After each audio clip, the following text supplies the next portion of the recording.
Whew, we're here. And we're live.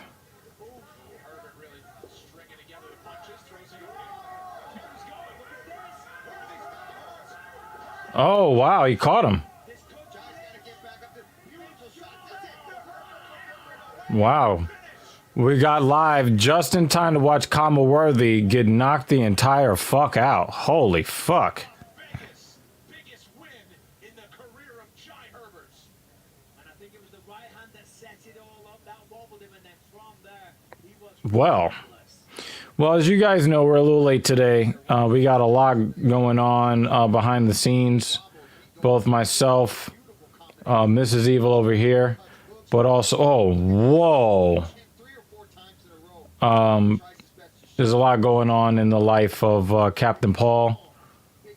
A lot going on, so we're a little bit late for today's show. Might be a while before we can actually get Captain Paul on a live show, but we're going to enjoy the rest of this card right here and now. UFC Vegas 41.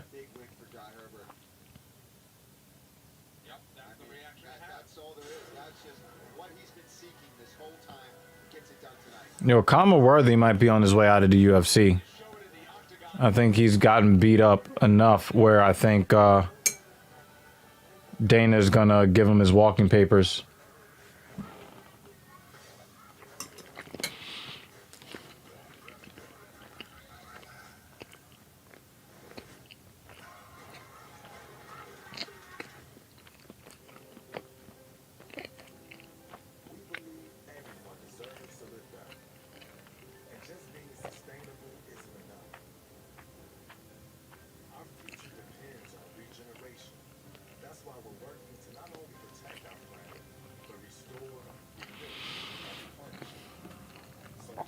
Kama Worthy got beat up.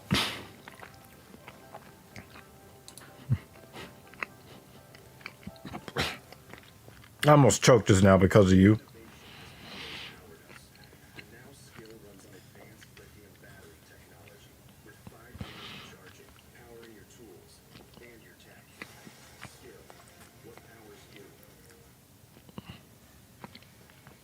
Yeah, so it's going to be a while before we're able to see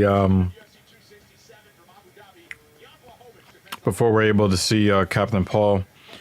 But I'd love to get us actually doing a TSP episode with him. But he's got family matters that need to be addressed first. But man, Kama Worthy, man, he got beat up at the. He got beat up.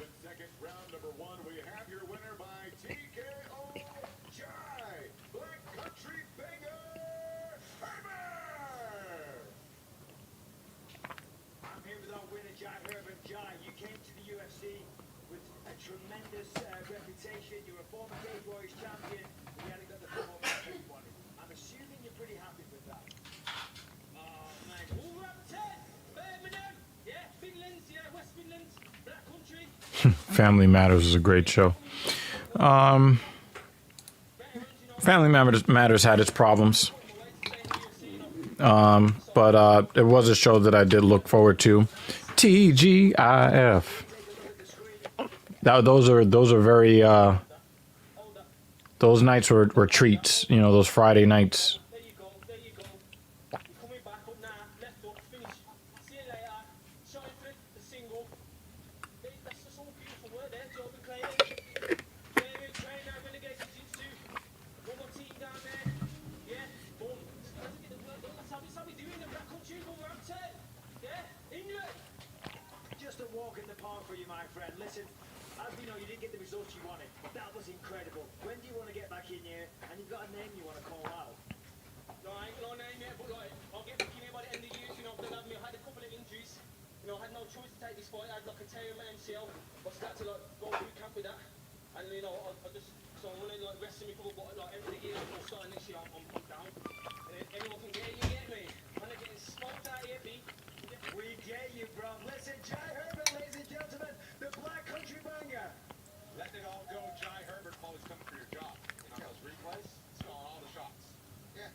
admiring his performance as well. He should. His ninth win by knockout, his fourth in the first round. All right, here's what's coming up later. Oh, for the garage. Yeah, Mrs. Evil and I, you know, we've got a pretty big life change coming up. We got a lot of stuff going on. Let me tell you, we got a lot going on. We're in the Bahamas all of next week. So that's going to be really cool. It won't interfere with the MMA watch party because we will be back on Friday. We're leaving on Monday, back on Friday. You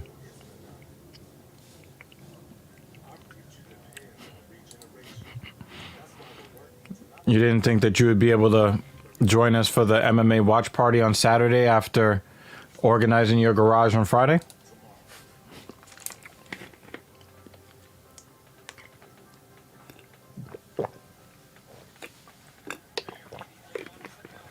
Yeah, the MMA watch party won't have to happen in Bahamas, but Black Power Magic Hour will be on a cruise ship in the ocean, though. That's going to happen. So if you ever want to check out the other show that I do on act.tv,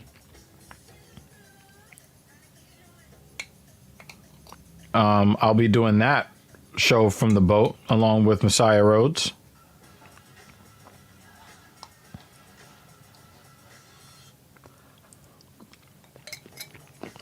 But yeah, we're in the Bahamas all of next week. We'll be right back here for the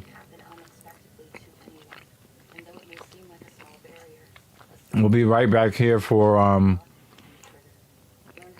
if I'm not mistaken, if that is not UFC 267, it's another fight night next week. I think next week when we return Is the free UFC non-pay-per-view. Yeah, UFC 267 will be here for that on Saturday. And then we'll be leaving the borough of Brooklyn, and we are going to be going to live in a different borough of New York City, and that happens in the middle of November. So we got a lot of life changes happening. We got some other cool stuff happening too, and as time goes along, you guys will kind of, be part of that journey. Wow, that's a violent motherfucker right there.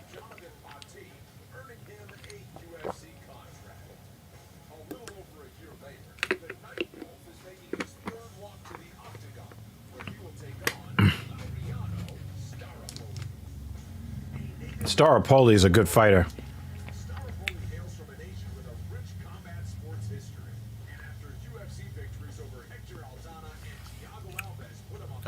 We don't have a choice, and considering the massive upgrade in quality of life, the answer is yes.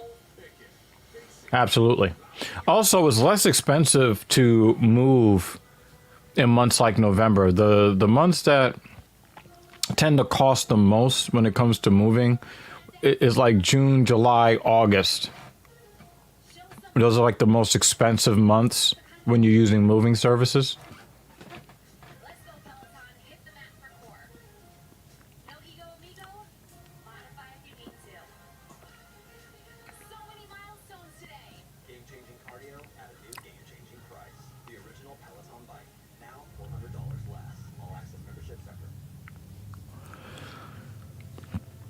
But yeah, we're moving in the middle of November, and the quality of life is going to be well, yeah, this is important. If you're not the one moving, then yeah, it's not so bad. But I used to work for moving companies. I'm very well versed in how to do these things. So if I absolutely had to, I could, but I don't want to. I have to put my energy towards, people like Jimmy Dean when I do the Talking Shit podcast. So we're gonna get it done. We're gonna get it done right. We're gonna let the professionals do it. Especially since we have a lot of professional things that we need to accomplish during that day and that entire week. We don't really have the time or the energy to do all of these things on our own. So, it's yeah. So yeah, the three of us, we're gonna be in the Bahamas having fun. Coheed is gonna play twice, of course, because everybody there is there to see Coheed. You're only allowed to see one of the two shows, so we're going to see the first show, which is on Tuesday night. So I'm going to watch Coheed and Cambria rock the fucking boat in the ocean on Tuesday night, which is kind of surreal to even think about. Yeah, we all need to do that, and not only that, we need to be the creators of our happiness. That's how we win. Be the creators of your happiness. We repaired the chip right away, and with their insurance, it was no cost to them. Plus, to protect their glass, we installed new wipers too. That surface the way you need it. So much cool shit we got going on. I know I can be challenging, but I'm deeper than what you see. I'm craving something we're missing. The ceramides and CeraVe. CeraVe contains 3 essential ceramides to restore the ones we've lost and help repair microbial barrier. So I can lock in moisture and keep us protected. We're in this together, so we've got to have each other's back. And friends.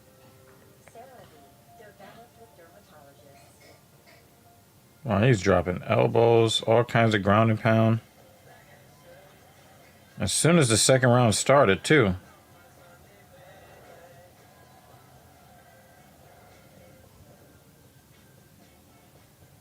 Yep, flattened him out. That's it. Middleweight matchup coming at you. Here's your tail of the tape between Jamie Pickett and Laureano Staropoli. The American is 5 years older, 1 inch taller. Check out the reach. An edge of 8.5 inches for North Carolina's Jamie Pickett. For the official introductions, here's Joe Martinez. Well, five fans, we are set to go in the next fight. 3 rounds. This in the UFC middleweight division. Introducing to you first, fighting out of the blue corner. This mixed martial artist is 61 inch tall, weighing in officially 185 and 1/2 pounds. In 13 fights, his record stands at 9 victories. Thoughts on taking boxing lessons as a form of exercise. That is an elite form. It is an elite form. Why? Because it takes the entire body, your footwork, you're going to be moving in the sagittal plane, the frontal plane, the transverse plane. We're talking about hundreds, if not thousands, of repetitions. Absolutely. If that is how you want to go about fitness, please. Oh, your favorite referee.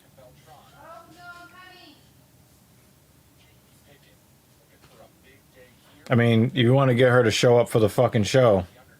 That's one way to get her. Yeah, rock climbing and boxing.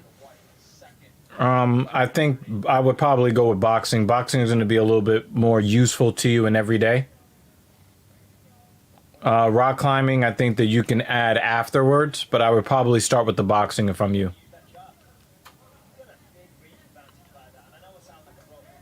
Wow, that was a hard left from Pickett.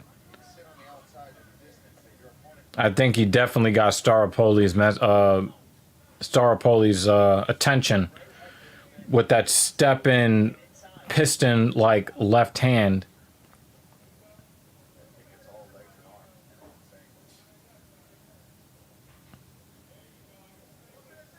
Yeah, Pickett has extremely long legs and a very short torso.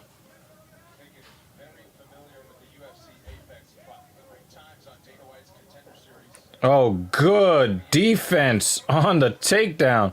Staropoli had the single leg, had his hands clasped, had him off balance, and he still was able to stuff that takedown. That was amazing. What the fuck is that? It's emergency mixed with collagen. Okay. Yeah. The collagen doesn't have a flavor, so I can mix it with Okay. anything. Yeah, that texture looks like something else. No, just That's not bad? no. It's not. Okay. You want to taste it? Nope. Protein and all you taste is emergency. Okay. Yes. Can you put that on that side? I'm waiting for the Yep. stove to beep at me. Yep. So But- I know it's time to. Oh, bring the chair. I'm Right. coming. I'm coming. One of the things I'm going to be really happy about is that the floor in the new place is going to be level, so the camera is going to be more level in future shows. All right, he's got that single leg again. He's got his hands clasped, but Pickett's got very good balance. The stove is probably. The oven's probably going to beep as soon as I sit down. That's just. Story of my life. Beep. Ooh, I put it on really dark. Oh, hi. He said he had all the single leggies. So,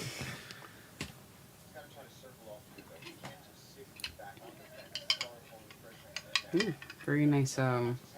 yep, leg sleeve. Excuse me. But I think Staropoli knows that he can't strike with Pickett. Beltron's hair is popping out. Yep. Love it. I love how it gives him sort of chipmunk cheeks. Like hamster cheeks. Yeah, because the hair is very puffy.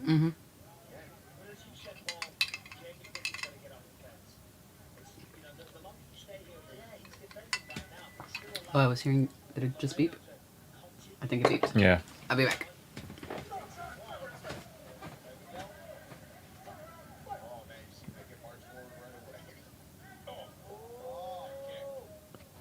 And the first thing Staropoli does is go back to the fence.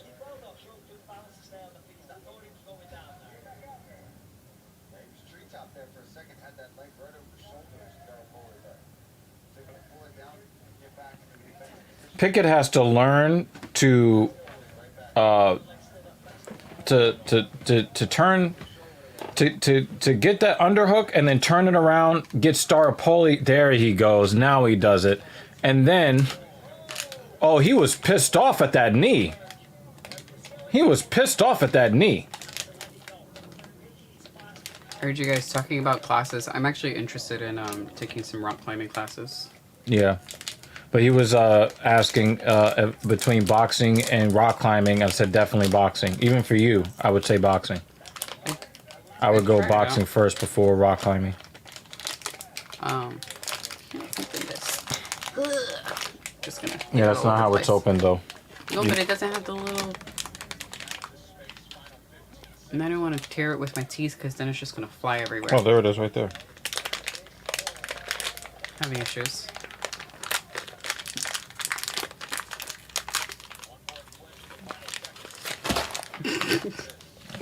Nope, I saved it. I saved it. We are not a very coordinated couple. Okay, there Thanks, you sir. go. E.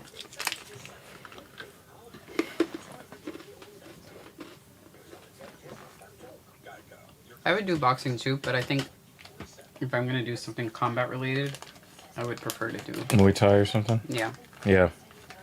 Yeah, but it's just something that is going to get you moving your entire body. It's going to be a very engaging form of cardio. And you don't really see any unattractive, overweight women doing MMA or Muay Thai. You know what I mean? You don't see that, and there's a reason for it. Yeah. Well, I also would like to do the rock climbing because Number one, it just looks fun. And number two, at least for the activities that I enjoy doing and pay for, grip strength is Yeah, she really just helpful. she really just doesn't want me to want her to touch me. That's really what it is. Staropoli, he went for it there.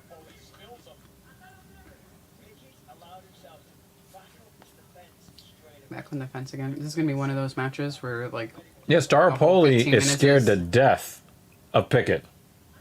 the whole thing just on the fence.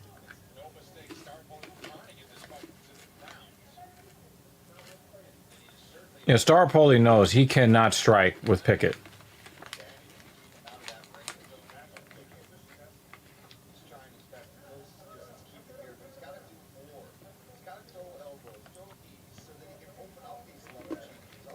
And he's trying to get a takedown now.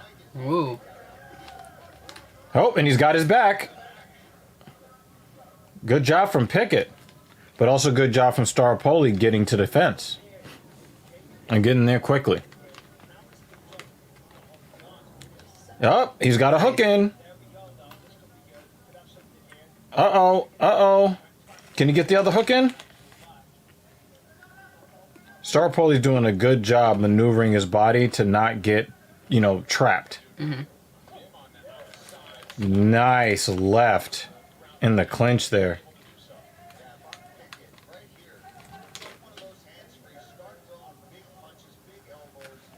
Ooh, look at that left eye. Yeah, it's a little bit of an issue. Mm-hmm. I think it probably looks worse than it actually is. Probably. It looks pretty bad.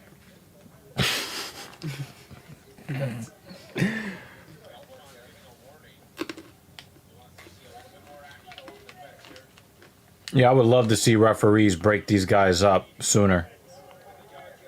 Beltron's about to. Yeah, he's about look. Yeah. He's double dutching it, right? Mm-hmm. And he's been talking to them the whole time. Yep. Look, double dutch. Mm-hmm.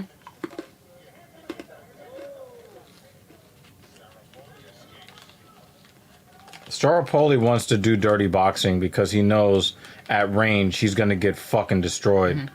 And now Pickett is starting to show signs of frustration, and that's why he's overextending on his strikes and getting over his center. Now, there's a lot of redness on Staropoli's eye. How But tall is Pickett? Pickett is probably around my height. Let me get some. He has such long legs. Yeah, he's got no Same as torso. if He's got no he's, torso. 6'5" or more. Yeah, but he has a very, very short torso. Beltron's already ready. Yep.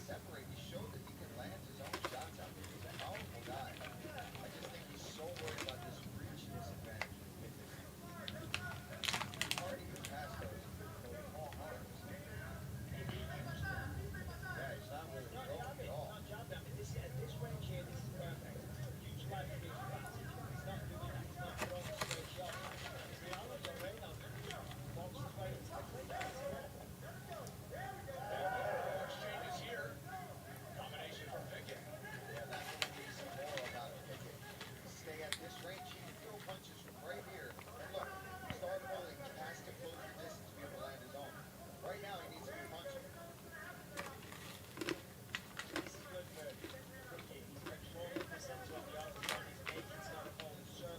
Pickett has like this very hesitant.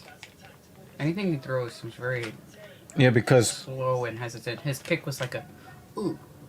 but I think the reason for that is because his strikes were definitely more authoritative before.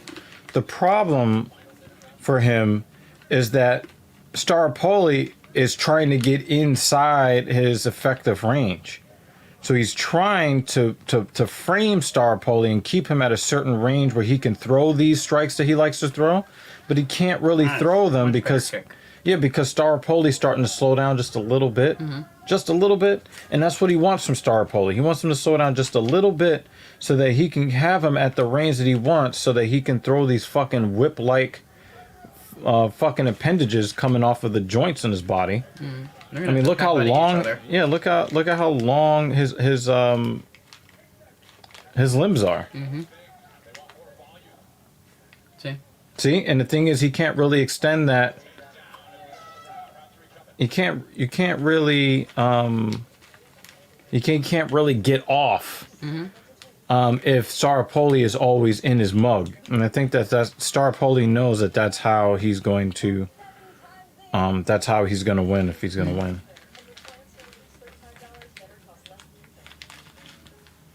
I'm trying to find some physical.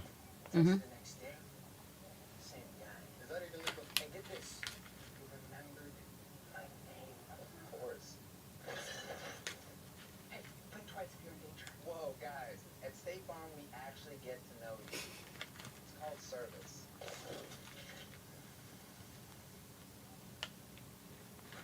Like a good neighbor, That was wow, State Farm.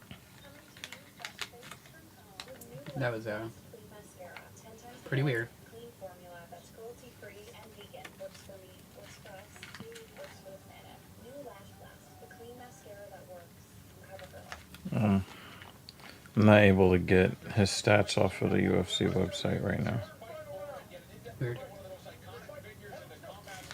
But they're giving us all the other statistics. unbelievable life story of Vittori, whose involvement in a billion-dollar bank robbery overshadowed his talent inside the octagon. It's now streaming only on I'm gonna bring him to the dog park. Staropoli found a way to get him to the ground. And then Pickett gets the takedown right after. Good job. Good job, Pickett.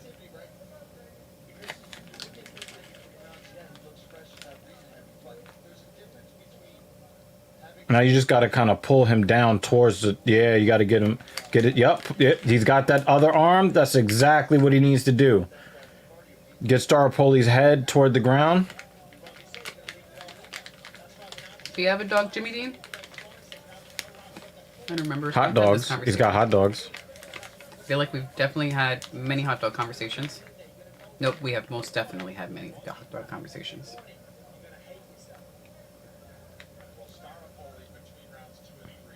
You see, Staropoli's more of a stationary target. I would think that Pickett would start throwing them limbs around. Can you pass me a tissue, please? Thank you.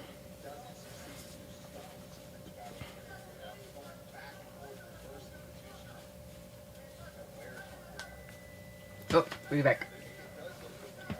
Food. What just happened? Did he put a knee in his dick?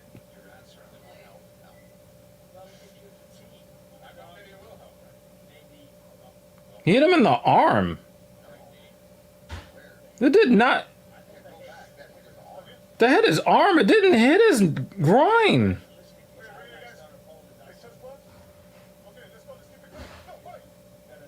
He didn't. He hit his arm. He didn't hit his cup. Blind Bat, how you doing?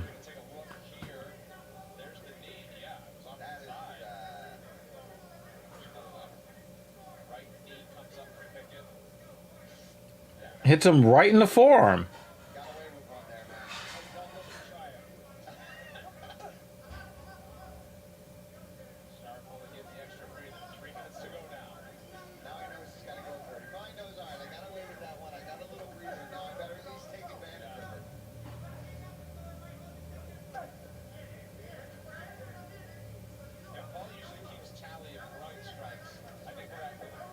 Nice combo from Pickett.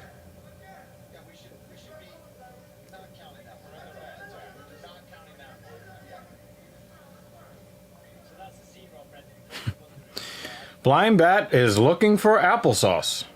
All right.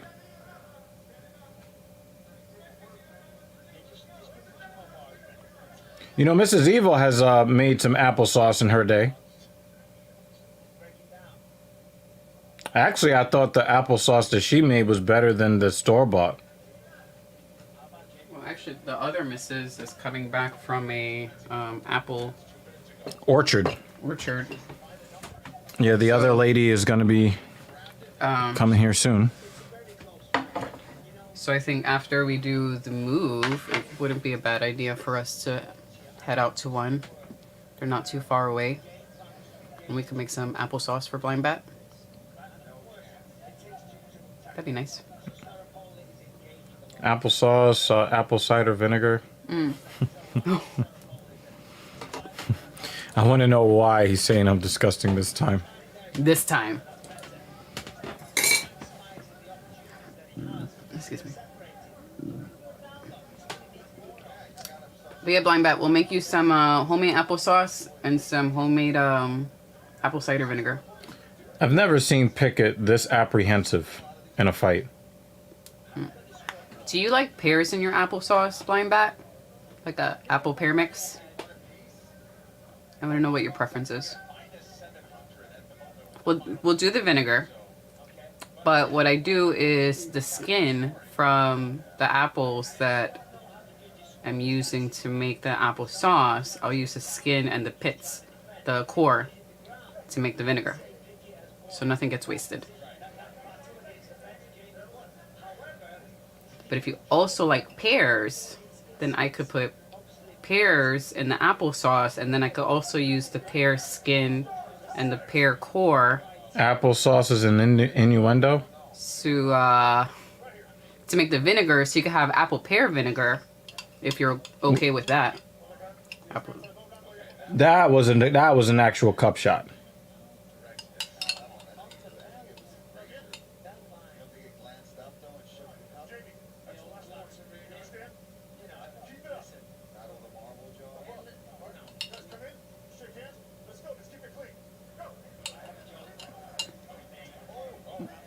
Well, the thing is, like,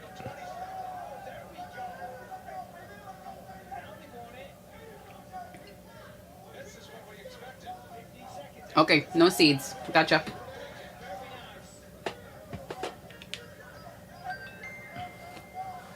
How about a little cinnamon? I like to add a little bit of cinnamon, tiny bit Oh, of lemon that's juice. that's good. Let me know if you like cinnamon in the sauce.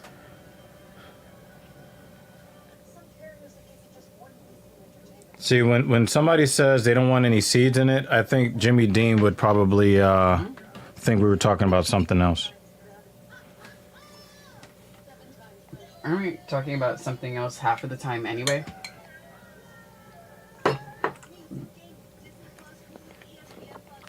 Not that something else.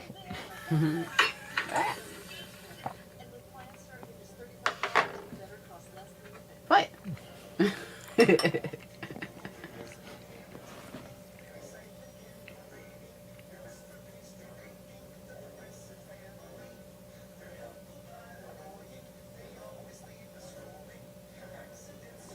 The cinnamon?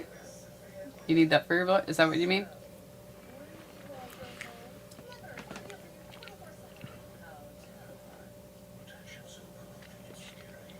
Mm-hmm.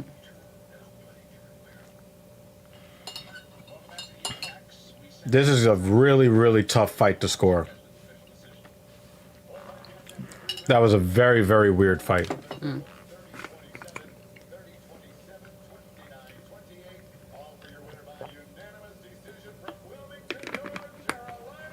Beltron's hair is like, fuck this t-shirt. You can't keep me down.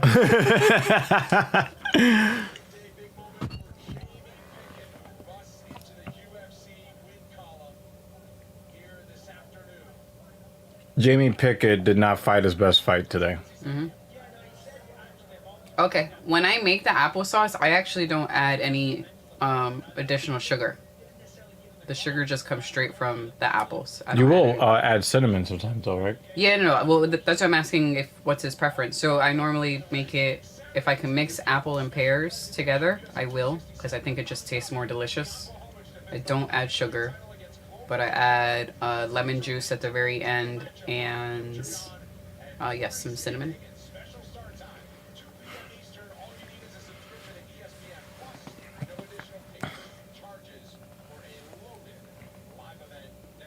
Maybe I'll just mix up the different types of apples. We give it a nice flavor. Yeah, Tabitha Ricci is probably one of the consensus favorite as far as attractive women in the fight game. Well, the guy with the biggest cup.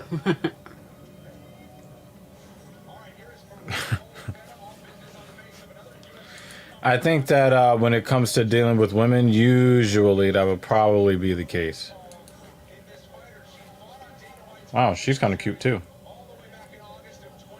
Ooh, brown sugar. I put brown sugar in my coffee. Gotcha, blind bat. Yeah, absolutely. She's gone on to, I think, 2 wins in a row since losing that fight to Marina Rodriguez.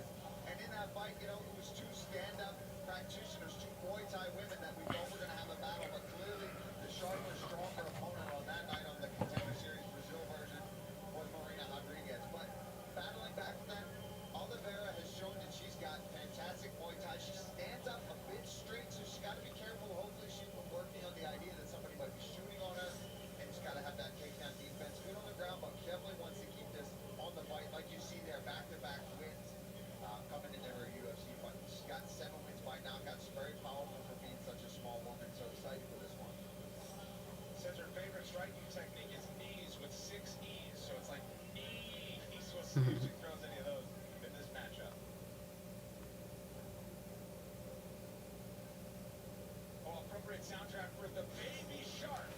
Tabitha Ricci making her second UFC appearance. Short notice call at flyweight against a really tough opponent, Megan. So very interested to see what this strawweight Okay. prospect does today. Yeah, absolutely. The person that's asking is For her, she feels healthy. She feels ready to go and show off her improvements with a lot less pressure and well, somebody with the same first name, UFC debut back in June. but very much closer to us though. Comfortable, but now she feels I like can't she belongs there. She thinks find. Okay, just, I'm somewhat confused, but you can give me details later. she trained with Yeah. fighter Vittori. She went to AKA in San Jose, and she went to Ruka in Southern California to train with Mackenzie Dern. Now, she's also been a martial artist her entire life. Her dad's into judoka, so she started judo at the age of 6. She's a black belt in judo, a black belt in Brazilian jiu-jitsu, and a black belt tip in Oh, Muay Thai. here. So she's Mhm. certainly That person a well-rounded fighter and looking wants to. What does she need? of all of those skills today.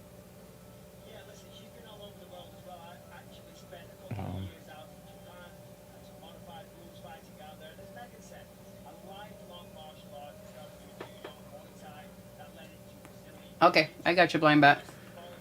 into mixed martial arts. So we'll do some apple cider vinegar, and we'll do the apple pear sauce with some cinnamon. Well, there's going to be a little bit of brown sugar in that cage. I might set a little bit to the side and add just a tiny bit of brown sugar, like Jimmy Dean suggested, just to see how it tastes. Like, I like the sweetness that apples already have on their own, but I don't mind trying it out with a little bit of brown sugar. For this strawweight matchup, Ricci 2 years older than the fellow Brazilian Maria Oliveira. Oliveira 5 inches taller. We highlight the weight class. Yeah, Ricci, she's thumbs up. The other chick is not really ugly either. Now, fight fans, we are set to go 3 rounds. This in the UFC strawweight division. Introducing to you first, fighting in the blue corner. A Muay Thai fighter standing 5 feet 5 inches tall. Weighing in officially 115 pounds. Her record stands at 12 victories with 4 defeats. Fighting out of Niterói, Rio de Janeiro, Brazil. Here is Maria Spartaco Oliveira.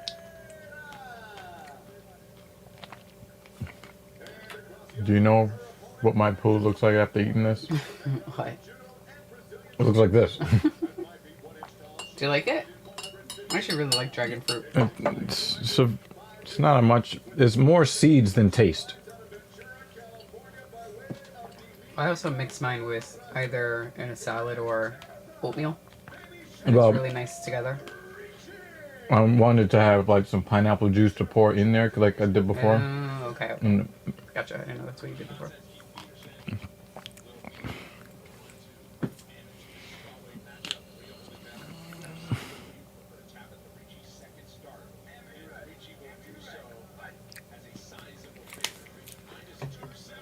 wow, what the fuck? She went straight for her ankle. That's her, I don't know what just happened. That was weird. She did an Imanari roll to try to grab her ankle straight out the gate.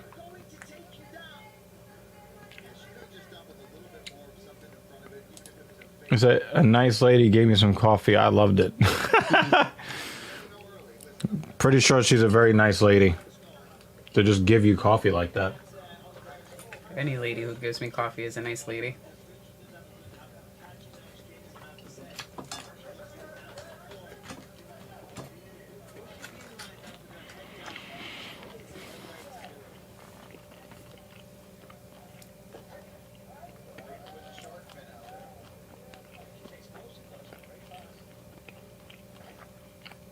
She's explosive, but seemed not very much in control with her explosiveness. Right, and that's what they were Too, saying. a little too reckless. But she's really hot. Ooh! Woo! She slammed that right hand right in her face. Like, here, yo, she looks like a street fighter.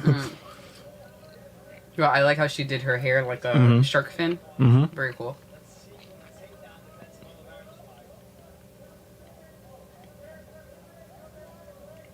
Nice. The other chick is all legs too, like Pickett from the previous fight, Oliveira. Flying bat. Yeah, brown sugar's pretty awesome.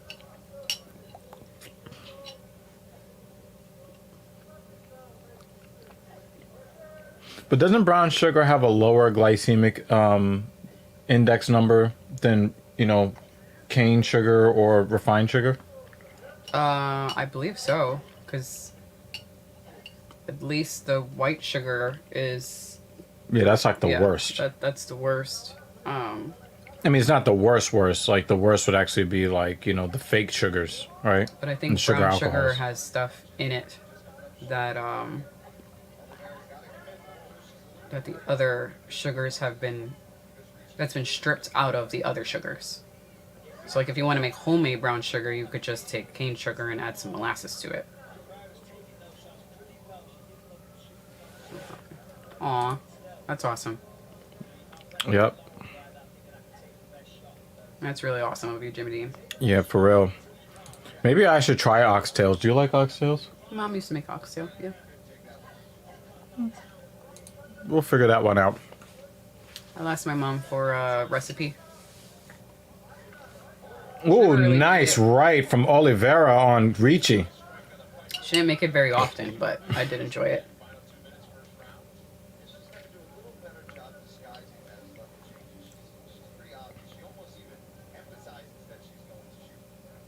I have a colleague who has a mini coffee maker in his office.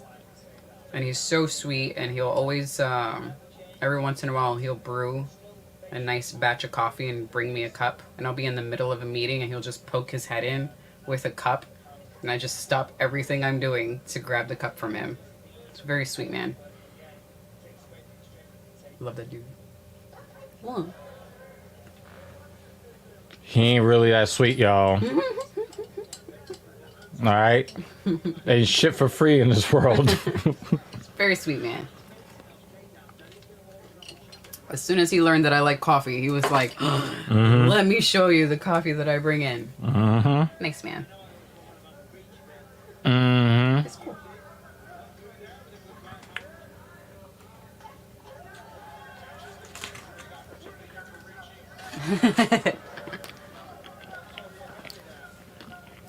Yes, EG. We're enjoying our sweeties. Well, one of us who was watching cannot enjoy. So we wanted to see if there's a way that Blind Bat can find some enjoyment by maybe using brown sugar. Well, for now, we'll have him just stick to the natural sugars. Yeah. That's all. Finally got Oliveira to the ground.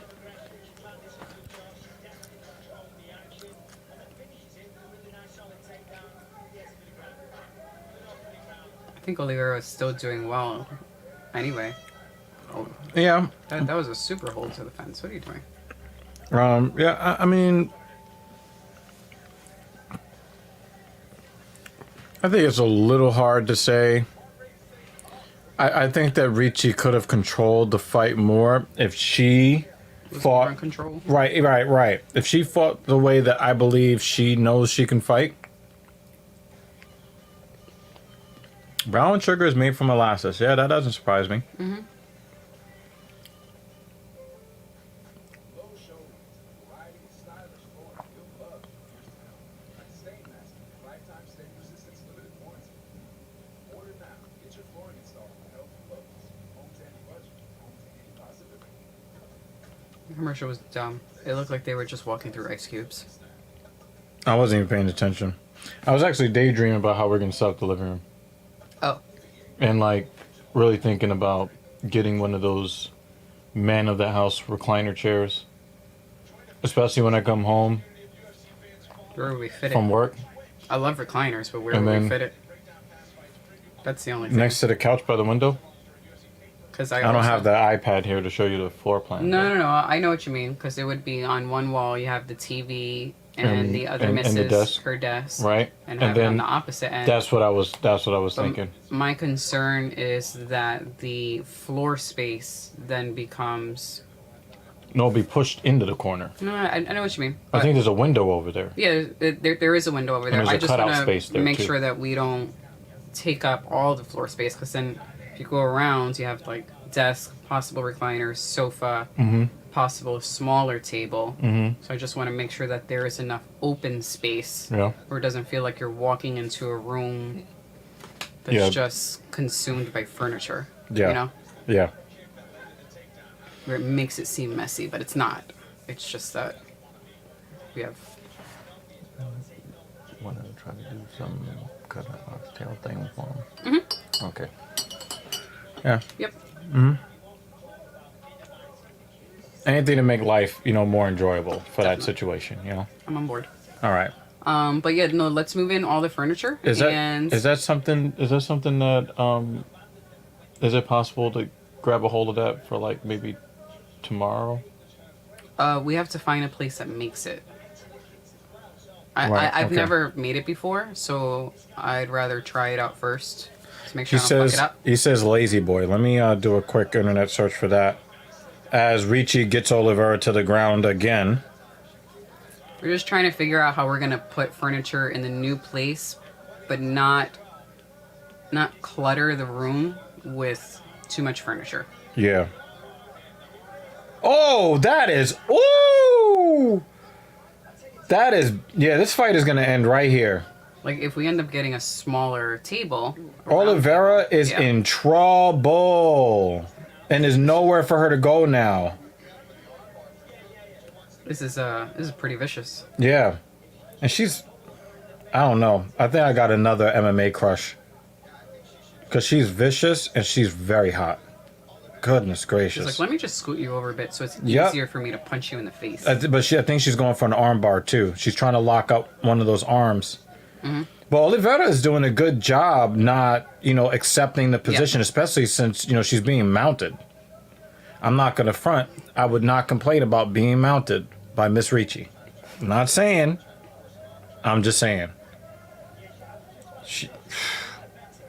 Nice work from Oliveira to get to her feet. I thought the fight was about to end I right thought so, there. Oh, man. Yeah, it'd be worth finding a recliner for maybe a small space recliner, because some recliners are just Just clunky massive. as fuck. Yeah, for yeah. No reason. Yeah, I don't think that we'd have to do all of that, but I would love something for me to just pass out in when I come home from work. Just like, Like my mom. yes. Yes. Or like I used to, like when At we my first got mom's together. house, Yeah, As a matter of fact, my mom got a new living room set. Well, it's not really new anymore, but when she bought it, she made sure that she bought a recliner with Dr. Evil in mind. Because she made sure that it's the kind where you can plug in your phone and you can electronically, do the stuff without Yep. having to Yep. lift the lever. Yep. So yeah, you were the influence for I did not know that. the lazy boy that she has. Well, I'm doing a Google search for it right now. But yeah, I think something that's actually the one that she has is pretty. I don't want to say small, but doesn't take up too much space. Again, Got another takedown. So that definitely is a round win for Ricci. So either she's got 2 rounds, or if Oliveira impressed enough in round 1. I would say that she probably has 2 rounds.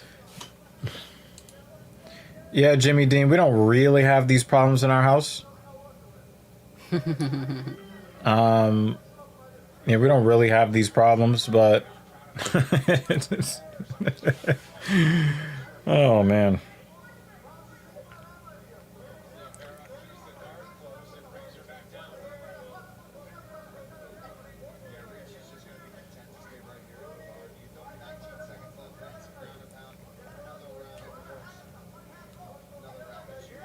They're not terribly expensive. Sort of that. I mean, not exactly like that, but that form where it's not overly cushiony. You know, it doesn't take up a lot of space in the room. Yeah. There's a rocking recliner. Okay. Yeah. We're Googling lazy boys now. I mean, this is Jimmy D's fault. All your fault, Jimmy Dean. Now we're on the lazy boy website.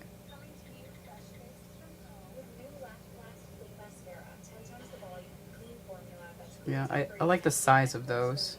Yeah. I would definitely like something. See, that's a little too cushiony. Where now it's wider. It would occupy more space.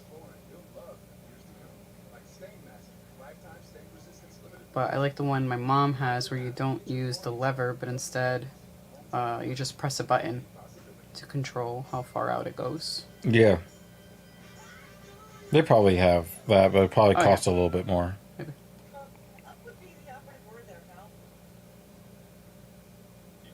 Yeah, and actually the type of couch that my mom has is the one that you were looking at.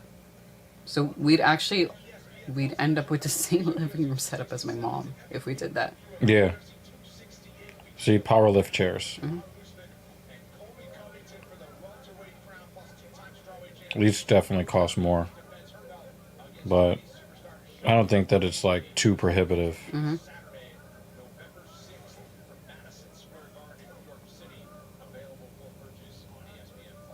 it's got like a remote control. Yeah. And we could also look at other sites. There's more than just Lazy Boy. You could I also know. just Google I'm just recliner. looking at everything that they have. Yeah. You know.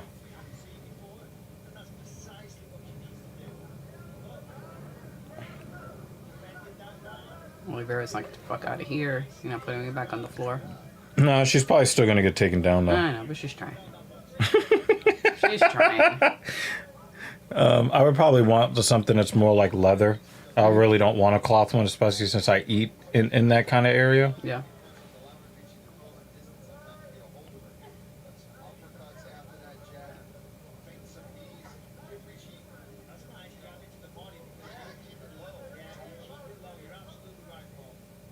But Oliveira definitely needs to do something this round because she did not get the last round.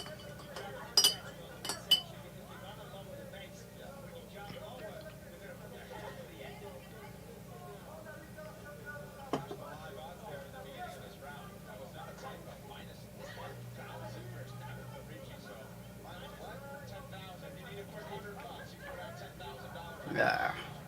Welp. There it goes. Ricci won.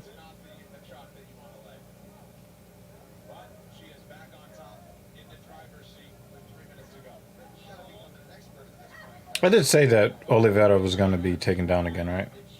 I did say that. Okay.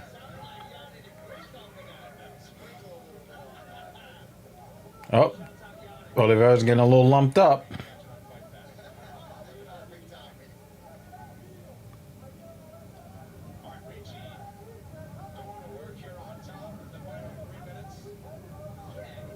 Well, it's probably not going to be the worst thing a man ever hears. Ricci's going to work on top. Dropping them elbows. Throw them bows.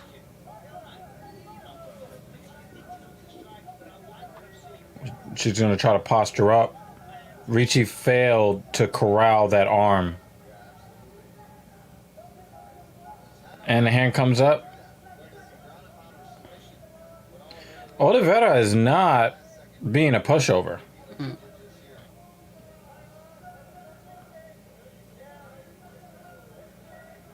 locked behind the head of Oliveira. Ricci trying to get her back to the mat. Unsuccessful. Final 2 minutes.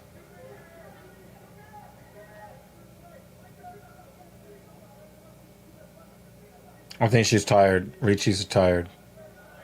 1:50. It's still enough time to finish somebody. You never know. One big head kick would fall from Tabitha Ricci.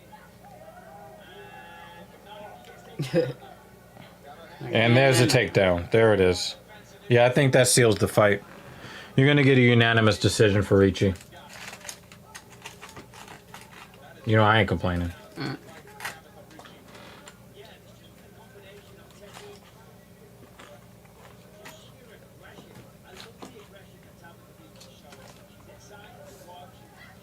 Oof. Or nasty elbows.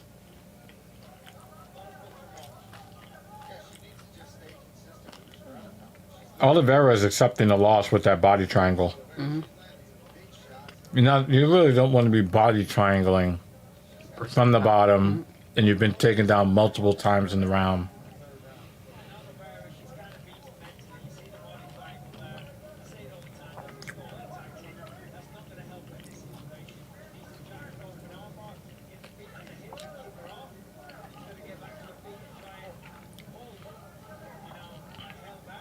And even when Ricci went back to her feet, Oliveira didn't try to get back to her feet, so she might be broken. It's up to 20,000. This is a cheeky 20,000 for a quick Benjamin. Final 20 seconds now. Oliveira just trying to swing through whatever she can. It is Hail Mary time for the UFC newcomer because Tabitha Ricci has put it on her, especially in this third round and especially in this final seconds. She's ferocious. There's your horn. Tabitha Ricci with arm extended. Big moment for her. We'll get the official scorecards when we come back. And Ricci's boobs aren't really, spectacular or anything. She's still really hot. Okay. Jeez.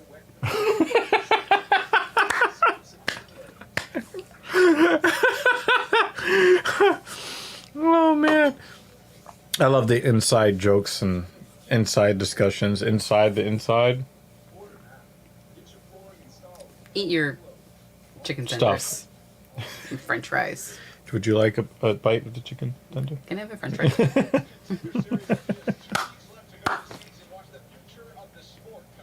It's like French fries all the way on that side, and I can't reach. I think they have Parmesan cheese on them.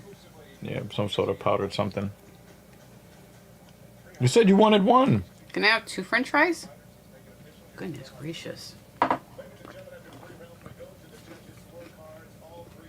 30-27. Where'd all the blood come from? Oh, from her nose. All over her shirt. That's what it was. To start her career, and she is into the win column as she comes back to her natural weight class at 115. Oh, that's Andrade. Tabitha Ricci. Make sure you catch ESPN's 2 new MMA shows on Mondays. You can start your week with the Chael Sonnen Show with George Sedano, and then on Tuesday catch DCNRC featuring UFC legend Daniel Cormier and Super Bowl champion / UFC superfan Ryan Clark. Both shows can be streamed on ESPN Plus. That's who they used to replace Ariel Hawani. I'm not even wasting time with that. 2 more pieces of business on the prelims to get to, including exciting lightweight prospects. Next. On the short list of elite lightweight prospects, Wales' Mason Jones is going to pay his dues to get to the top in the UFC. And his next test comes today against unbeaten David Obama. David Onama looks like he's been through a lot of rough shit in his life. He was fast asleep on vacation in Alabama this past week when he awoke to the sound of his phone ringing around 4 a.m. Now, he was going to ignore it and go back to bed, but when he answered it, Yo, that is the blackest motherfucker I've ever seen in my life. dreaming. On the other end, it was James Krause telling him he had the opportunity to compete in the UFC, but he had to get to Las Vegas. Have you seen a man blacker than him? So he drove right to the airport and landed He almost looks blue. just the clothes on. I've seen at least at the store, ladies that dark. You kind of tell that they're probably models. Yeah, Beautiful. yeah. They're so beautiful. But I'm saying that there's nobody blacker than him, is what I'm saying. No. Like when they talk about a black man, that's really who they're talking about. Me, A little more caramelly.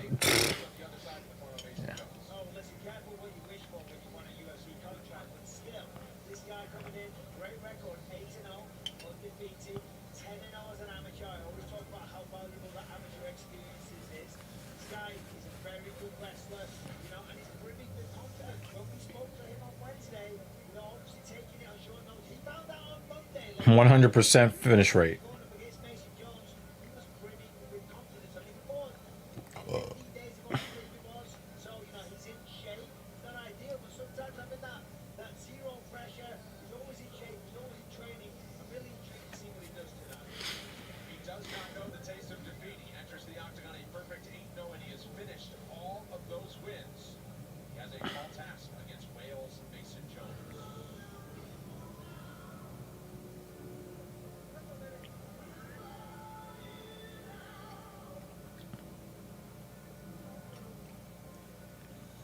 This boy better bring it, because he looks like he's fighting somebody who's dealt with oppression in his life. Proudly, dragon flag of Wales draped across his shoulders. Mason Jones. A lot of people think this guy could rise the ranks pretty quickly. He is 26 years old, Paul. His third UFC appearance. His first was a fight of the night earlier this year against Mike Davis back in January. Incredible matchup. He followed it up against Alap Patrick, but he was piecing him up. He was just looking phenomenal before an accidental eye poke ends the fight with a no contest. But we've just been waiting for this guy to put it all together and show what he's made of here in the octagon, and perhaps today is the day. Yeah, and absolutely love that Mason Jones really didn't even mention opponents. He didn't care. He's just happy that he has somebody that's going to beat him inside of the octagon so that he can go in there and finally show what all the hype has been about himself. That he can go in there and perform, big finish, throw on a dominant. He had that going his way with Alan Patrick, and then the eye poke happened. So it's just been a string of bad luck for Mason Jones. But in that fight against Mike Davis, He has 3 black belts. got to really see the true colors of this young man. This might be a fight of the night right here. Very well rounded. Which would then be a second for him. It said his last fight was fight of the night. I'm just glad he's got an opponent too, because I love watching this guy fight. Yeah, same here. I'm so high on Mason Jones. He has got no weak areas. He can get the job done everywhere. He's got a great mind for the fight game, well-rounded skills, big knockout power, and he's super confident. You know, he said, listen, Alan Patrick looked for a way out, and he avoided the rematch. Expect it. Yes. Mason Jones. Start off with David Onama in his lightweight matchup. Excuse me. 1 year older than the Welsh prospect Jones, 1 inch taller, 5 feet 11 inches tall. We highlight the weight Onama usually competes at featherweight at 145 pounds and steps up to lightweight here. The reach is identical at 74. So he's a little bit lighter than Mason Jones. That could work against him. Because Mason Jones weighed in at the limit, but he probably put on more weight Trying to get in. trying to come down. So he's probably gonna. Yeah, I'm not even. Yeah, I'm not surprised that he's a big underdog.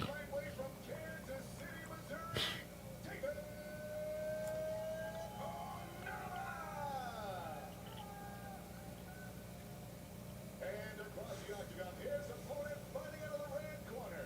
This mixed martial artist is 5 feet 10 inches Yeah, he looks like somebody who's earned the right to have that kind of confidence. and holds a professional record of 10 victories, 1 defeat, and 1 no contest. Fighting out of Blaine, Northern Wales, here is Mason Dragon Jones.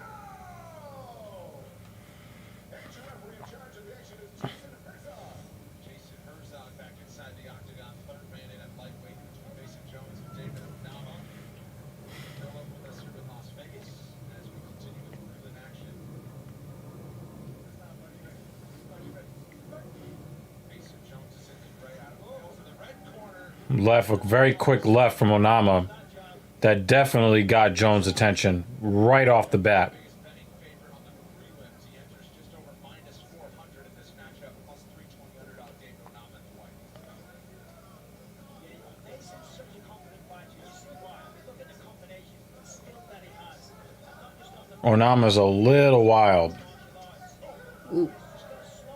Did he get hit? Yeah, he did. Ooh, ooh. They both got hit. Onama's in trouble. Onama's hurt. Yeah, he's trying to hang on here. Jones goes body lock. Is he cut already? Cracked each other early here. You see the jab was really landing for Onama. But Mason did a really good job just kind of rolling through that, landing the big, more powerful shots. Yeah, he had Onama really hurt there. The clinch kind of But it also looked like Onama hit him with some shots that They both made him hit, yeah. reevaluate each other's reevaluate their lives. kind of played into his advantage a little bit here. Right hand of Onama breaks the clinch. Oh, double jab. Nice double job. Oh! I mean, Mason does not care. He's high. And a grounding. Okay, now I can see why you get that minus 425 favorite. He's definitely going to be the bigger guy. You can tell he's heavier. With Onama normally fighting at 145. Still powerful, dangerous, no doubt. But in this top position, sitting in the guard, this is where Mason Jones can do some real damage. Put that weight on him. Start looking for some ground and pound. Maybe look to pass. Depends on what he's feeling. Looks like he's going to try to slide that knee through potentially. Yeah, that's what he was going for. Nice elbow. He's got his back. And I would imagine a fight at a pace like this is going to But Onama, good job getting back to his feet. But until Onama does something, looks like he's going to lose at least the first round, if not the fight in the first round. Going straight away. And even though you fought 2 weeks ago, you know, you still haven't peaked physically. You haven't That was a good guard of that high knee coming in. peaking on this night. So you are going to be at a disadvantage here. Nice takedown by Mason. With the body lock here. Trying to take the back, I think. There's went for the hook. Onama's doing a good job changing his body angles so that Jones can't really lock him in. Yeah. And look at that power, that explosion from Onama. But Jones is a strong guy. Very good defense from Onama overall, though. So well on the world stage. He's trying to pass the man. Yeah, he's trying to pound. Yeah, he's trying to pass. And he got in the mount. He let him in. Now he's going to bring the knees up. It's nice. And then he's giving up the back.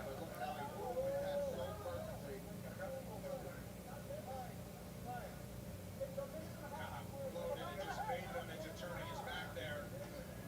And now hammered away with the left. Final 90 seconds of round one. He's got a lot of power. He's very explosive. Oh, nice work from Onama. Nice work. He's so explosive. You're like, no, I am not the sacrificial lamb. Nice leg kick from Onama. You're putting together a little bit of a combo there. Nice left from Onama. Another left. But I don't like that right hand. I don't like that. He's just kind of looping that right arm. Yeah, but he's much more intentional with that left. Nice right. Now that's the kind of right hand I want to see. But that tomahawk chop thing he was doing, that's no good. He lost his focus right there. Jones could have taken him out and knocked him out there if he recognized that he lost his focus right there.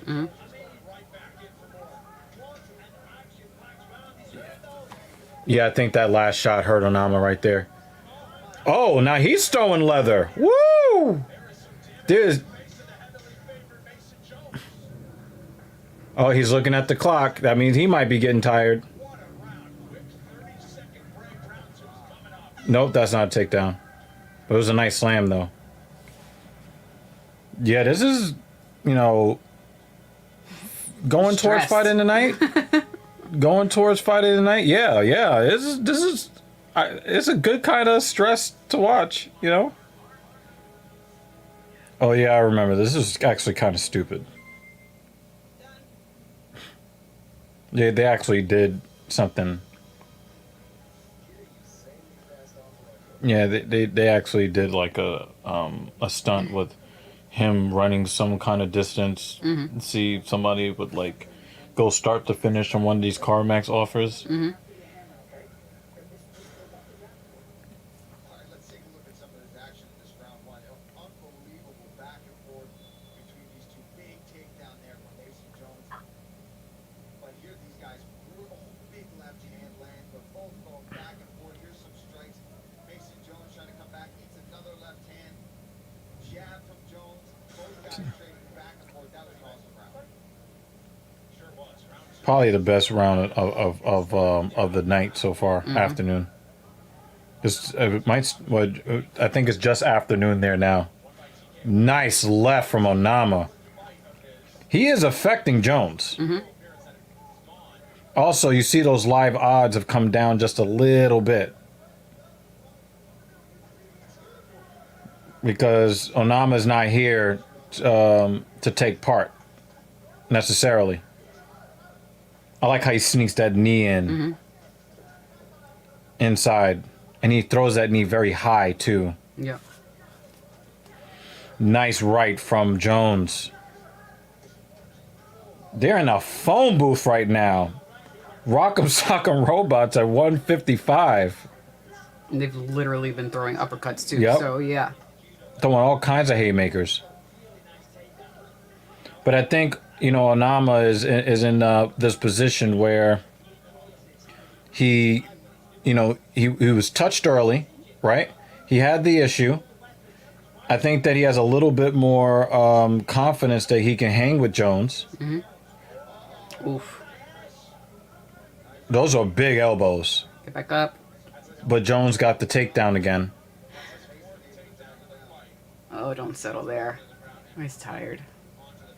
No, I don't think so yet. I think he's trying to figure out what to do. But I know Jones just took some nasty elbows just now. After his last fight against Vittori, that was back in June, and then right back to training. Turned around and get another appearance.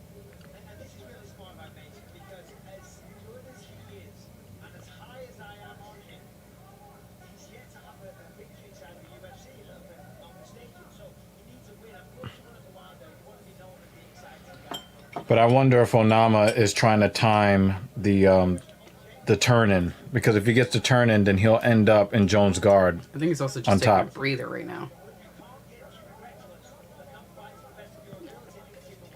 See, he broke the triangle. There's a little bit of a neck crank there. He's trying to sneak out the Oh, back. good job. Yep. Good job. Yep. Get off of me. Yeah. Good job, Onama.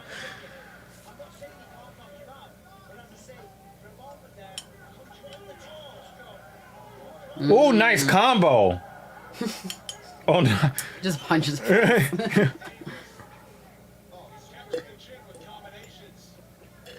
he's got his back again. And the thing is, the striking numbers are very similar. And yeah, that was an illegal knee.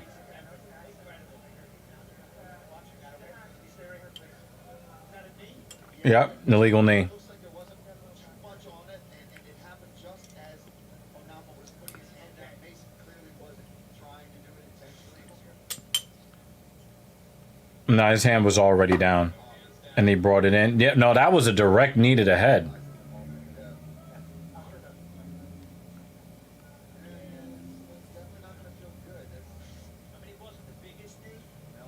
But it was direct. It's still a no-no. Mm-hmm.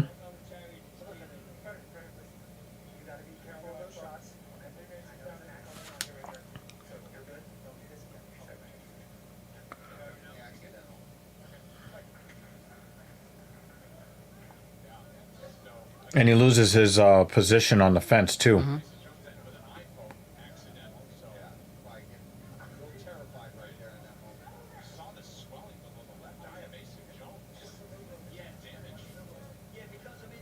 Also, another thing that presents a challenge for both fighters. What, that was a walloping right hand from Onama.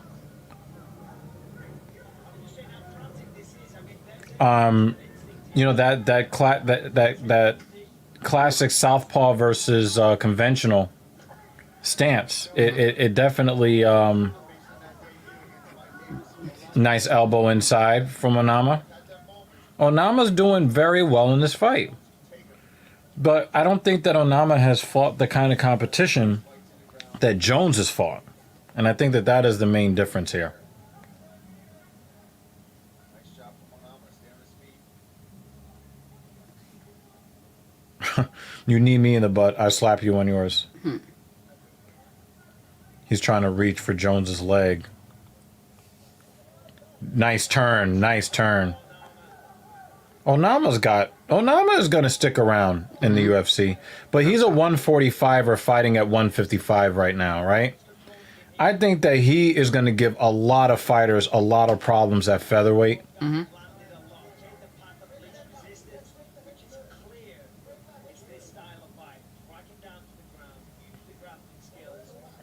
Look for a submission. Either one that wins this fight gets a big, they're going to get a lot of respect from everybody in whichever division they fight, I think. Onama's in a bad position right now, though. So he's going to have to get out of there. You also don't want to be in that position at the end of a round, you know?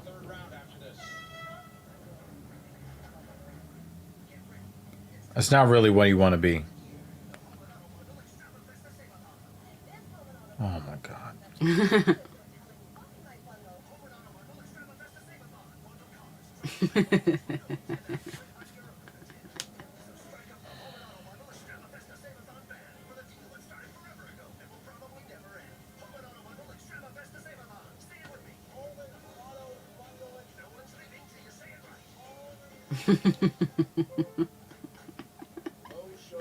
That was a good one.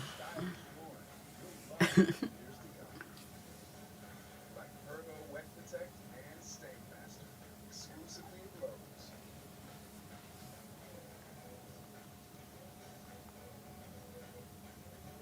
Your life might change, but your flooring can last a lifetime. Order now. Get your flooring installed with help from Lowe's. Home to any budget. Home to any possibility. Welcome back. We're showing you significant strikes in round one and round two.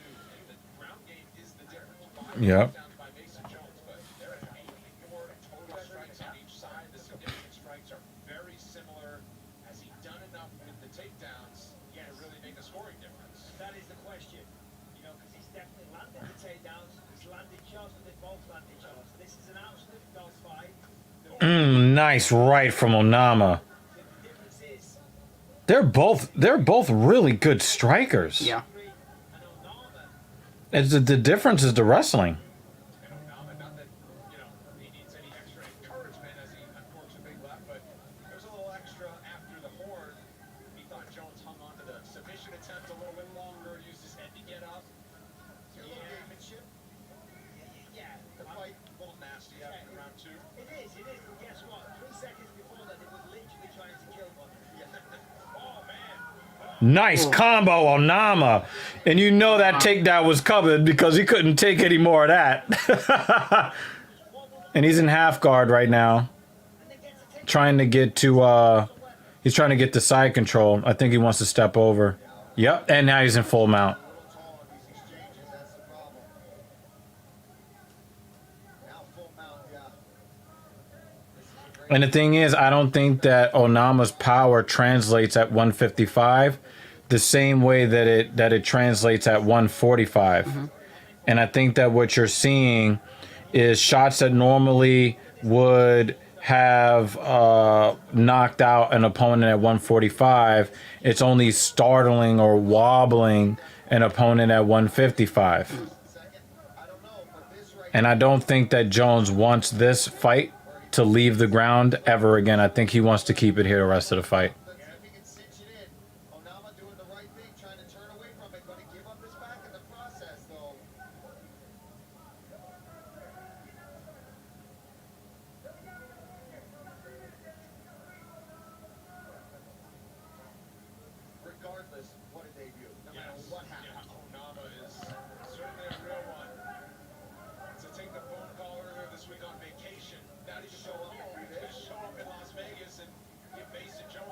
Don't grab the fence. Good job getting back to his feet, but he's going back to the ground. Mm-hmm. Onama gets taken out again, but he almost bounced right back to his feet. We're halfway through the final round here. Grueling fight. Yeah, Jones does not want to stand with Onama anymore.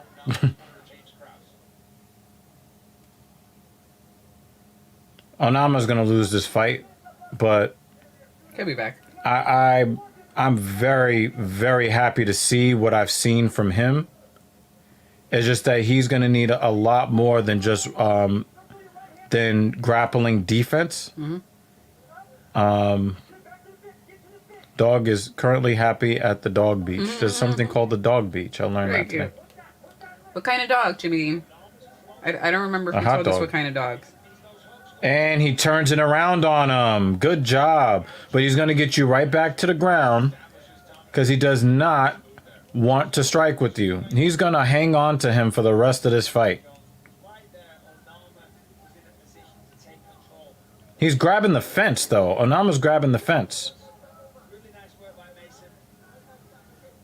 Mason. Yeah, he's tired. This is 100% his, Brendan, but it's going to be interesting because those first 2 rounds, Oh, he wants to get that Dagestani handcuff. there was takedowns.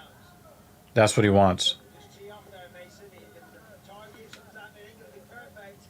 Oh, he got his arm back. Time of more than 8 minutes as we show you and counting with just over a minute to go in the fight.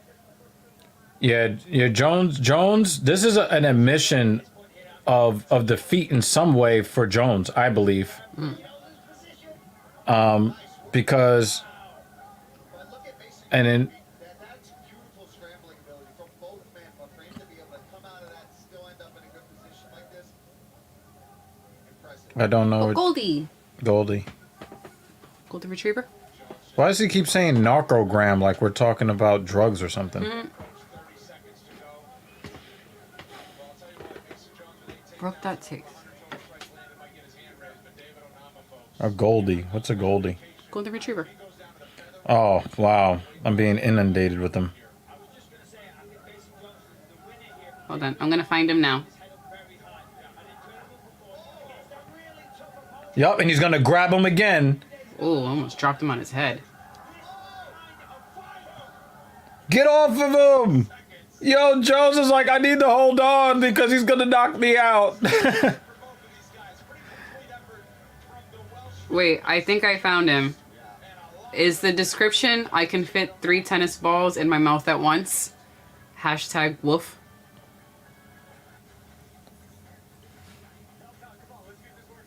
Oh, okay. Security.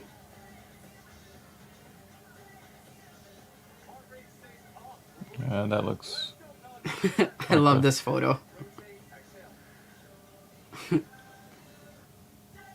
Caught him mid shake. All right, got him. Some carriers will give you just one Disney entertainment subscription. One is special. Oh my god, it's so cute. Up to 7 entertainment subscriptions with your unlimited plan. That's 7 times And we also found the video of. 7 times the Gotcha. 7 times the He's adorable. Love it. ESPN Plus and more. That's 7 times the entertainment. He's a cutie. And with plans starting at just $35, better cost less than you think. Next Saturday, it's an ESPN Plus special presentation of UFC 267 from Abu Dhabi. Jan Blachowicz defends the light heavyweight title against Glover Teixeira. Plus an intra-bantamweight championship matchup between Fury And his giant stick. Oh my god, that's a happy dog. Eastern start time. All you need is a So cute. ESPN Plus. There are no additional pay-per-view charges for a loaded live event. You have a pool for your doggy? 29-28 or 30-27 for Jones. 29-28. Your winner by unanimous decision, Mason Dragon Jones.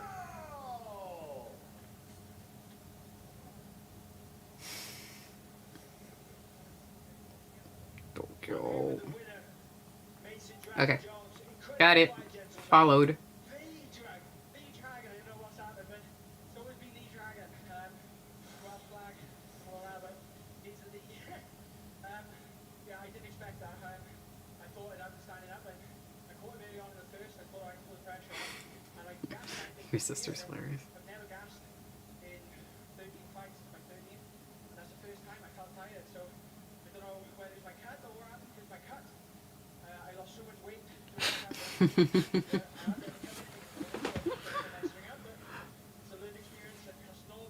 You should be like, yo, I understand. You don't care about me. You just care about my phone plan.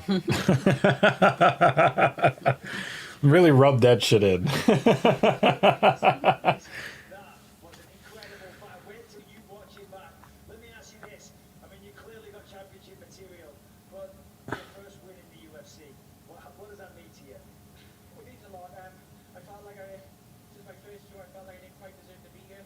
I fought Mike, and I messed my performance up. And Mike's another top guy. I'm making my sister-in-law feel very guilty. Good. Parting Good. that down. Good. I'm texting her so she could feel guilty Good. for not reaching out to me. But I'm also a terrible sister-in-law and don't text as well. But I'm gonna make her feel guilty instead. Well, you take care of her brother, so that's good enough, right? She says this is not bode well for a future relationship.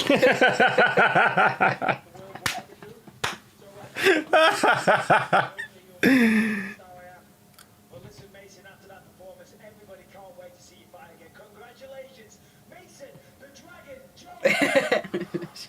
She goes, he is so right. Bright future for the 26-year-old from Wales who says, I'm inevitable as a champion.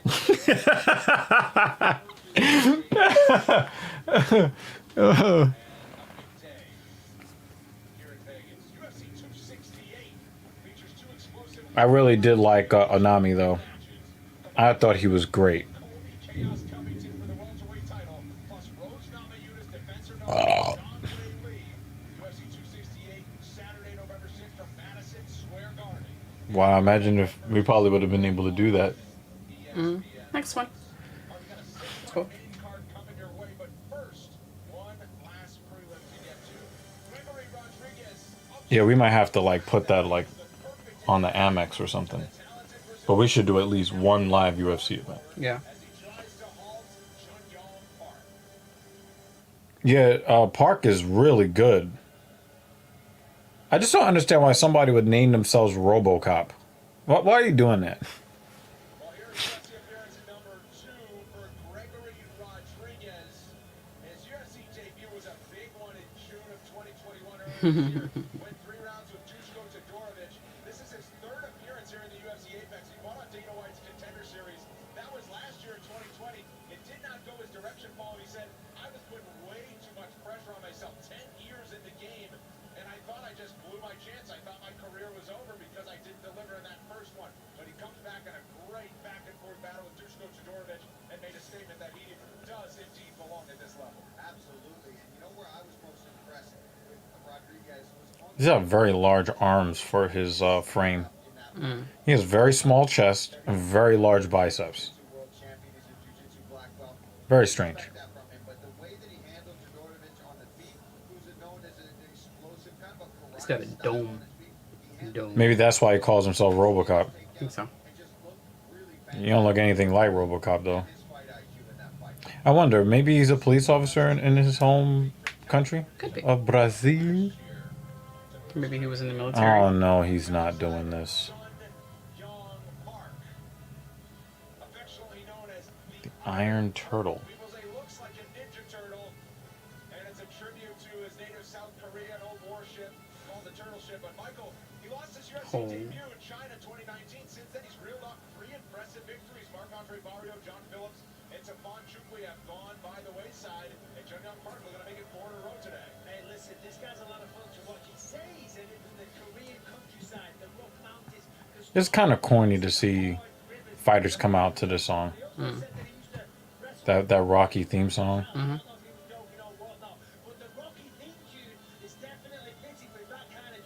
This is probably going to be a pretty good fight, though. Yeah, both of these guys are very willing participants in mutual combat. Aspect of MMA, and we saw a really good jab coming out of Park in the last couple of fights with him. Also good wrestling, good grappling. Your wrestling Mind getting me a fork? Because What's wrong with your fork? I really don't want aioli in my fruit. All right, weirdo. I think it would be more weird if I wanted aioli in my fruit. Whatever, weirdo. Oh, yeah. I'm taking a French fry for the road, and by road I mean Back to the the walk kitchen. to the kitchen.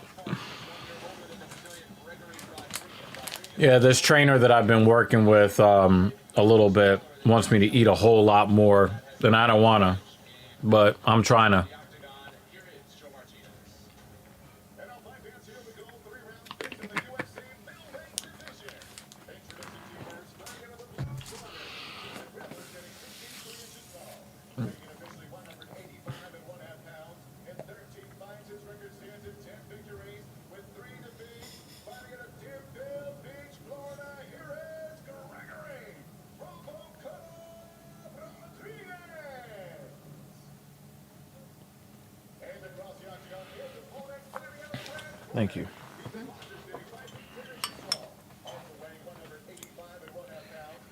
Passion fruit seeds coming out in my shit.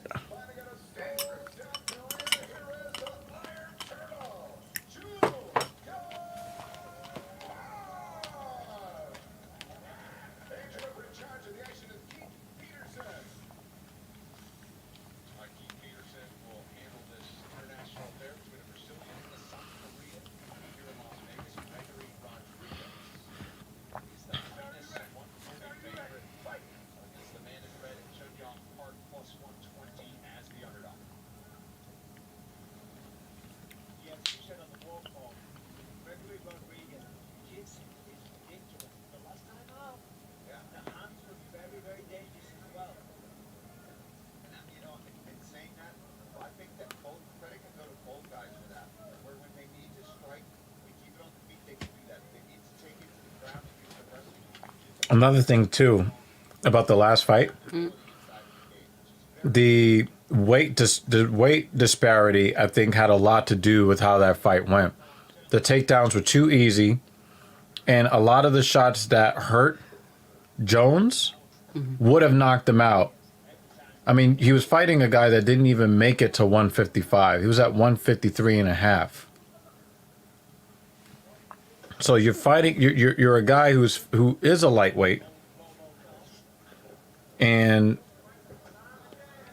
you know you're used to fighting at 155, which means you're coming into the cage 170. So it was 170 to 153 and a half. A lot of those shots that would have sat somebody like Jones down didn't sit him down because it was such a big weight disparity. And then when it came to the takedowns, Onami, you know, so I think the weight differential was probably the main thing, because if they were both fighting at 145 and had to cut and then come back up, or you know, if they were just a little bit closer in size, Onami probably wins that fight via KO. It'd be nice to see this next fight. Rodriguez does a great job checking kicks. So nice, just a little bit, ladies and gentlemen. Smooth rotation of the foot, but it changes the target Nice elbow. as opposed to the calf, and that hurts for the guy throwing the kick. Is this the last fight for the prelims? This is the main prelim? I believe so. Yeah. takedown attempts from either guy so far. Remember that Rodriguez has a 2-inch reach advantage on Park, and a 5-inch height advantage. Damn.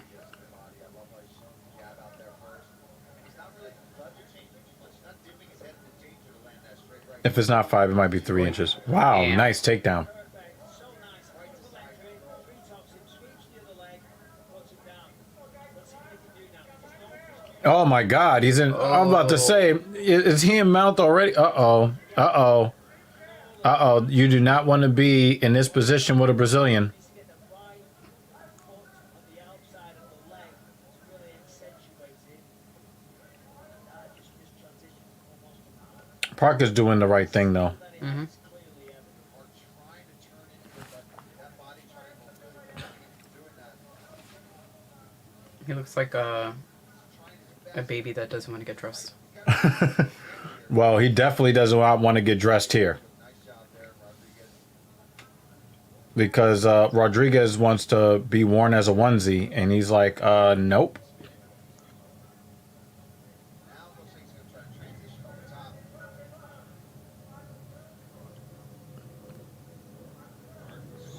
Here's the Iron Turtle in turtle position for a while. Rodriguez is doing a great job, but I think Park is doing a really great job defensively as well. Mm-hmm. And Rodriguez is doing a very good job of understanding when Park is getting close to getting out of the triangle, and then switching to improve his position rather than working so hard to chase the submission. And you've probably heard them say position over submission 1,000 times, and Rodriguez is doing an excellent job of that. It just so happens that Park is doing an equally good job of defending against this rear naked choke that Rodriguez is fishing for. That's a really dangerous spot for Park to be in. Wait. That's a big elbow. Short time for Rodriguez, who has been dominant. And the thing is, I think Rodriguez figures out you're not going to get him in a rear naked, so you might as well try to drop that ground and pound. The year with these punches. Second round coming. That was a really good job by Park to survive, but I think Park took some damage with some of that GMP. He got up a little bit slow before they went to commercial. So you might see the fight end very close to the beginning of the second round. Life might change, but flooring can last a lifetime. Order now. Get your flooring installed. Healthy Lowe's. Home to any budget. Home to any possibility. With Verizon, there's up to 7 entertainment subscriptions with Verizon. What? That's 7 times the... Lowe's is not home to New York City anymore, though. Ah.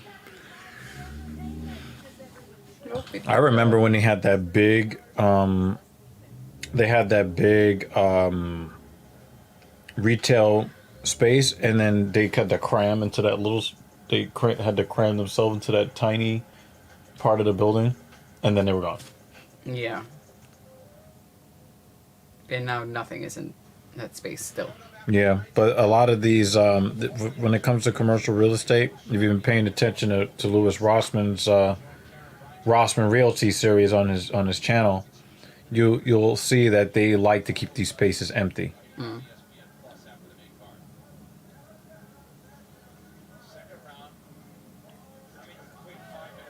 One good shot from Rodriguez is going to back Park up.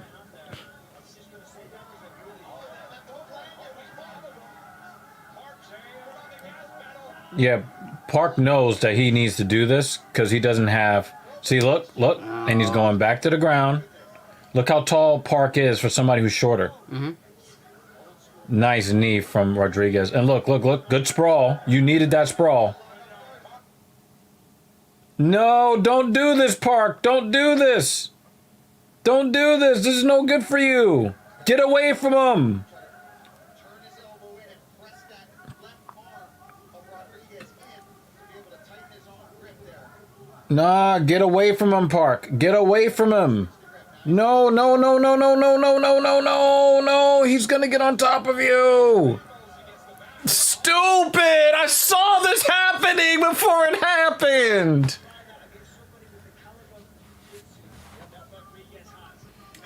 Well, at least the main card is next. But seriously, did I not see that happening? I saw it happening. I saw it happening before it happened.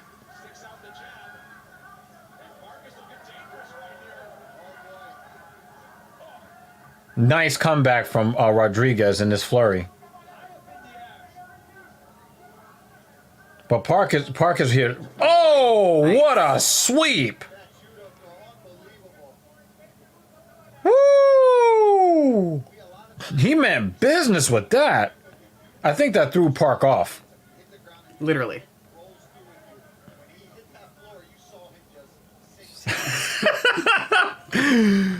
You always roast me for shit like that. Like that, the one the other night. I don't remember. I don't remember. You came in the room and gave me the finger. Oh. Yeah. So anyway, Oh, great man. match.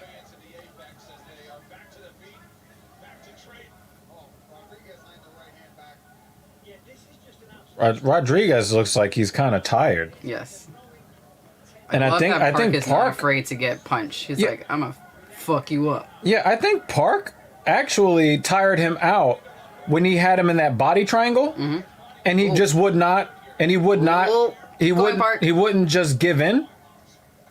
Nice combo from Rodriguez. Oh, Park. Park. You He's had getting. it. Yeah, he's dead. He's dead. Ah, He's dead. he He's had dead. it. He's dead. Oh man. He was dead He was on his so feet. Close. Yep. He tried. It was Rodriguez. good. Rodriguez was about to get knocked out. Yes, I know.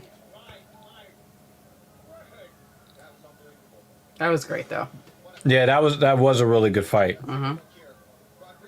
Oh, right on the jaw. Man. And he's like, listen. And he's like, yep, I'm done. Yep. He's out on his feet already. Boom. And Park is that character in the kung fu flicks where he just keeps fighting, and the people in Oh. the background are like, "Stop! Don't do this anymore! Stop punching my husband!" And he's like still like swinging, and he's fighting for his family. throw the towel. Throw the damn towel. That's Park. I appreciate that. Yo, he's a gangster. He's a gangster ass Korean man.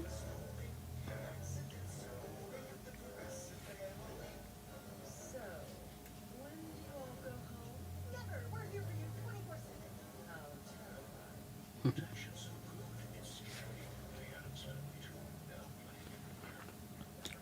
I'm just disappointed in Park because it's like, dude, we saw this happening to you. For the official result here is Joe Martinez. Ladies and gentlemen, here comes officially 3 minutes, 13 seconds. Where's Park? We have your He's parked somewhere. I'm here with the winner, the ever impressive Gregory Rodriguez. Gregory, back and forth war, brilliant fight. How close? It was a really good fight, though. It was. He definitely wobbled here and there. First of all, I want to say thank you, Jesus, because he saved my life, and he saved my life here in the octagon. Yeah, because your lights was about to go out. I love the way Park fights, though, because Yeah. he knew after he got grounded in round one, he's like, I got to go after you because I'm going to go out anyway. Yeah. And I laid some hand shots. I know I have knockout on their head, and I got this to kill. Well, you know, for your jiu-jitsu, I just don't think that Rodriguez is going to be. He's not really a contender, but he's a willing fighter. But I like the way Park fights.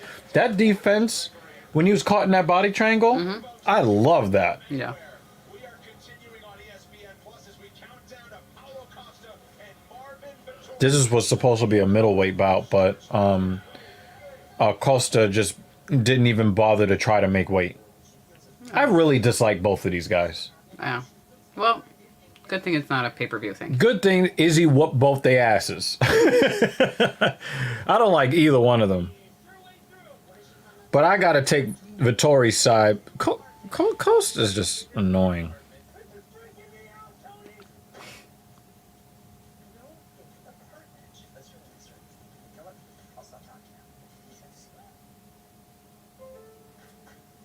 Low shoulders and a variety of stylish flooring you'll love in the years to come. Like Ergo West Protect and Stain Master, exclusively at Lowe's.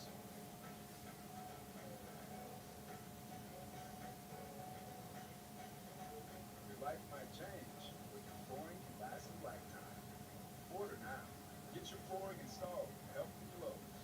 Home to any budget.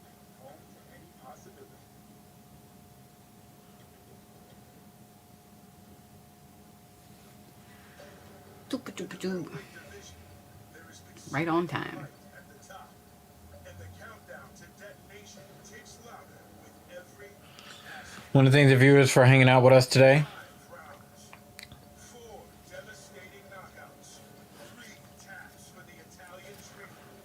2 deadly contenders. 1 explosive night in which their paths will cross. You know what's really sad? These are guys that got beat up by Izzy, who barely makes 185. And they have to fight at 205. Another fight night in Las Vegas. Italy's great warrior is back on the warpath. Robertson gonna try to fight the hand, dares the tap. Beautiful work there from Marvin Vittori. And standing in his way, a Brazilian But there are 2 meatheads, and it would be nice to see 2 meatheads go. But I Yeah. really don't care who wins. It just better be violent. Yes. lighten up the masses in Fortaleza and erase all doubt. The best way to the end of this fight is with knockout. Plus, surging featherweights are set to throw down as Oh, Caceres is fighting tonight for this afternoon. his 4-fight win streak on the line against a Korean flamethrower who is bringing the heat and letting everyone within striking distance. Yo, Korea. We got 2 Korean fighters tonight. Yeah, Korea is on the is on the upswing in the world Presence carries right now. coming off a devastating knockout. His We- last out. The gladiator will take aim at a hostile new force in the division who through 6 UFC fights has everyone tapped. Damn. It's time to let the fury begin. All right. This is gonna be nice and violent. I like it. Mm-hmm. Las Vegas, Nevada. It's UFC Fight Night. The more violent it is on the screen, the better it is for me when we're done with the show.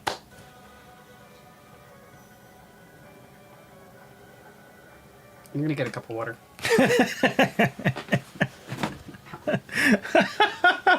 Is your knee okay? Yeah.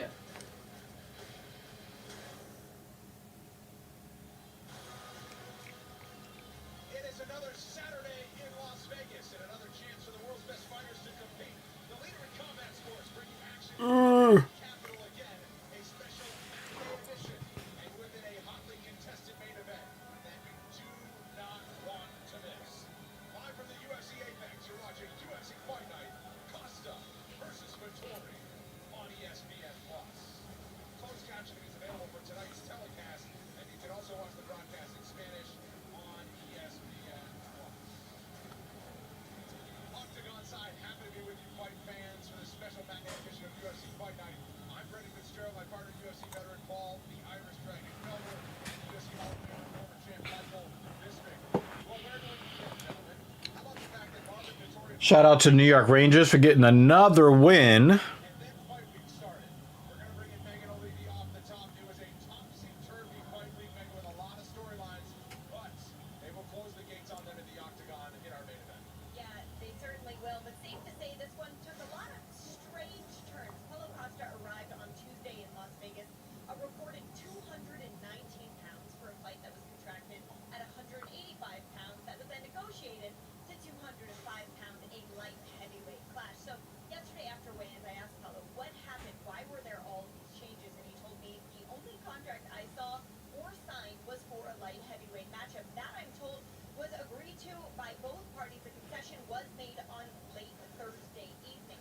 He seemed to place the blame for these other weight classes on his management, his team, and the UFC. So with everything that's gone on this week, some people were worried. Well, did Paulo Costa actually prepare to face Marvin Vittori? But Borrachina confirmed to me that this training camp was just fine. However, he did tell me something interesting. A couple of times he said, I've actually never watched a full Marvin Vittori fight, like ever. So when it comes to Marvin Vittori, well, he wanted this matchup originally because he thought their clash of styles would be amazing inside that octagon. But now, well, now the Italian said he wants to beat him worse than he has ever been beaten before. He told me it's been really difficult to make sense of the actions and the interviews by his opponent, Paulo Costa. So when I asked him about the potential difference in size here, he just kind of laughed. He said, you know, he, of course, is the former UFC heavyweight champion, and he said, I am not too worried about that. Now, tonight, the Italian, who has accepted this fight regardless of what weight class was presented to him, believes a win could, of course, put him back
Paul Felder is not letting Costa get away with the bullshit. Listen, Paulo Costa is a very, very dangerous individual. And now coming in 20 pounds heavier. Statistically, people that make weight often go on to win that fight. Vittori, you got to respect what he's doing here. How much is he overweight? He was overweight by 20 pounds? Well, the contract was for 185. He came into Vegas at 219 pounds. Wow. And then said, well, let's negotiate. So Why are then, you even allowing the fight to happen then? because he renegotiated it up 20 pounds to light heavyweight at 205. So the first story that I heard is that it was supposed to be a catch weight at 195. And even then, they didn't go there.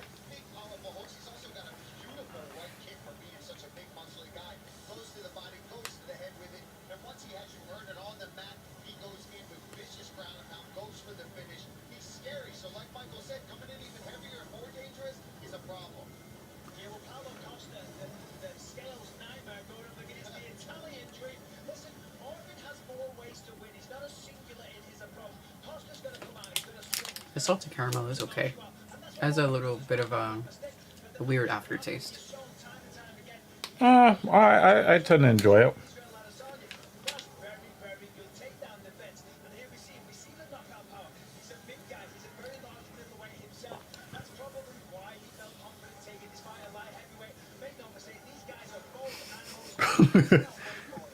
The stare down yesterday after they hit the limit or under the limit at 205 pounds with the new weight class. Sticking his chin out there, Costa, all he could do was smile, but Vittori was certainly not happy, but he wanted this fight. That was so It stupid. was. Hold out Paulo Costa. It shall happen in our Well, main it's event. going to be entertaining. Let's kick off the main card. Oh, yeah, no doubt. Bracing his role as the old school It will be. fight via the Negro Mariano. I remember the first time I watched him fight, I was like, I cannot say that guy's name. People could barely say my name, so I'm not even going to try. That's cool. I'm not going to feel bad. Well, anybody that can't say your name should feel bad. Now it's Nego Mariano getting a rising star spotlight in the octagon tonight when he meets Actually, I'm surprised when people can't say the other Mrs. name. So when I pronounce it, I'm like, it's actually Very- not that difficult. No, And I have to you know, like, people repeat just don't have myself. respect. That's what it multiple is. times. Oh, shit. Damn. Yeah. people Damn. Really struggle with her name, which is shocking.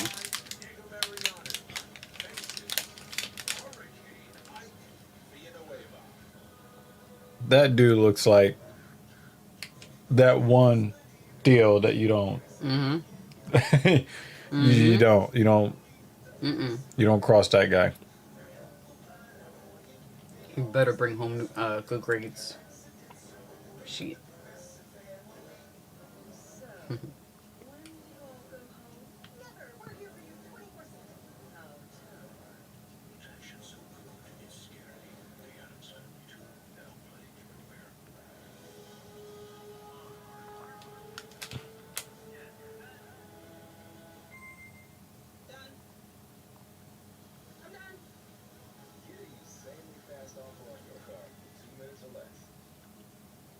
Wow.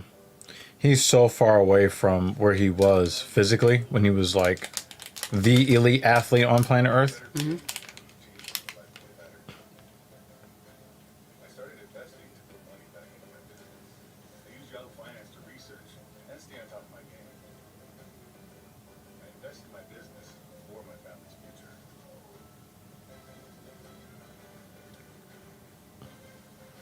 It's crazy how he let his kid be overweight like that, considering what he does.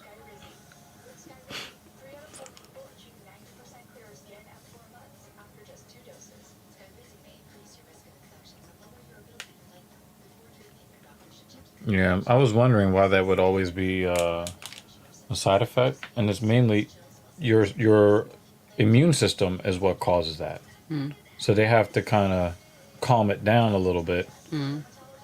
So You have to inhibit your immune system in order to stop that crazy reaction. Mm. It's cruelty free and vegan. Works for me, works for us, works for the planet. New Lash Blast, the clean mascara that works. CoverGirl.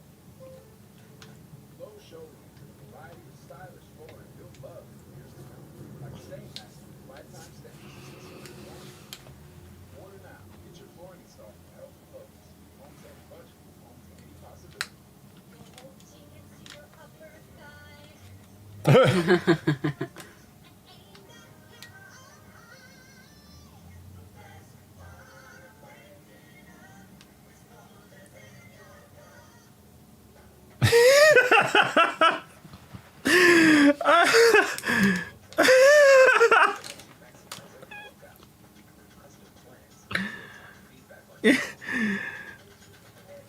Powered by 3D vision, Tempo is the interactive technology that trains you.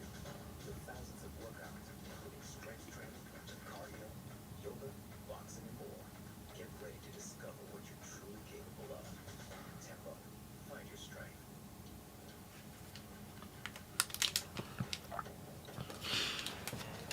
I wouldn't mess with that.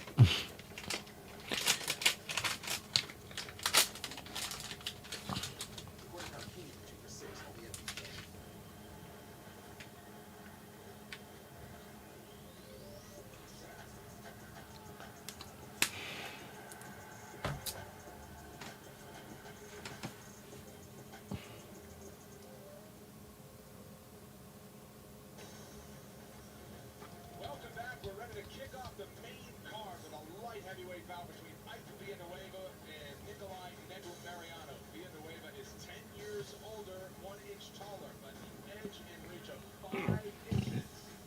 Yeah, I think I probably have to give it to Negumeriano. Setting the table this afternoon at the UFC Apex is Joe Martinez. Sorry, Ty. What? I know. I've had to deal with it for the past couple of hours so far, so. I wasn't even paying attention to him. Weighing in officially 205 now to 30 professional fights. His record stands at 18 victories with 12 defeats. Fighting out of Houston. Excuse me.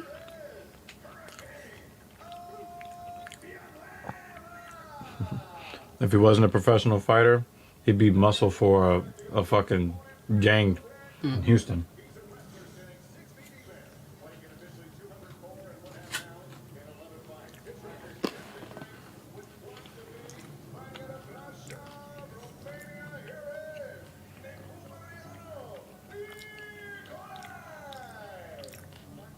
Ex-referee in charge of the action of this fight, Costa.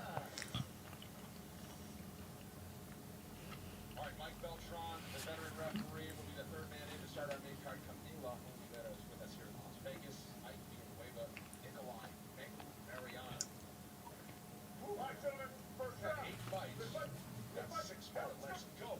Big time main card coming up this afternoon at the UFC Apex. Big time main event. Inside leg kick. Discussed in our main card kicks off in that division. Ike Villanueva is in the green. Nikolai Mariano is in the blue. And I'll give him an advantage in speed, probably to Villanueva. He's got fast hands and moves very well for being a big guy. There's the rest of what I was expecting. Takedown, slash, grappling advantage. Goes. Mega Mariano. Can Villanueva stay on the feet here? Nice spinning. That was very, very nice. That was slick from Negumeriano. What a nice guy as well. Speak to Ike Villanueva. You can just see the love that he has for his family, his young sons that play football. Just a hard working family. Yeah, the Pato Panthers. There you go. Big win on Thursday night. Oh, what a shot. Time for that. Ike is hurt, though. Ike is hurt. Ooh. Oh. Yeah, it's over. Theo Ike is done. Yeah, I didn't see. He was hitting him in the back of the head. Yeah, and they were continue to pass, even the referee pushing him off for a second there. So I'd like to take a look at that again and see Yeah, he was hitting him in the back of the head. Ref was pushing him off while he was doing that. At first look, it did look like the back of the head. Let's see on the replay. There's a reason why back of the head shots are banned. They're very dangerous. Here we go. So he goes forward, clicks in there. They're exchanging shots. That was behind the head too. That was on the ear, and then that's the back of the head. That was the ear, back of the head, back of the head. Well, the one that dropped him was behind the ear, a legal shot, and then maybe some questionable stuff after that. Nonetheless, the fight's over. Yeah, that fight was gonna end there anyway. Villanueva, that's probably his last UFC fight. I don't think he'll fight again. 18-13, and he got dropped by a fair shot, but the last two shots were behind, definitely right in the back of the head.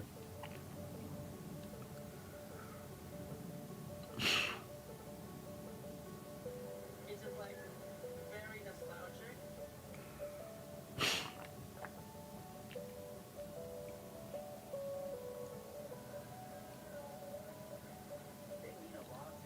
Amazon is an evil fucking company.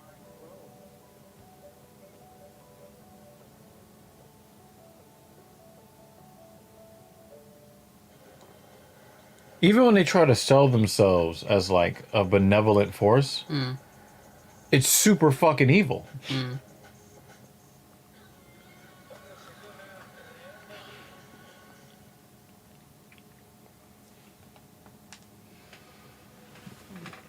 That shit is hard is hard to watch.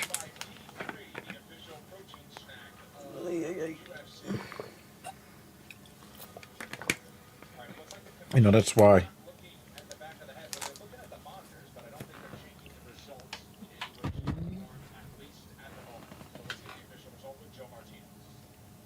Ladies and gentlemen, the comes officially 1 minute 18 seconds. Round number one. Referee Mike Belcon puts a home to the bell. Your winner by TKO, Nico Mariano.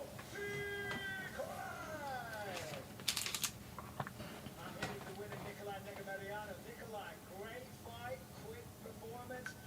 Oh, you're the translator, okay.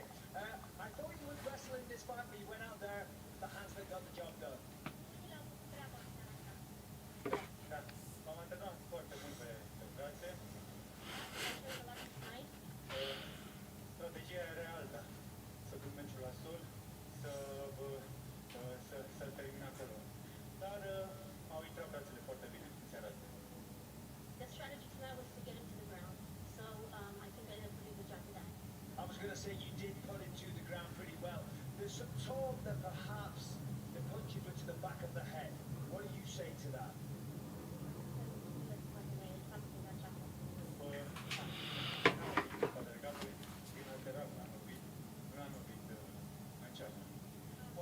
I was laterally from the side. That's what I think I did. Okay, well listen, either way, tremendous performance. Congratulations. Nikolai Negamariano, ladies and gentlemen. All right, Nikolai Negu Mariano, that is back-to-back victories. Never had one more impressive than his 7th win by knockout, which comes in the first round this afternoon to kick off our main card. But what a stretch upcoming for the UFC. Next week, the Octagon returns to Abu Dhabi for an ESPN Plus special presentation at UFC 267.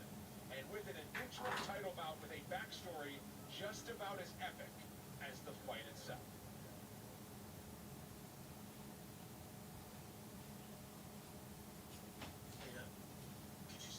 Another thing that's gonna be nice is to not have a tub that a leaky faucet. Both the That's- kitchen and the bathroom. Because if you like hold on to the neck in the kitchen, it leaks. Mm-hmm.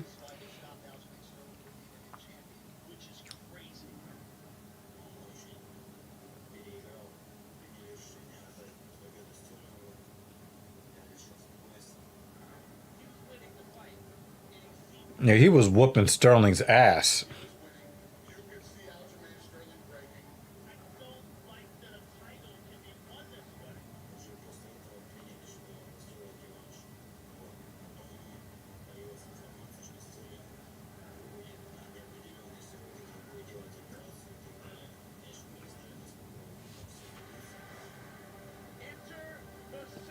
You know, Peter Yan is super dumb for what he did, but I feel bad for him.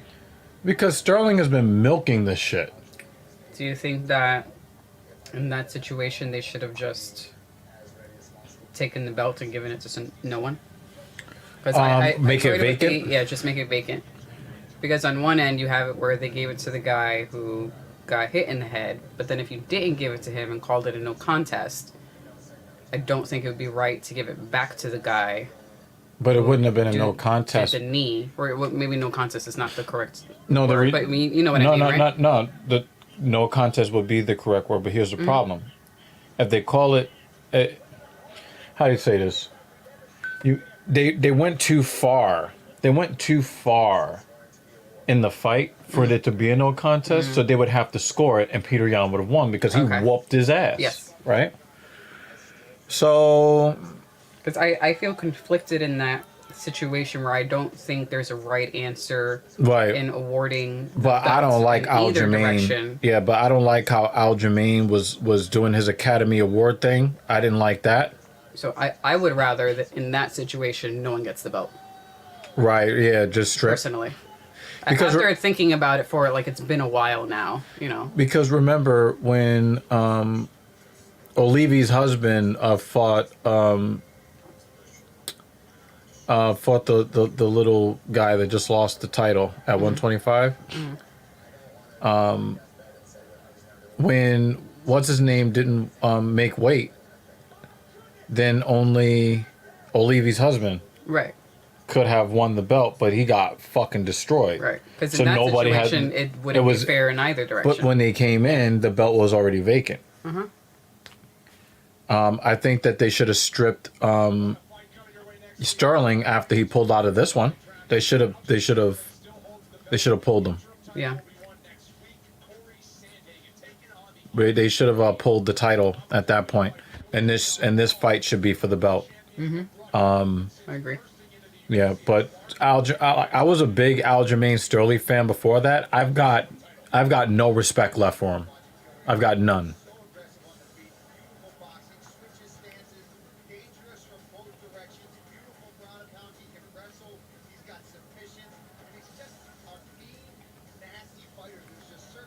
He was going for the knee there.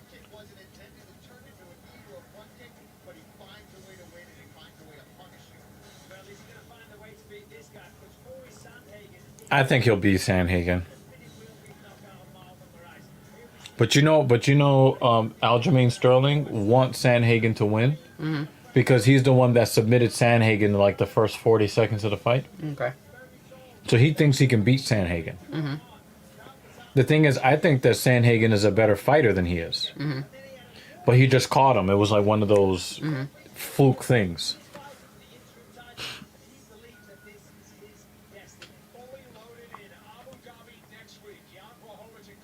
Yeah. I'm really, really happy about Islam Makhachev versus Dan Hooker. Dan Hooker was offering to make that a 5-round fight, too. But I know you wouldn't really like that too much because, well, actually, it's not too bad because it's going to be early in the day. Nice.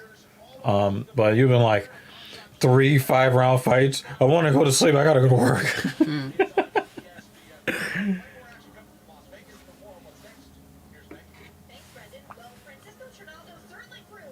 Yeah, I feel like that day we're just going to roll out of bed and turn on the stream. Because after coming home from the trip the previous day, I'm gonna just be sleeping. I might start the stream and I still have crust in my eyes. Like brushing my teeth as we're, starting the stream. What time is our flight supposed to land on Friday? I'm not that late, but I just mean recovering from a week of what I intend on being debauchery. Hours and hours and hours of concert because I'm just going to take advantage of all of it. You're really excited. I'm so fucking excited. Like, I have the potential to watch live music for 4 to 6 hours every day. The whole week. I'm there to see one band one time. I made a schedule too. Hold on. Let me double check what my schedule is because it'll also dictate what my outfits are going to be. That's why I'm having issues because I want to wear a dress, but then if there's a concert that evening, I gotta, put on my concert attire. Rock out. Same State Farm agent. Text the next day. SS, never ender. Is that even legal? Hey, get this. Never ender. Force. No, I didn't want to join. I want to log in. Whoa, guys. At State Farm, we actually get to know you. It's called service. That's the part that I was talking about. Like a good neighbor, Wait, State Farm is there. let me log in. I wasn't paying too much close attention to. Here we go. Oh, I never logged into that place. I don't think. You really don't have to. I do it because they let you sort of create your. Well, I mean, it's needed for the reservation, but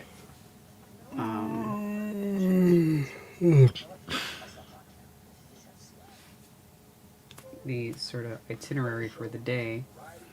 You know, the first thing I might do once we get on the boat, Uh, just take a nap. It's probably gonna be the first thing I do.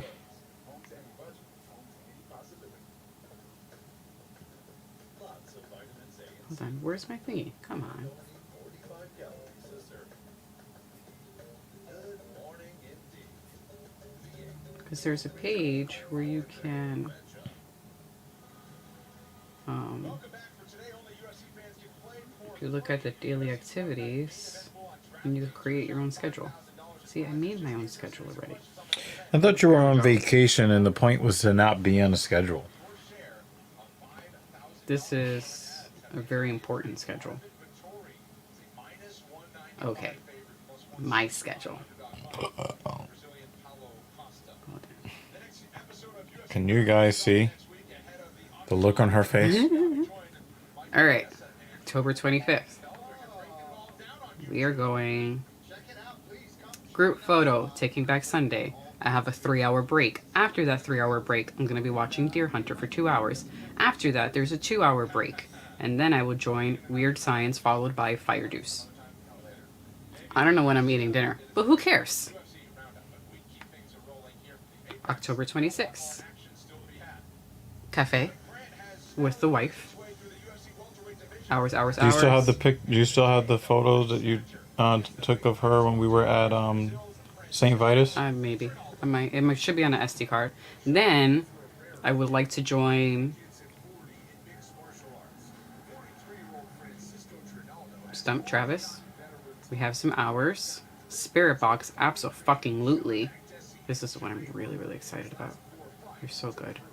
After Spirit Box, that's 1 hour, and then I'm jumping in to the Coheed concert for 2 hours. And then after the Coheed concert, I'll be watching Covette. And then after Covette, karaoke. I'm not eating dinner. Wednesday. My festivities don't begin until 6:30, where I will watch Spirit Box for the second time. Followed by, no, I don't think I'm doing Hail the Gun. Alright, skip that. Covette later in the evening if you want to watch them again. And then an emo night, which, why the fuck not? Wait, isn't this the day we actually get to the... More Spirit Box. Thank you, Scientist. Maybe I'm not doing Thank you, Scientist. Coheed on the pool deck. It's gonna be awesome. I'm not getting any sleep.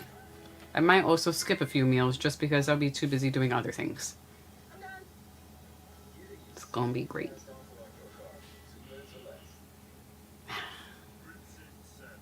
So yeah. Gonna be great. Well, that's what I spent the money on. So Dr. Evil's gonna be wandering the ship. Like, where's my wife? I lost my wife Nope. again. nope, not gonna be wondering. I know exactly where the fuck you're Actually, he will know exactly where I am. at. Yep, and I'll just be like, well, enjoy. We're like, where'd she go? Check the schedule. That's where she is. Mm.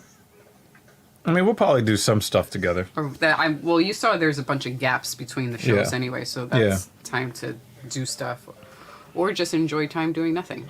Yeah. Because I definitely would like to have some lunch or a snack on the balcony. Yep. That's gonna be very nice. There's other stuff going on up on the balcony too. Mm-hmm. Activities. Activities. Rinvoq helps tame pain, stiffness, swelling, and for some, Rinvoq can even significantly reduce RA fatigue. That's Rinvoq. With RA, your overactive immune system attacks your joints. Rinvoq breaks them. Excuse me. Helps stop the attack. We did order the king size bed, I believe, right? No. So the way the room works is you get 2 beds and you got to put them together. Hmm. It doesn't come with 1 bed. I thought I ordered that as part of the reservation though. I think the only room that has the king size bed is like the top Yeah, but suite. we are like very close to that level. Not that close. Mm. Not that close. We got a good level, but we're not that close to get king size bed. So it's actually 2 beds where we Oh have the man, I option could of, see the pain in that skin. Oh man. we have the option of putting them together to create 1 bed. Therapy contains 3 essential steps to restore the ones we lost and help repair what we can. So I can love you moisture and keep us protected. We're in this together, so we've got to have each other's back. And friends. Therapy, developed with dermatologists. They know what time of the year it is. Mm-hmm. Francisco Trinaldo's back. All right. After I start the new gig, I gotta make my appointment for my winter visit to make sure the skin is okay. Yep. Make it by the skin of your teeth. Wow, there's a lot of gook on his face. Gook. Dwight Grant again.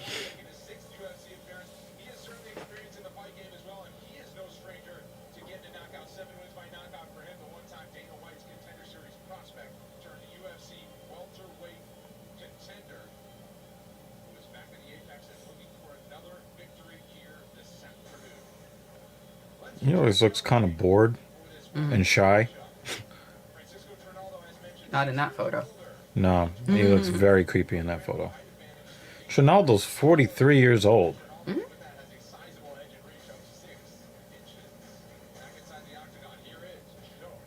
Yeah, I think Trinaldo is in a very bad disadvantage in this fight, though.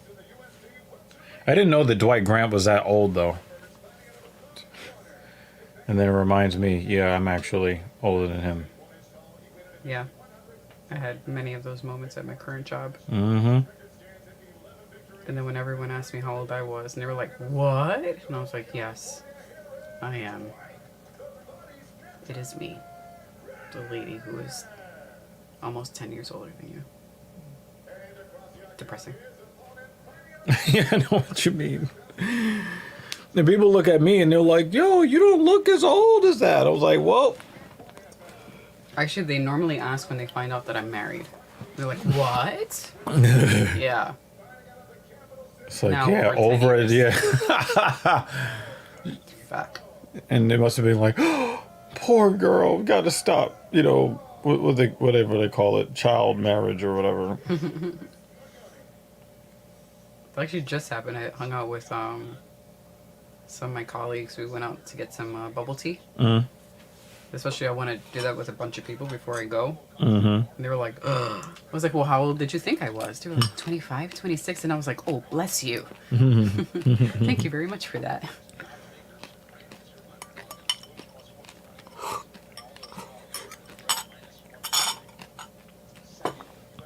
Dwight Grant is doing a good job of fighting with his tools, with his gifts. He's trying to establish the jab. He's got a 6-inch reach advantage, so.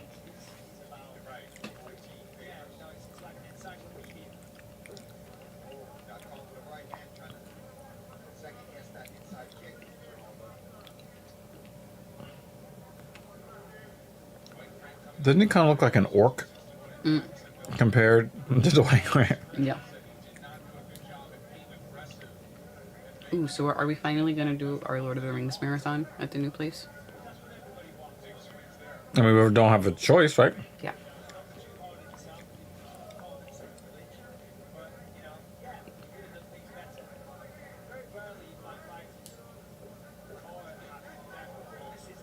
That was nice. Left him a left hook as well. Ronaldo having trouble with the range right now. Very much so. Gonna get on the inside, gonna drop it. Yeah, he's got to try to pump some feints and get Grant to overswing a bit. Yeah, Grant is just going to keep pumping out that feint, that jab feint. Grant with that 4-inch edge in height. Bigger reach advantage. Yeah, 6 inches. Trinaldo was trying to find his way inside, but Dwight Grant is doing a good job pumping that out. Overextend himself. He's not really using the feet to go the distance. He's trying to swing. Some of his reach advantage is taken away from his power hand because Trinaldo is fighting Southpaw.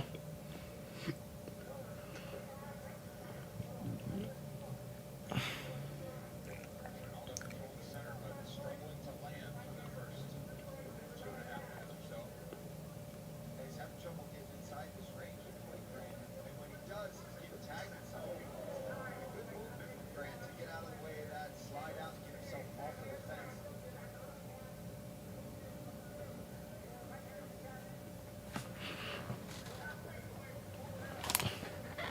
Battle of feet right now. What's up, DG King? How you doing? Hello. We actually had some pretty fine fighters that were fighting earlier. Richie, she's fucking hot. But DG, you are right. She is fine, ain't she? Inside leg kick go up high. Yep. Flexible. Being a stockier, strong guy. Oh. Anytime he throws, he's looking for the knockout. He's looking to get damage. Yeah, Grant is Gas yourself. You know, I actually was trying to figure out who I thought was hotter between you and That's Richie. a sick. I was trying to figure that out too. I was just like, She it had is. great thick hair. Her Yeah, hair was awesome. And the thing is that your skin tone is almost exactly the same. I'd say yeah. I wouldn't get into a fight with her because she'd fuck me up. Oh yeah. No, but like And I would just lay there and let her. yeah.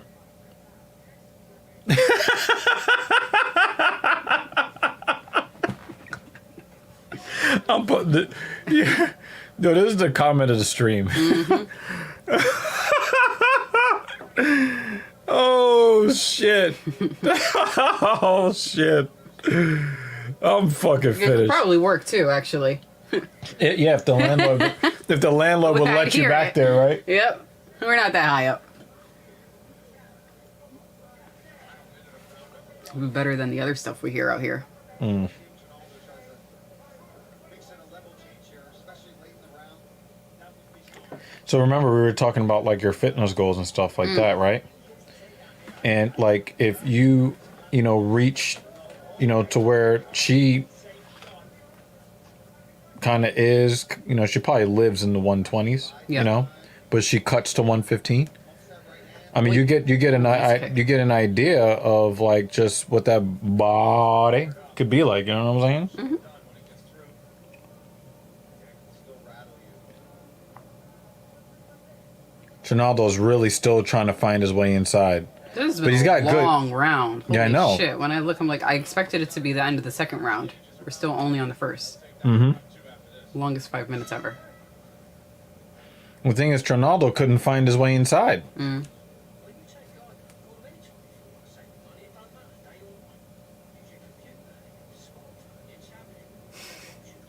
I like how they made it look like it was really difficult for him to go down. Well, I'm looking. Well, so what I was looking at is how they displaced the sand. Uh-huh. I think they did a good job with Yeah. the with those effects. That's what I was staring at the whole time. Yeah, but sort of like, he's off and he's wobbly. I mean, that's really what it's like when you're walking Yeah. down. But I mean, but the thing is, I didn't really see that because I was Yeah. looking to see what they were You're doing looking with at the something other else. effects. I think they did a good job with that. Yeah. There's no better feeling than when you chase a threat to better.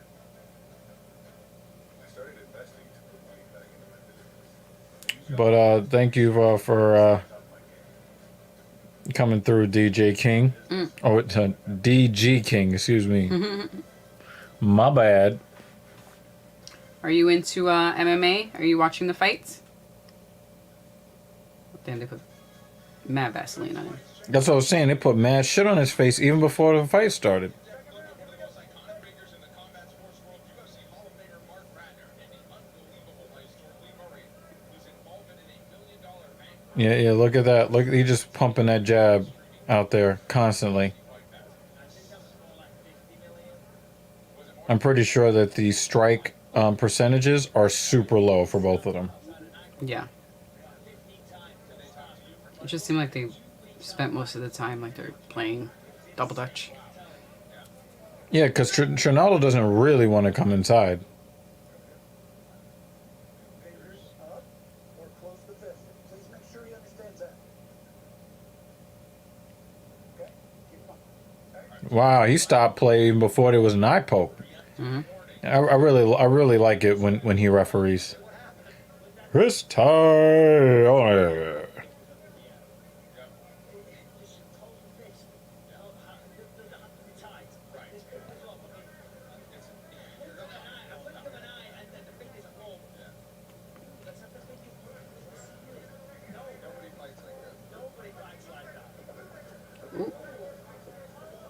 did that really get through?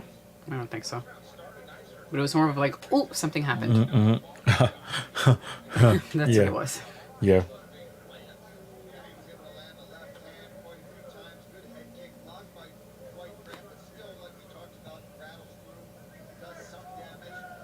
Oh, Trinaldo got in there.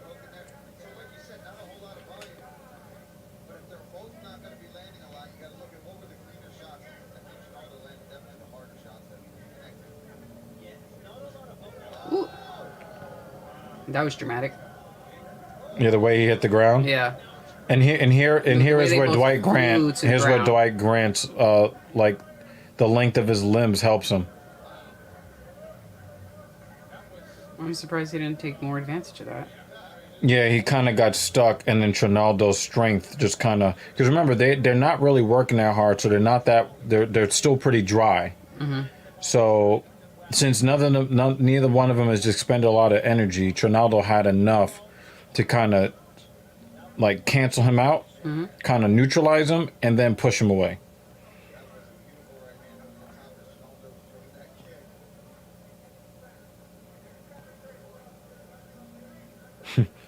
Trinaldo looks like a more awkward version of Jimmy. Yes.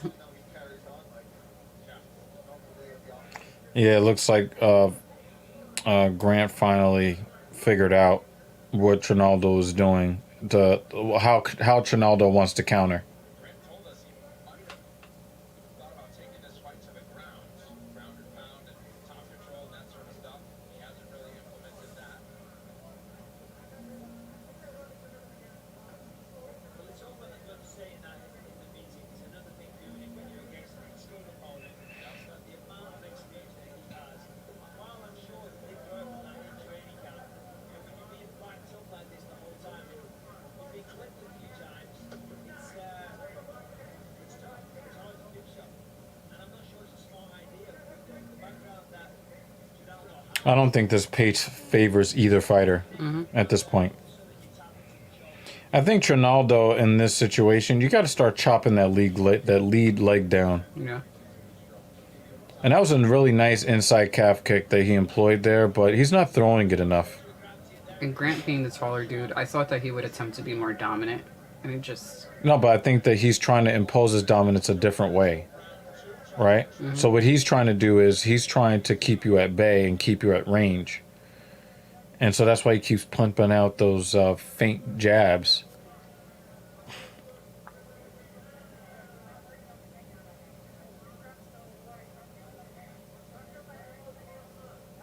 Nice knee from Trinaldo.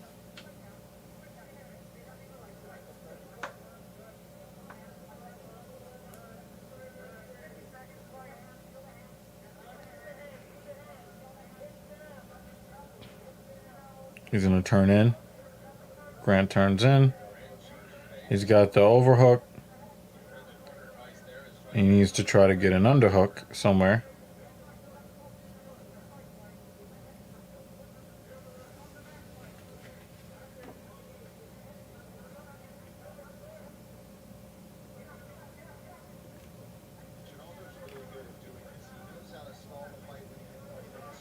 And here we go. Last few seconds of the round.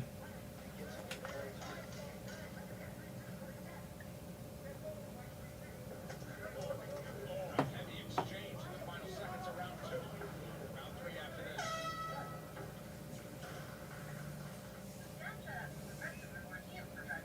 Okay, what message did you hear this time? If drivers can save using Snapshot, What's Snapshot? it's a commercial stuff. I took commercials out. Me too. I was like, wow, wow, wow. Tell me about it. Where was Salem retreat next weekend? Bernice got kicked out of business. For talking? Brand larceny. How about we get back to saving? Let's talk about that. Progressive.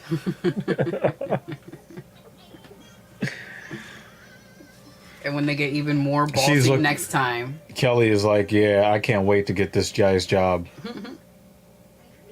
The next commercial is going to be like murder. There really should not be a lotion called Jergens. I'm sorry. Love it. Thanks. Okay, I'm free for dinner and energizing citrus body butter. Jergens. Here's that big right hand that Dwight Grant lands. As Ronaldo's throwing a head kick, really wobbled it, got on top, but Ronaldo in the He landed some nice GMP for a second there. You know, with not much happening in the fight, that might have been enough to win the round for Dwight Grant. See, this is his way of dominating, is by extending that left arm out there to keep Trinaldo at bay. Excuse me. But they're gonna have to really dial up the pace, though. Mm-hmm. It's tough to differentiate and score 10-9 either way. Well, here for Ronaldo, so Dwight Grant will get some time to recover. Naomi was, he's like, dude, you need a rest. You good? No, you good? And he's like, you sure you're good? He's like, okay, I'll take a rest.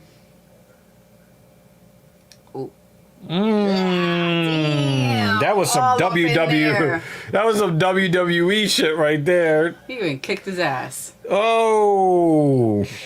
Ugh. All up in there. Oh. Ah! Oh. There's no mistaking that at all.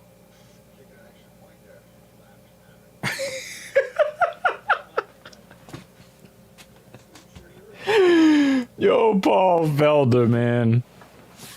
Oh my God. Yeah. Yo, even Chris Gianni is fucking joking like, yo, that couldn't have felt good, man. We've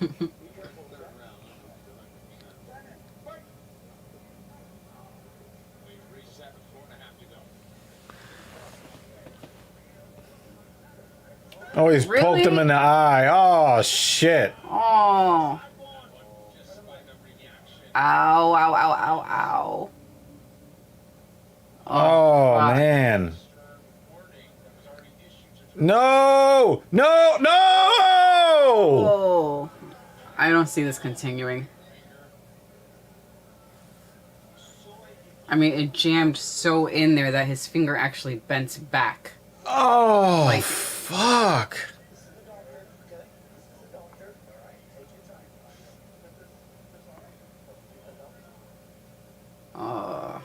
Did he get blood out of that?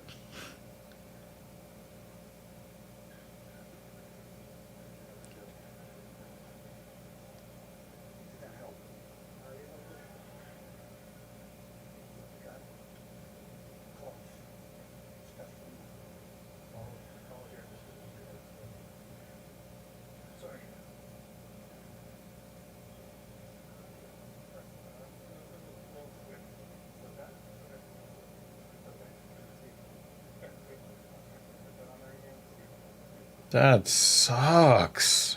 I wonder if Chris is going to take the point. You were warned, He was Did a warned cup about shot. it. Yep. and then put him in the eye. That seems like a valid point deduction. You gotta take a point. Mm-hmm. Because he was warned about it And it wasn't already. just like a little poke, like his Yeah. eye, like Yep. his fingers jammed in there. Yeah. All right, doctor gives him the thumbs up, and it appears like Dwight Graham wants to continue with the action. If he Yep. cannot go, oh, I think he's gonna take a point. Yep. Good.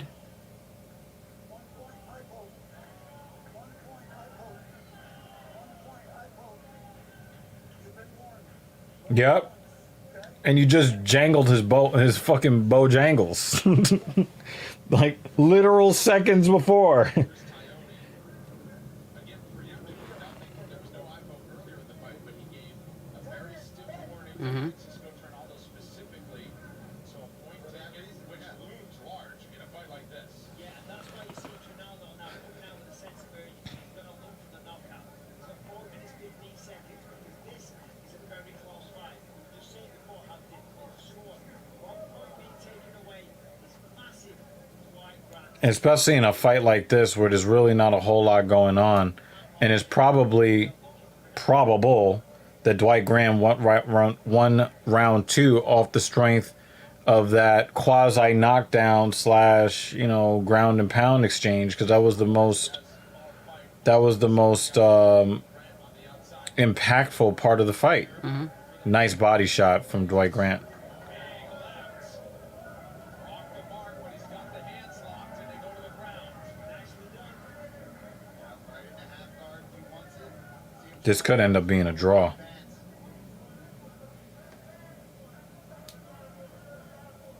Seems content to sit there in half guard for now.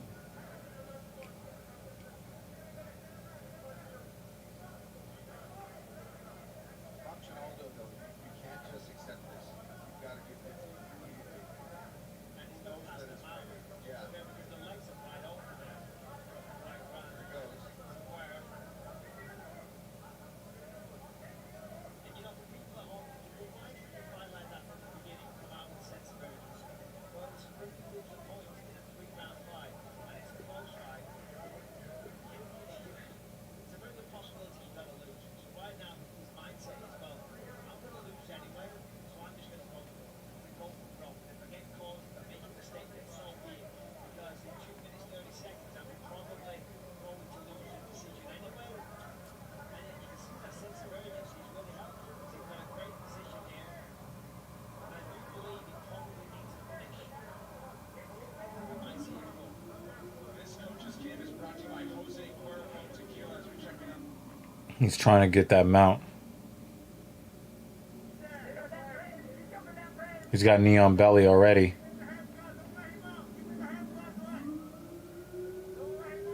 Yeah, his guard is so loose. I'm surprised that Trinaldo hasn't gotten full mount. Now he's got de facto mount. 3/4 mount right here. And yep, Dwight Grant knows he's too late. He knows he's too late. He's already in 3/4 mount. Now that ankle's about to sneak through for full mount. Ronaldo's trying to get it through 3/4 mount is where he has to really be balanced in his attack. He needs to get that left foot free. Once he does that, he goes to work. Great Now he's got full mount. submission. And as you say, Paul, there it is. Yeah, that's not where you want to be. Incredible, right? He knows you haven't done jiu-jitsu at home and things like that. That little bit of that ankle onto that heel and that foot can really prevent somebody from being able to Oh, okay, he's got half guard back. come by a thread, but hanging on nonetheless. And even with that foot in place where it was, if he starts throwing out punches, a little bit of explosion on Dwight Grant, he'll be off balance and he'll go, and he'll go, and Ronaldo will end up underneath. And he's back in full mount again. Securing the full mount, he's got 50 seconds though to go to work. Seems like he wants the submission, trying to soften the body, looking for a heavy arm choke. I'm sort of ready down elbow from Ronaldo. It doesn't look like Grant knows what he's doing down here at all. No. Grant, yeah, Costa up, exactly, big time. Dwight's going to get on the side like he's doing there. Like he knows, it seems like he knows how to avoid like the big stuff, but doesn't really seem to know. He's getting out of here with a 9-9 in the third round at first. Yeah, definitely. This is 9-9 for sure, without question. It's how these scored the first two. Yeah, still Yeah, it could end up being a draw or a majority draw. final 10 seconds now. Trinaldo did not fight. Even when he got in the mount, he did absolutely. How do you do nothing with a mount against a dude that does not know what he's doing on the ground? Minutes in the books at welterweight. We'll find out how the judges saw this one when we come back. It was kind of a disappointing fight. It was not kinda. You're being kind. I am. Kinda. Kind of.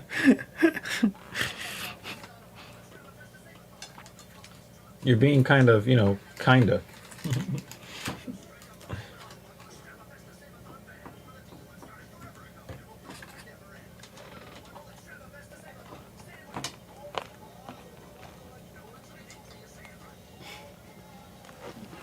I think they're making fun of Toyota. I love how threatening the end of that commercial is. Mm-hmm. Which Toyota commercial? All of them. Oh, okay. I think they're making fun of Toyota in general.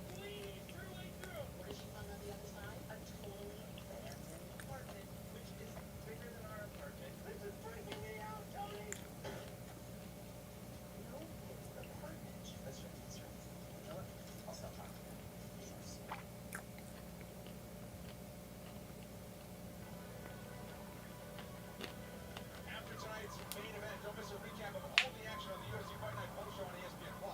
Michael Chiesa joins Karen Bryant to break it all down. Plus, Megan O'Leary provides exclusive winner interviews to the post show. Follows us right here on ESPN+. We're still waiting for the decision because it's not as cut and dry as just scoring the rounds. There was that point deduction in round 3. Now the eye is starting to close. Damn. And a very closely contested fight. Ronaldo, put your arms down. You were terrible. He usually fights pretty well, but he was terrible today. A couple of bad efforts from a couple of fighters today.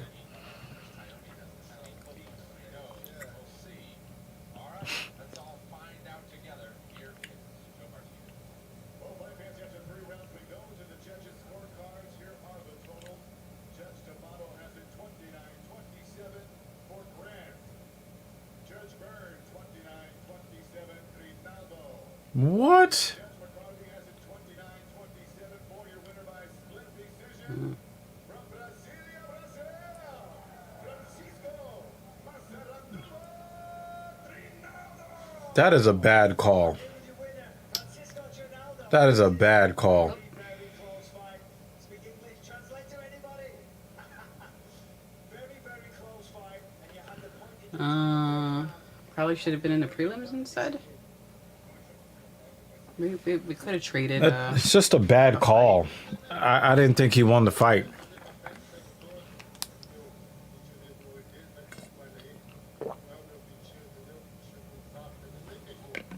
That is the worst performance I've ever seen from Trinaldo, and I don't think that he won the fight. At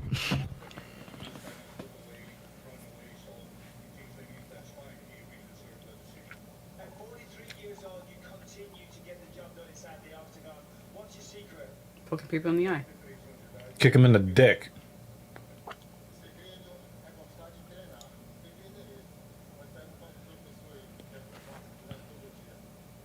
The secret is to train every day the way you does. 3 times a day, and we have to tell each not to train. So, yes, that's the secret. The secret, there is no shortcuts. Francisco Trinaldo, ladies and gentlemen. Well, longtime UFC contender in the lightweight division has moved up to welterweight where he gets his first win at 170 pounds in the octagon as he goes the distance against White Grant. All right, folks, 2 weeks from today, you're not going to want to miss UFC 268. That's going to be a very entertaining card. Square Garden. Kamaru Usman So, actually, for that one, Covington, his toughest I will be late. November 7th? No, November 6th. Okay, yeah, no, November 6th. November 7th is Sunday. Sunday, okay. Because November 7th is the New York City Marathon, and I signed up to volunteer. Oh, so that you can get credits for next year's race? Yeah, well, I'm already doing next year's race because I was supposed to do 2020. Yeah, but Got moved for don't they 2022. give you... So I will earn. You have to do 6 hours? Huh? You get to choose. If you volunteer, you choose which shift you want to do. I chose this one. So I'm gonna be at the finish line. So I like the 1 to 7 because I get to see a good amount of finishers, including I wanted to see the late finishers because normally there aren't as many people around for the stragglers at the end. And there's just a really nice energy for the later, finishers. Okay. But yeah. I wanted to do that in my first marathon, but I was like, I'm too fucking tired. I can't go back and cheer people on. So I could do it this year. Mm. Alex Caceres has been on the UFC roster for more than a decade. Yet it's now at 33 that he's hitting his fighting prime as he enters tonight's meeting on the heels of a 4-fight winning streak. But after victories over Stephen Pearce, Chase Hooper, Austin Springer, and Kevin Crew, Bruce Leroy will be put to the test again by South Korea's Sung Woo Choi, who has an impressive winning streak of his own, having won 3 in a row, most recently scoring a spectacular knockout of Julian Erosa in June. Coming up next, Alex Bruce Leroy Caceres takes on Sung Woo Sting Choi. Ever since he can remember, Sung Woo Choi wanted to be an MMA fighter. Growing up in South Korea, Sting could never picture himself with any other occupation. I mean, he was the kid in grade school doing reports about his future as a mixed martial artist. When he was young, he of course watched but also studied fighting. And as a 28-year-old actually remembers when he first saw tonight's opponent, Alex Caceres, compete inside the octagon years before Choi himself was signed to the organization. Now, he told me yesterday he really looks up to fighters like Max Holloway and Charles Oliveira, but his favorite fighter, well, that honor is reserved for Dustin Poirier. In fact, he told our UFC.com team he doesn't like hot sauce, but he will certainly buy some if it means he could meet and potentially train with the Diamond himself. I like his attitude. He's got some spicy striking on the feet to Sung Woo Choi. We'll see if he gets that hot sauce. But here's the deal. I mean, you look at Dustin Poirier. He's so affable. He'd be like, "Hell yeah, I'll give you a bottle of hot sauce. We could train." He's responded nicely with 3 wins in each of his last 3 fights. None bigger than the performance of the night knockout earlier this year. Oh yeah, the last time we saw him against Julian Erosa, that really showed what this I like it whenever Julian Erosa loses because I hate his nickname. This is, I can't say it on the air, but Megan said that. This guy was doing reports of being an MMA fighter when he was in school. I think his first fucking questionable ass nickname. relief and the cheese. Yes. Felder. Yeah, this guy is so fun to watch on the feet. The way he ends his combinations against the fence, just flurries, speed, and tall for this division as well. What, 6 foot? You notice that everybody's blood vessels across the bicep are the same, except for me. Like, I got spider webs on my arms. I don't have that one large blood vessel that goes down the bicep. You're an alien. Yep, maybe I'm the real Spider-Man. Oh my god. You know, my spider senses are very strong, so. Bruce Leroy glow. We've seen the best of Alex Caceres. Well, that he's showing the best form right now, and he's still just 33 years old, Paul, for a guy that's now won 4 in a row, looking for 5 in a row. He entered the UFC so young on that Ultimate Fighter season. He's still got a lot of fight left in him. Yeah, it's crazy to hear that you say he's only 33 years old. I feel like I've been watching him for 10 years already. But Alex Caceres has really gotten into his own zone recently, right? Where he had a lot of different images going on and gimmicks almost. I don't want to call them gimmicks. I believe he felt that, he was living the true lifestyle. They're glooping that shit on their faces today, yo. Being a little more aggressive and a little more scrappy, a little less smiling. One of the last times we talked to him, right? He wanted to kind of get rid of that whole smiling, enjoying himself attitude and go in there and be a lot more aggressive on his feet and get in business a little bit quicker. And he's really coming into this as a martial artist. He says, my opponents, they've never done anything to me. And honestly, I like you. And I wouldn't be doing this in the first place if I didn't want to show my creativities. And I'm not just hitting them because they hit me. I want to put on a masterpiece. I love this approach. Here's your teletape for this featherweight matchup between Alex Caceres and Sung Woo Choi. Caceres, the veteran 5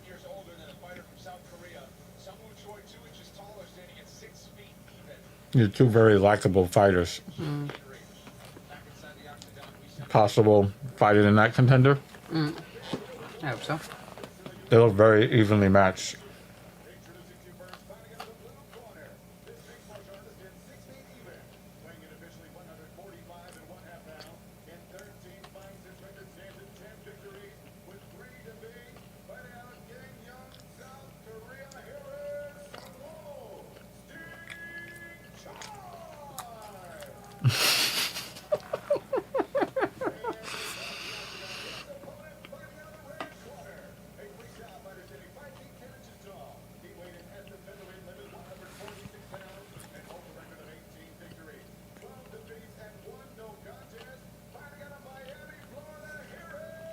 He definitely looks like he has the build that people want to test when he goes to the bar. The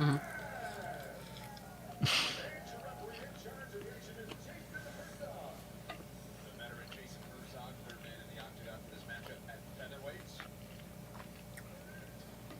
Sung Woo Choi minus 280 as the favorite. For the underdog of greater than plus 200, Alex Bruce Leroy Caceres. Caceres is in the I knew Casada was going to start with those kicks.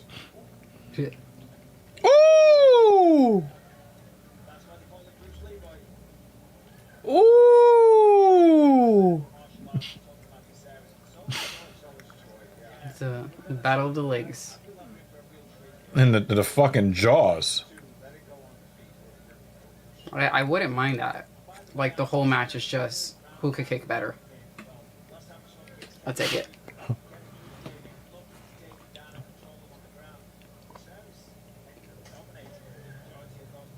Alex Caceres is so good spoiling the part. Yeah. You know, you put him in there against these guys, you try to maybe see how they can swim with the big boys. And it shuts a lot of those kind of guys down. But it's tonight, being on a 5-fight win streak, I think he can't help but give him somebody a little bit higher up in the ranks and see how he handles himself. He's been around long enough to deserve that. And that's exactly what this fight is, right? Let's see how good Sung Woo Choi is after his 3 straight wins. Ooh, he caught him again. So effortless. The way he just flicked that right leg up there. Look at Choi though. Big right cross from Sung Woo Choi and Caceres skipping out of danger. I would give the edge in flair. It's power. Choi's ahead of him now. I think Caceres might have hurt his toe there on that kick. Gave a grip to Choi on the way out.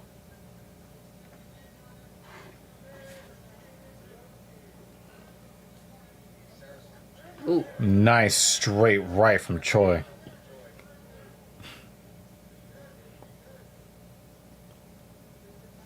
Caceres is really seeing that kick. Oh! Oh! Oh! Yo! He planted him with that fucking left! Wow! Oh! That might have been that was illegal. That was Come on, illegal. guys. That was a legal knee. I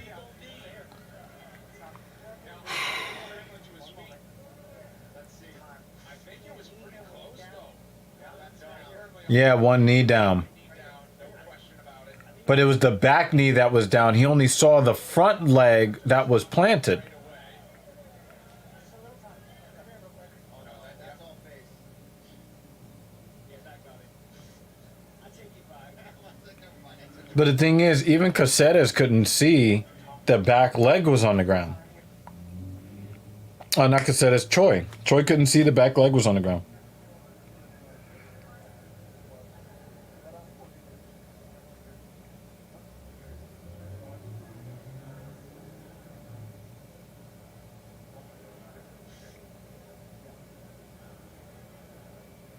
Mmm. I take that back. I can't be perfect every time. He was a little wobbly too. Yo, Caceres, yeah, he's wobbled. Yeah, so Caceres, you could see, was affected as he walked away, stumbled away. I need to translate for me. No, you're fine. Stop. I need you to translate for me, okay?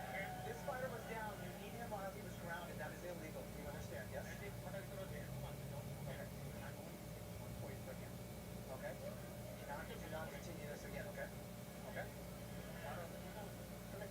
Yeah, that was a big knee. Yeah, 1 point from Jason Herzog, and showing why he's one of the best referees in the game. Yeah. Flipped it right away. You couldn't let him get away. You had to take a point. Not because of, but he couldn't see the back leg. He couldn't see that back leg like that, you know? It's probably going to end up being a 9-9 first round because I think he's so. got the better of Caceres in this so far. Well, I think the other thing, since we've been seeing a lot more knees like that, or people hesitate to do the knee. So for everyone else coming in, they're going to be like, ah, shit, I got to make sure I, tighten up my game. And I feel bad for You can't let Troy it pass. because the leg that he could see, his foot was planted. So it was clearly illegal, but I could see why he would want to Yeah. do that knee there. So in those situations, we have to think of something else to do and not automatically go for the knee. Yeah. Because it's just, Yeah. in the heat of the moment, it's too risky. Nice body kick, Caceres. Opposite stances. Yeah, but it was that body kick that allowed Choi to counter him with the right hand as he came in. So Caceres very careful with that. If I'm Caceres after that, what happened, Nice body shot, Caceres. I'm bringing that kick to the head because you either have to block the kick or you get kicked in the head. And if you're blocking, you're not countering with the right hand. Yeah, but let's be honest. After that knockdown and then that illegal knee, I don't think Caceres probably understands why he got dropped. You know what I mean? But in the corner, I guarantee that's something they'll bring up where they're like, "Hey, you have to be careful throwing that big left kick because Choi is countering you perfectly with that right hand." Nice. Step and push kick. Oh, what the fuck was that? And he landed it too. Oh, and then Troy with the fucking head kick. And then that's why you need your corner team to go, you kick the body and you almost got sparked out. Oh, right hand from Troy. Caceres on the retreat once again. 45 seconds to go.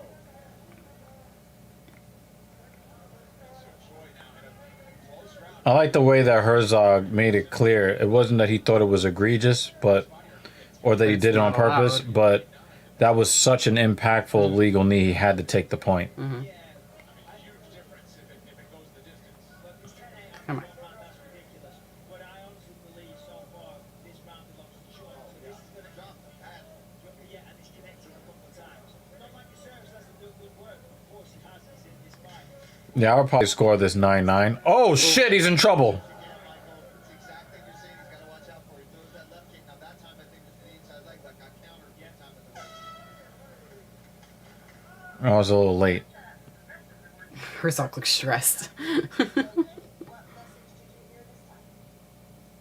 If drivers can save using Snapshot, What's Snapshot? it's a commercials spell. I took commercials out. Yeah, me too. They're always like, wow, wow, wow. Tell me about it. I'm going to a silent retreat next weekend. He's got kicked out of the house. For talking? Grand larceny. How about we get back to saving? Yeah, let's talk about that. I love fluff. Right? Yes? Okay. Stop being idiots.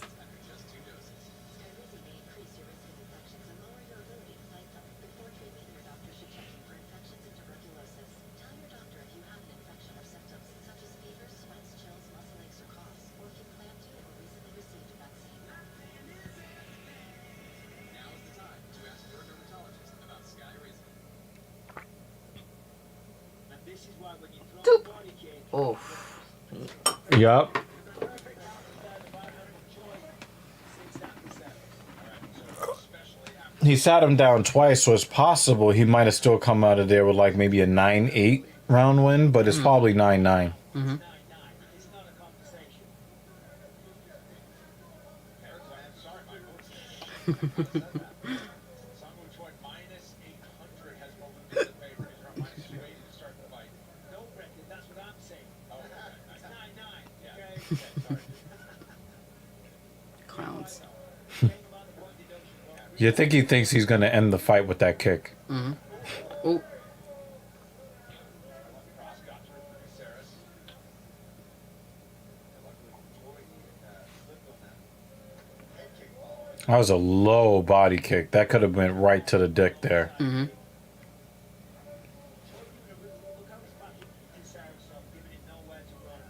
Nicely done by Alex Caceres. You know, it might be, this could be a good idea. Mix things up and try and put Choi down. As I said before, Nice little forearm from Choi there.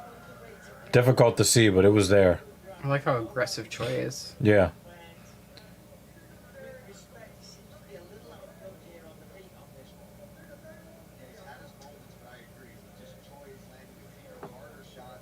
Seems to be probably the bigger of the two, stronger, but I still think this is a smart move for Caceres. Caceres knows when to clinch. Mm-hmm. When Choi goes to get inside. When Choi goes to really unload, he kind of magnetizes himself to Choi's chest Mm-hmm. to make it where Choi can't extend his arms. So he wants to come in to set up a combo, but he can't because he's just been kind of like sucked into body contact with Caceres. Nice shot from Caceres there. I think he tapped that nose. Yep, he did.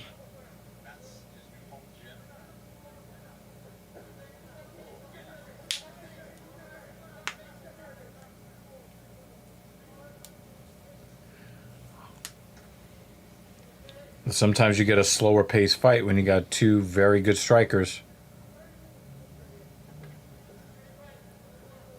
Oh, he finally caught. He did catch it with that head kick.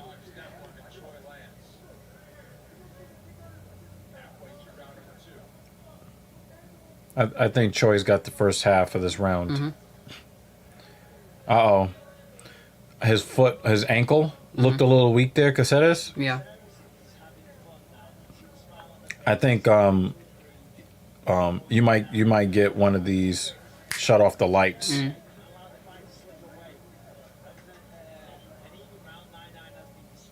Anytime Caceres gets hit, I'm afraid for him. Nice body kick. You see how he does that? When Choi tries to come in. Ooh. Oh, now he's wearing him as a backpack. That was very fast too. Yeah.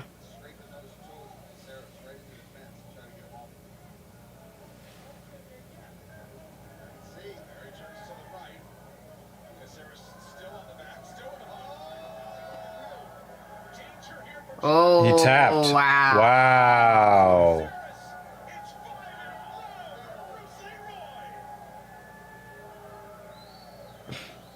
He was very close to getting knocked out too. Yes.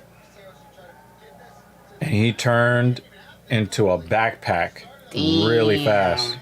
Gets the body triangle, now comes over to show Choi all the respect. I mean, I still think we're going to see a lot out of Choi. That was crazy. I think if Choi had not done that knee, he would have been done. Yeah, because he's on his way out anyway. Look, he body triangled super quick. And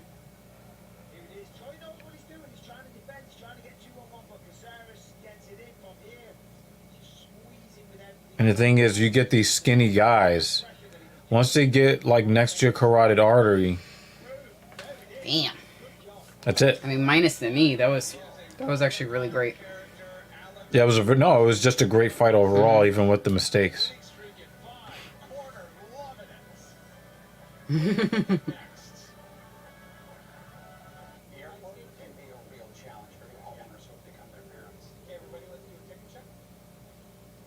Paper tickets. They're all filled all this time, but we can overcome it. We're not going to point out our houses, landmarks, or major highways during takeoff. I've had so many delicious snacks. Just a ballpark. Progressive can't protect you from becoming your parents, but we can protect your home when you bundle with us. Should have left them earlier. I've got airbox prices. Now, I feel attacked. No, I'm looking at like cautionary tales. Like don't be this or that guy. We got the Centurion Lounge that we can hang out at. Oh, yay. It's nice. Even if we end up like with all the check-in and shit, getting in there uber early. Be nice to just chill. Make sure you catch ESPN's 2 new MMA Yep. shows on I'm cool with Monday. that. Start your week with the Chael Sonnen Show with George Sedano, and then on Tuesday catch DC and RC featuring UFC legend Daniel Cormier and Super Bowl champion / UFC superfan Ryan Clark. Both shows can be streamed on ESPN Plus, and you can also watch DC and RC on YouTube and listen wherever you download your podcasts. Alex, Terry, get it done. Here's Joe Martinez to make it official. Ladies and gentlemen, the rear naked Joe submission comes at the official time. 3 minutes, 31 seconds. Round number 2. We have your winner, Alex Bruce Leroy Garcia. I'm here with the winner, Bruce Leroy. How we doing, buddy? Listen, incredible fight. You should be showing some having well-rounded skills. But talk me through that first round with the whole point deduction. Well, I didn't know what happened, honestly. He hit me really hard. I went to the floor. I saw her trying to climb up top of me. And all of a sudden, I felt another shot. I don't know what it was. And yeah, I flashed. I'm like, oh crap, this might be it. And then, You all thought that. gained my composure like almost right away, and I was ready to go again. The referee stopped it and gave me some time to recover. But yeah, it was definitely. I thought I was going out for a second, but the fight in me is a little stronger than that. Well, as I said, you showed the importance of having well-rounded skills. In the second round, you took his back. You got the job done. Was that something that you trained for coming into this fight? It was definitely an option. We knew he was going to press forward hard, and See, you got underneath that chin. crosses, it would be easy to get in that entry and take his back and choke him out really quick. Well, I love the display of martial arts. I love the respect shown between you both. I look forward to seeing you fight again. Alex Caceres, ladies and gentlemen. Well, the veteran in his 25th UFC appearance is showing the best form of his career. 5-fight win streak, and he notches win number 7 by submission. All smiles for Team Caceres. All right, folks, it's time to break some news here, and that is to announce what's coming up as we kick off 2022 on pay-per-view.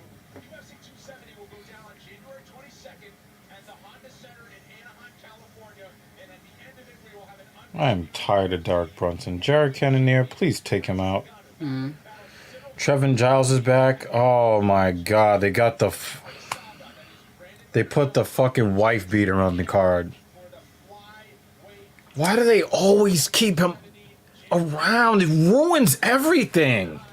Brandon Moreno back in a fight camp, getting ready to tangle with Davison Figueiredo. He looks to keep that UFC. I'm not paying money for that. Tickets are on sale November 9th. I'm not paying. I'm not gonna be watching that. Locker shots are brought to you by B3, the official protein snack of UFC. Jessica Rose Clark thrilled to be back in action this afternoon, coming off knee surgery that kept her out for a year. But if her last fight was any indication, she could rise the ranks quickly in this bantamweight division. On the other side is Jocelyn Edwards, who fought twice in 2 months to start the year, made MMA history for her native Panama. Wants to end the year on a high note as well. This matchup is coming up next. She put that on her head. She'd be like, I want everybody to know how cute I am. Why not? Well, we will not be covering that event in January. They had to put a woman abuser on the card. They had to do it. Really wish they would just rip up his contract. What's going on? Can't come State Farm. The perp just confessed. That's fake. What? Oh, can't afford streaming anymore, so here we are. I'm talking about what you want. State Farm has options to personalize your policy so you get a rate that fits your budget. That's great. Sometimes would be nice. Private very rate infinity budget, like a good neighbor. State Farm is there. Call or click to get a quote today. Did you see the one with Mr. Report the girl? She feels a breeze coming from behind the medicine cabinet, so she looks behind it, and guess what she found? Oh, hole. How big was the hole? Did she go in? She squeezed her way through. What did she find on the other side? A totally abandoned apartment, which is bigger than our apartment. This is freaking me out, Tony. No, it's the apartment. Let's ring it. Tell her. I'll stop talking to you. He's gonna see.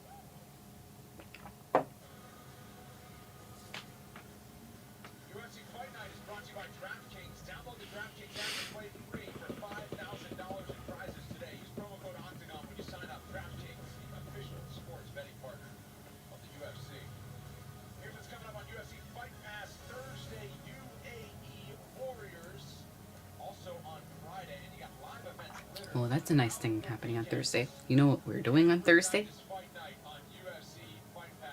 Going to the beach. I think that's Wednesday. Is it Wednesday? We get there on So, Wednesday? so we're on the water on Tuesday. We make it to the Bahamas on Wednesday. We're on Yes. our way back to the States on Thursday. Let me and see then what we we're go home. doing on Thursday. Give me one moment. Let me go back to my schedule. Dun, dun, dun. Dun, dun, dun, dun, dun, dun, dun. Right? Yes. What day am I looking up again? Wednesday or Thursday? Let's just look at both. Dun, dun, dun, dun, dun, dun. Doo, doo, doo, doo, doo. Damn, she looks like she has prison tattoos. Spirit box. And then on Thursday, breakfast with the missus. Spirit box in the afternoon. Oh, that's gonna be great. Breakfast with the missus, and then we get to enjoy the afternoon and have lunch. And then after lunch, I'm gonna see Spirit box. She's very excited, y'all. Dun, dun, dun. Okay. Oh wow, is my watch really dying? It is. How much more battery do you have? 17. Can you make it to the end? Maybe.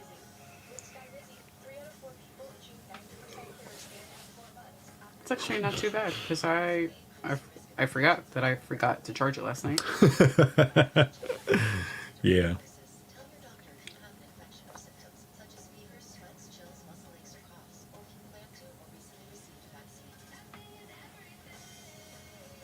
Now is the time to ask your dermatologist about Skyrizi. Low shoulders, variety of stylish flooring you'll love in years to come. Stain Master, lifetime stain resistance limited warranty. Order now. Get your flooring installed from Healthy Clothes. You know how we get lifetime stain resistance on our carpet?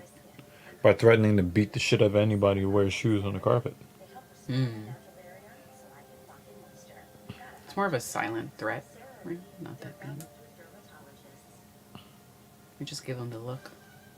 Yeah.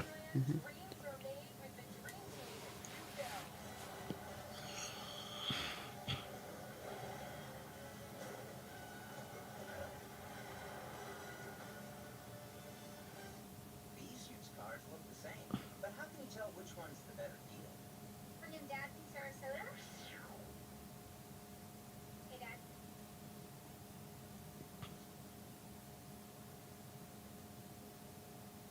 This one's broken. Dads are great, but let's say, show me the Carfax value. You get the most accurate prices. Equals accident history. Look for me at Stopover Bank. Shop at the all-new Carfax.com. They're smart. That thing's close to nugget hot. You'll have playing that BK with 8 pieces for just $1.49. Keep cool. Throw a fire with Ghost Pepper Nuggets at BK.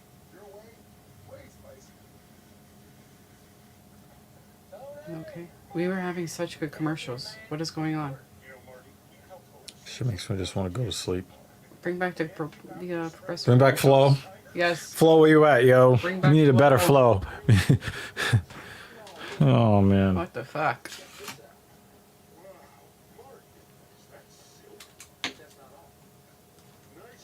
done. You know, not everybody can pull off stripes.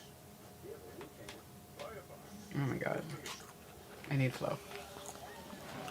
Welcome back, and now a look at the fighter descriptions brought to you by Guaranteed Rate Mortgage. Guaranteed Rate Mortgage can save you money on your monthly mortgage payment. Visit rate.com to get started. Jessica Rose Clark is back in the octagon in just a matter of moments for the first time in She looks like the type of chick when you try to date her, you'll end up in prison for armed robbery.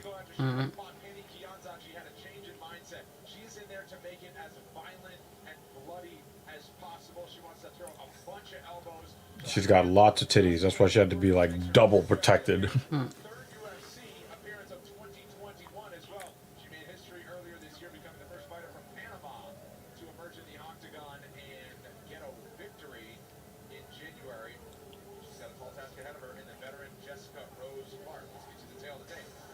Next matchup with 3 fights to go for the UFC Apex this afternoon.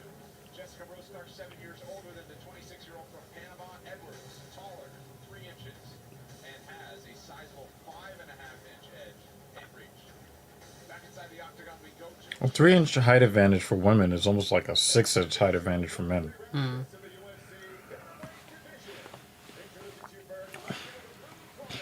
She's a striker standing 5 feet 8 inches tall, weighing in officially 134 1/2 pounds. Her record stands at 10 victories with 3 defeats. I just realized she and I look too similar.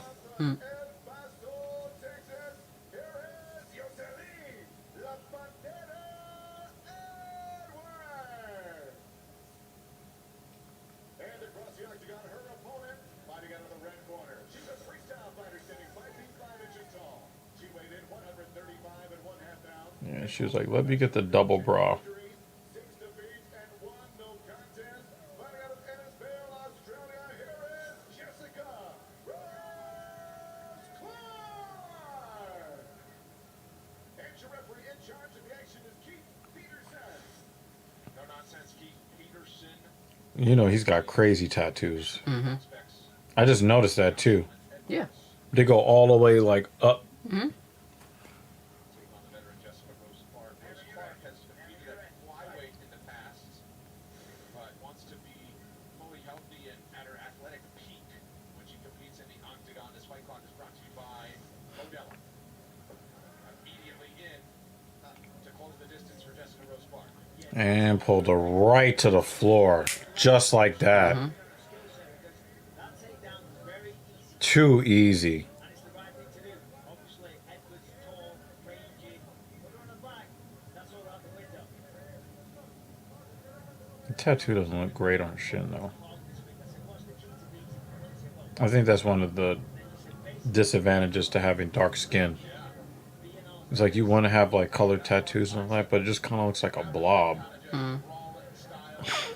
Unless you find a person who really knows how to do it well, which I don't know if there are many who can. Yeah, I think it's just too hard to do great looking tattoos on darker skin. I mean, when we see black guys with just regular black ink, it just looks like a bunch of marks on their skin. It doesn't really look like art in a lot of situations. Ribs, take care of those ribs. I want my baby back, baby back, baby back. Yep, keep going. Ribs. Chili's, boy, back ribs. More ribs. With some barbecue sauce. Press up against the fence. She's got to try to let go of that guard, though. Which she can hit back a little bit, get her back on the fence, and she can try to work herself back up. Yeah, I mean, this is a great position and a fantastic start for Jessica Rose Clark. But as I say, you've got to get a little busier now. Some ribs are there. Past the guard, postural, throw some elbows. See some of that aggression that she's known for, because she is normally very aggressive.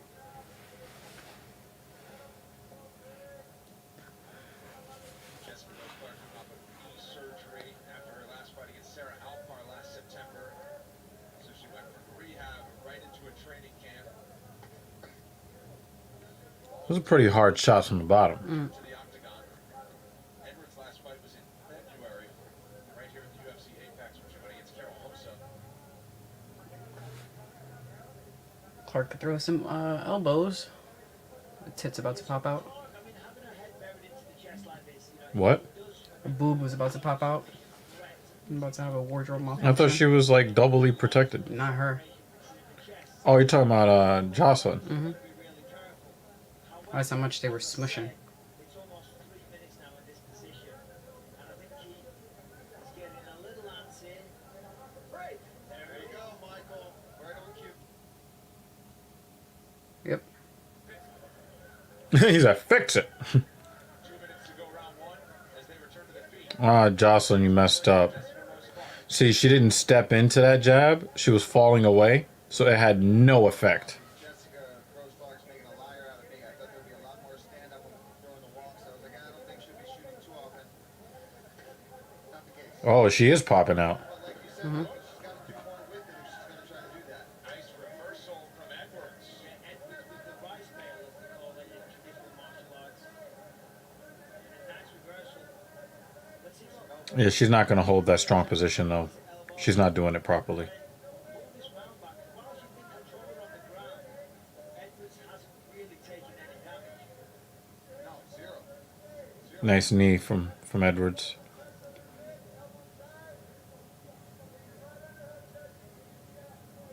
Yeah, for Jess, she's got to try to dig that right arm back in front of Edwards so that she can try to reverse the position. She's going to go for a squeeze lock instead, but you got to try to break this grip somehow.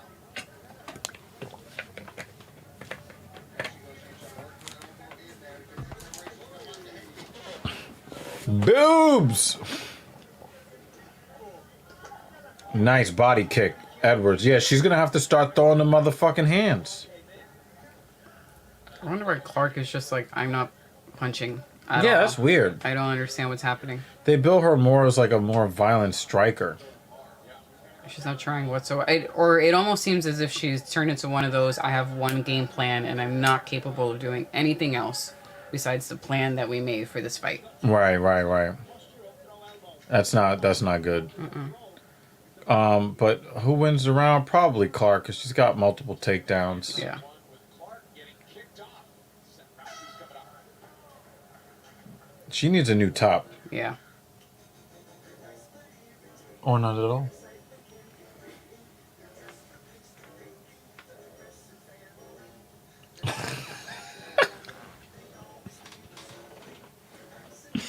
You got Flow again, or Yay. a cartoon version. I'll take Cartoon Flow.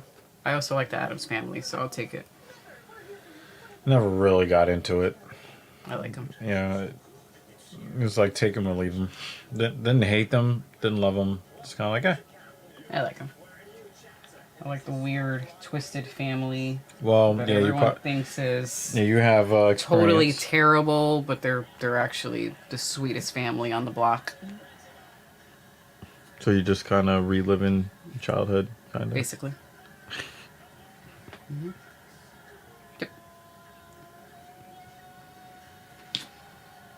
Eat your French fries. They're not really And your- French anymore, right? Your chicken tenders. Next Saturday, it's an ESPN Plus special presentation of UFC 267 from Abu Dhabi. Jan Blachowicz defends the light heavyweight title against Glover Teixeira, plus an interim bantamweight championship matchup between Vittori I like how they pronounce the name. Wow. and all you need is a Oh, wow, that was a cracker right there. pay-per-view charges for a loaded live event. Round 2. I want to see more of that from Rose Clark. That stepping, crashing elbow. That was very nice. Nice counter. She needs a new top. Mm-hmm. Listen, you shot 2 or 3 times, you're successful, she's going to expect that.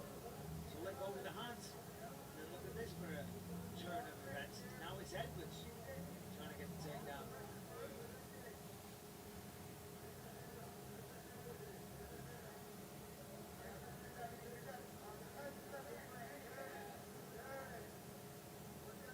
I would think that Jessica Rose Clark would probably rate favorably among guys who watch MMA as far as attractiveness is concerned. At least a smash.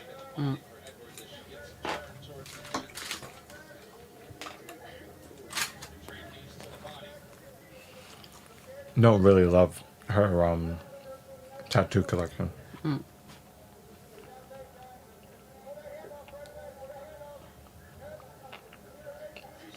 For Edwards, if she was going that way, she's trying to pick that ankle, she'd have been better off pulling her back the opposite way. Off balancing her. She missed an opportunity there, I believe. Now, Clark back in on a single fence grab there. He cannot let it go. There's a half guard pass, that's good. That was more than she did in the first round. She was content staying in guard. Yeah, now, sitting in this half guard, she can posture up more. Whereas Jocelyn Edwards was doing a really good job of pulling that leg over top and just kind of holding her down there in that position. She looks like she was trying for a reversal. What she's doing every time, she's burying the head. I mean, it's great downward pressure, but you gotta go to work. She's clearly got a wrestling advantage. When she really puts her mind to it, she can almost take it Clark is a little lazy. Mm-hmm. maximizing on these positions. Yeah, I wasn't expecting it to go like this at all. Whatsoever, she's not threatening She gets the takedown and she just kind of lays there. Other than the positional corner. Yeah, getting the takedown. And she could have submitted Edwards by now. Mm-hmm. That takedown game plan for Jessica Rose Clark has been put to good work. That's actually her personal best in takedowns landed in a UFC fight with 3. There's the back take almost. She's in mount. Okay, so do something with it. Yeah, it's this plan that you have, and you can't deviate from the plan. Stupid. But you got full mount. Start elbowing her. Let's do stuff. I'm confused. I'm really confused. This is the So, second fight we've seen where somebody's in the what's- full mount and doing nothing with it. What's the purpose of this then? Like, what's your goal here? I think just to run the clock out. I don't know. I don't understand. I knew you started pressing my arm. I'm just gonna fight that tooth and nail. If you punch me in the face or elbow me and I cover up, I'm already I wish Keith Oh would just my stand her god, up. what the fuck? Yeah, but she's in full mount. So it's hard to take that away from a fighter. Attacking somebody in the street and you wanted to hold them down until the police got there. This is what you do. She's supposed to be trying to finish. That's my only critique of the performance, but she's doing well. She's controlling the fight. She's winning the positions. She's not doing anything. Yes. How are you in full mount Doing nothing. doing absolutely nothing? And Edwards doesn't have any tools to stop her from doing anything she wants to do. Mm-hmm. I think she's just here for the 30-27. Hey, I'm just going to lay on her. And I walk out with a win. again did a great job, showed the work that she's been putting into the wrestling, showed the strength work that she's been doing. Let's see if she has any other matches besides this. Using those elbows there. Because she also had an opportunity. She had her back for a second and didn't recognize Yeah. that she had her back. She just dropped a nasty elbow on Jocelyn's face, though. One. It was nasty, though. Yeah, and it's bothering her, too. This fight should have been over by now. Yeah, Jocelyn Edwards is, that hurt. That elbow she dropped, it hurt. Control time for Jessica Rose Clark. Final seconds of round 2. Third round coming. I don't get it. Yeah, this right here, this is all making fun of Toyota. All of that's making fun of Toyota. Well, at least we got Flo back. Oh, another thing about that lease. Did you know that they require us to have the renter's insurance? They Okay. require it. I mean, I was already doing it because, Yeah. there's a discount for it. I wonder how some of this stuff is enforced. Yeah, I don't know. But it might be one of those things where, like, if there is, like, a fire and there's loss, you're like, well, should have that insurance. Mhm. 'Cause you ain't getting it from us. The dog is like, everybody looks happy. I don't see for why, but I'll be happy too. She got a cut on her nose. Yeah, I told you, she got a nasty, nasty elbow dropped on her. Edwards' corner was very clear. We're 2 down. Time to empty the tank. Touch of the gloves underway for the final round here. You're going to have to throw those hands, Edwards. Edwards figures to have the most success when she's on the feet. Combinations. There's And look, and then she grabs her. If she lays on her for the next 5 minutes, I'm leaving the room. I got other shit I can do. I got a fucking vacation to pack for. So in that regard, it's smart what Jessica's doing. Obviously, And some of the time, she's not even getting her to the ground. She's just kind of leaning on her against the side of the cage. let's see, with absolute perfection, my only criticism is that she's not doing enough on the ground. I feel like she could get a finish, but she went for it. I understand. I'll be back. You shout if something exciting happens. The still end of the using this? fight? Yes. Okay.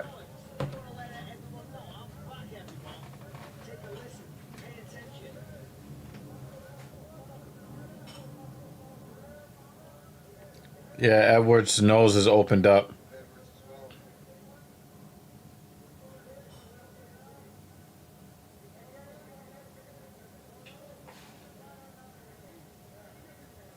Nice elbow. Elbow from the bottom for Edwards, but you figure with 3.5 to go, she's going to have to find her way back to her feet if she wants to win this fight.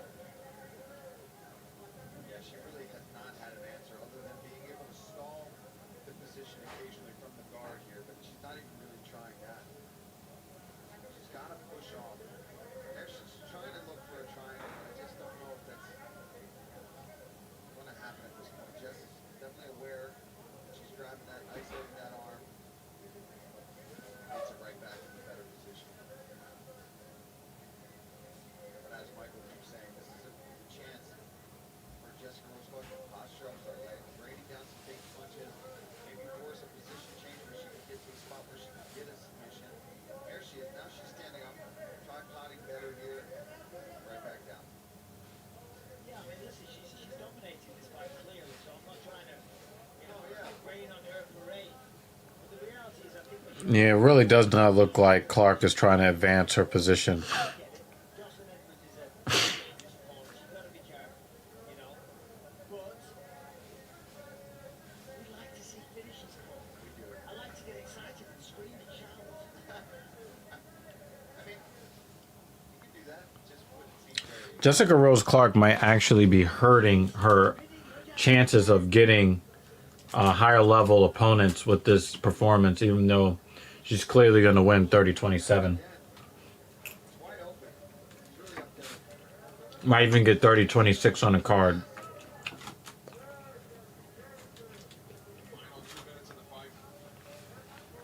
I think Keith is going to go in.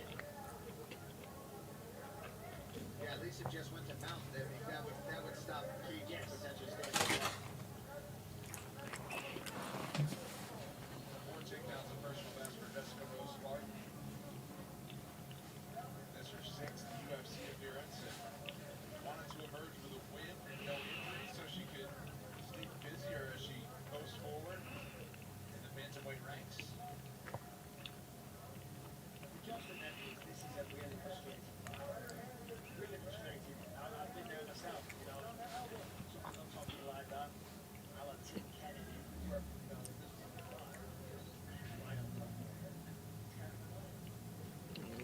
Listen, it's going to be a clear 30.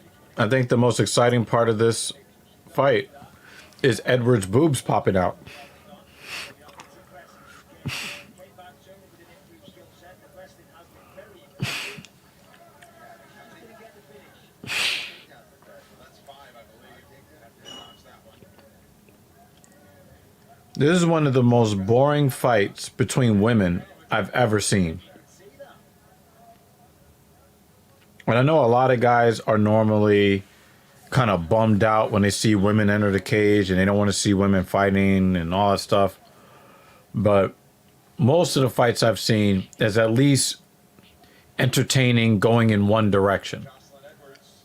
The most dominant fighter here looked like uninspired. Never any.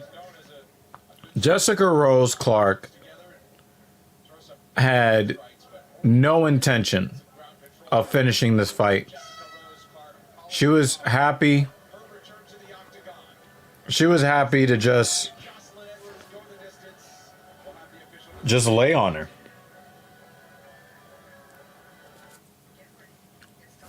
That was one of the worst women's MMA fights I've ever seen.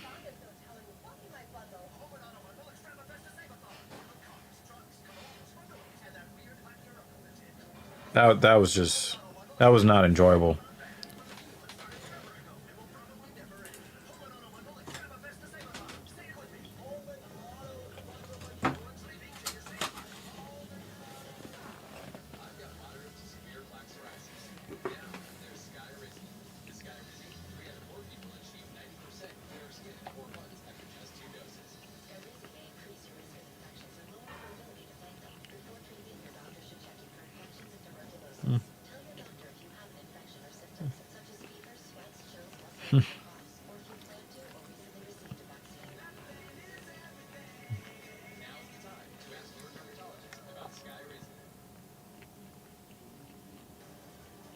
Dana White's Contender Series has just 2 weeks left to go this season. Watch the future of the sport compete in front of Dana White and the matchmakers to earn a UFC contract.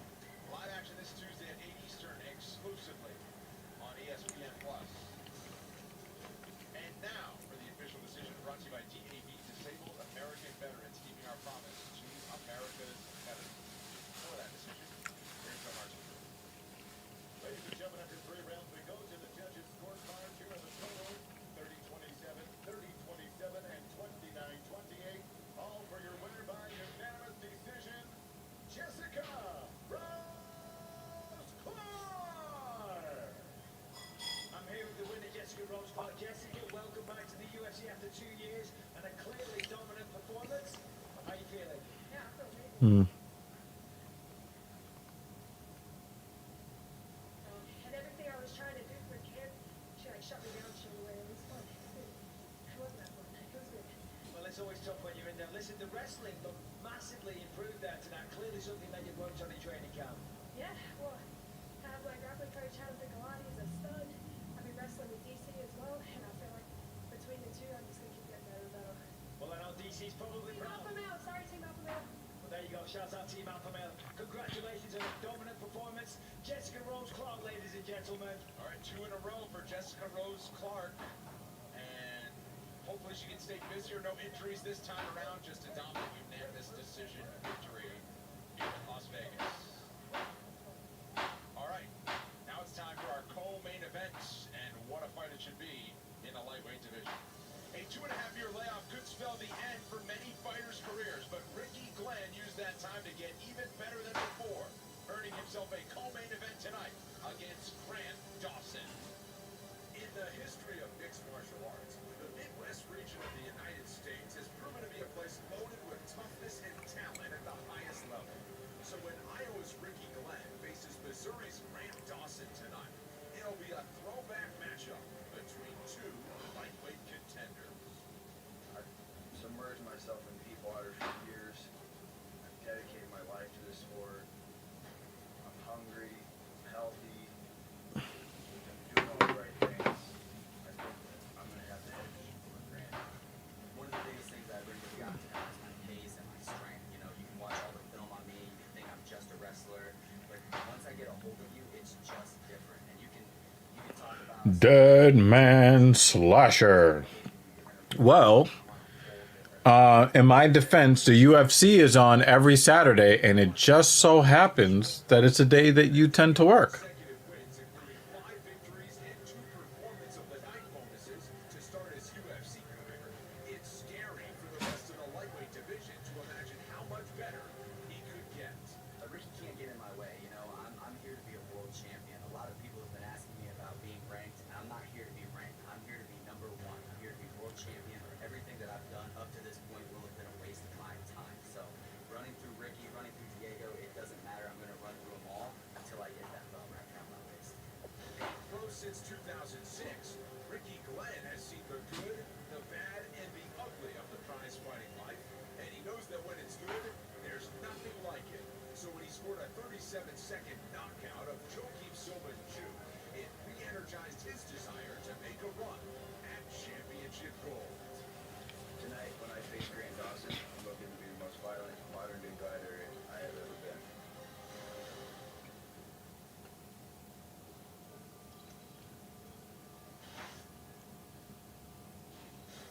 Big spot this afternoon in Las Vegas for the veteran Ricky Glenn. His 8th UFC appearance, Paul. He was a longtime featherweight.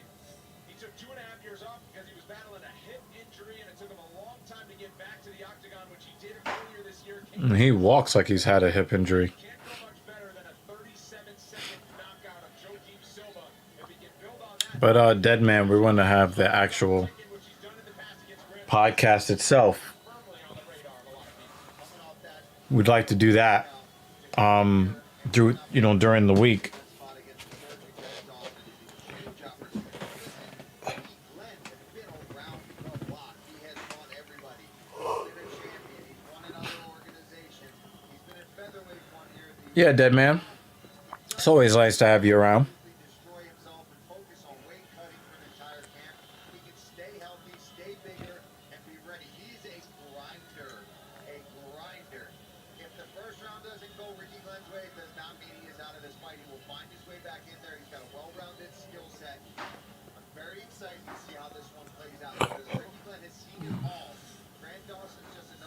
kid on the block who's trying to take what he's been working for a long time. I'm not saying that he can't take it, but that's what Ricky Glenn is up for that challenge, 100%. He's been a pro since 2006. This is his 30th pro fight. He's been around the country, long-time Team Alpha Male, long-time member of Team Alpha Male. The last couple of years, he's moved back home to Iowa. He is certainly Midwest tough, as is his opponent, Grant Dawson. So this is just a great stylistic matchup between, as you said, Paul, a grinder to the highest degree in the form of Ricky Glenn, who's looking to figure out a way to get it done as an underdog. On the other side, supremely confident is this young man from Kansas City. Megan O'Leary, Grant Dawson has yet to be beaten since joining the UFC, and he thinks his star is going to keep rising after a co-main event spot today. Absolutely, he's on an 8-fight win streak, and he said this co-main event opportunity is a great stop on the road to his ultimate dream, which is to become a UFC champion, of course. You know, he had that last-second knockout in his last UFC appearance, and he said he learned a lot from that fight, particularly to not be so nice. He said, I actually apologized to my opponent who poked me in the eye. But he said he wants to make some changes, simple things like not touching gloves before a fight. He wants to go in there with a mean attitude. And you know, when I spoke to him about the change of opponent, this was not his original opponent. He told me, well, listen, I've had 4 weeks to prepare for him, so it is kind of like he's my original opponent. I'm able to study and put in the work to make sure I'm able to win. Yeah, but listen, he says that all his dreams are coming true right now. The fact that he's in this co-main event, he's kind of bolsters his belief in himself. Maybe touched on his last fight there against Leonardo Santos, but that is worth mentioning because, you know, I'll be honest, I think he was on track to lose the decision, and he probably knew that, he felt that, and he brought out all the stops. 4 minutes 59 of the 3rd round, he knocks his opponent out cold with vicious hammer fists. I mean, the power with those shots, Paul, I mean, it was pretty. Was that me and you? Was that me and you? I think it was. Yeah, we couldn't believe it. It was insane. Well, he's back in the octagon this afternoon. He's got a big fight against a veteran opponent. Let's get your tail on the tape for the co-main event between Grant Dawson and Ricky Glenn. Iowa's Ricky Glenn is 5 years older than Grant Dawson. He's also 2 inches taller, standing at 6 feet even, but an 1.5 inch edge in reach lies with Grant Dawson. Back inside the octagon, here we go, Joe Martinez. Well, five fans, we are set to go with the next fight tonight. 3 rounds, this in the UFC lightweight division. Introducing to you first, fighting out of the blue corner. He's a freestyle fighter standing 6 feet even, weighing in officially 155.5 pounds. His record stands at 22 victories, 6 defeats, and 1 draw. Fighting out of Des Moines, Iowa, here is Ricky, the Gladiator Glenn. And across the octagon, his opponent fighting out of the red corner. A mixed martial artist standing 5 feet 10 inches tall. He weighed in at the lightweight limit 150. Damn, Grant Dawson 17-1. Wow. Holds a record of 17 victories, just 1 defeat. Fighting out of Lee Summit, Missouri, here is Grant KGD Dawson. Major referee in charge of the action is Mike Costa. Your favorite referees in the cage. Ready for our co-main event here in the lightweight division. Ricky Glenn is your biggest underdog on the card. He is used to a spot like that, and he's come through as a big underdog in the past. Your biggest favorite this afternoon is Grant Dawson in the red. Fight Clock is brought to you by Yellow.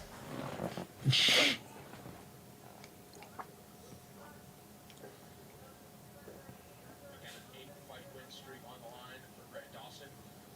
Perfect 5-0 since joining the UFC. Won on Dana White's Contender Series back in 2017 to get himself a UFC contract. A lot of the time, Grant Dawson, you'll see him out wrestling his opponents. So we were talking to the wrestling coach of Ricky Glenn this week, one time Brown. He said, listen, he's 1,000% way better wrestling-wise, and he's not concerned at all getting into wrestling at times. Of course, he coaches always with that confidence. Here's the first shot. Wow. And went down for a second, but he's almost back up. See if Grant can drag him back down. He does. Nicely done. Good work there from Grant Dawson. Yeah, nice way to stay with it. And this is his game. Pressure, grinding, gets on top,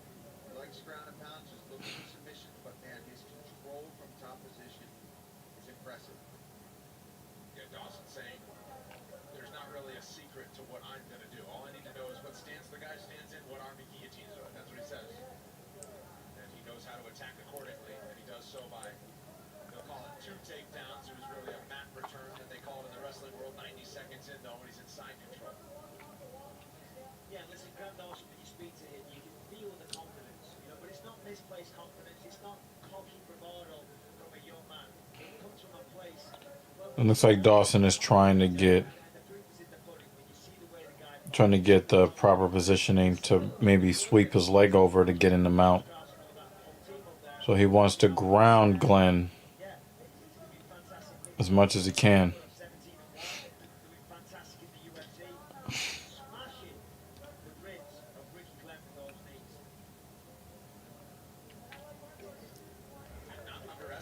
You know, you don't really see people utilize the knee to the body while on top. And I really wish more fighters would use it.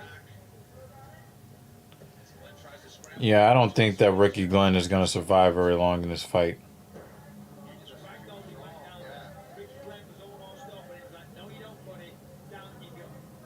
Body triangle with his left leg on the outside now. Dominant position once again for Dawson.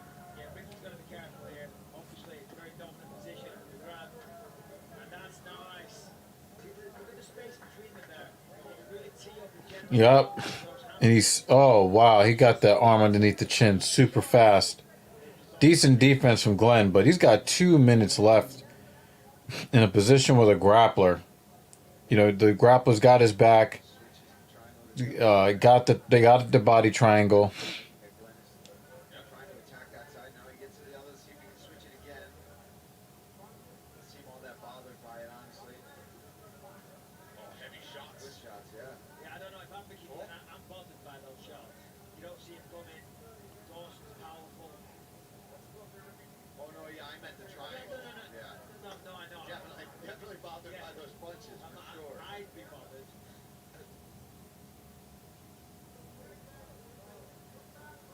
gotta watch. Gotta make sure he's hitting here. Yep. He's still got 75 seconds. Just take your time. Set them off. Those shots, you know, they are from one region on, set up the choke. But I tell you, Ricky's defending well. Yeah. And it's not easy to do. 1 minute left in the first. Talked to us, said, listen, I'm used to, I purposely force myself to train to get as exhausted as I possibly can to be well in there. So grinding this out and working through this, yeah, he might get exhausted, but that's just nothing new. But that triangle is wrenching on the gut of Ricky Glenn for a while now. It's obvious that Ricky Glenn cannot stop him from taking him down. He's doing a pretty decent job of avoiding really being in trouble when it comes to being submitted. That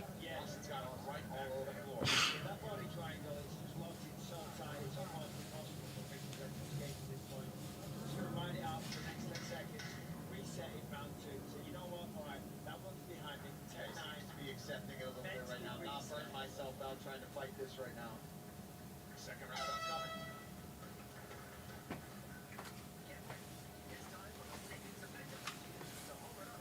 Anything exciting happen? Commercial. Yay, float.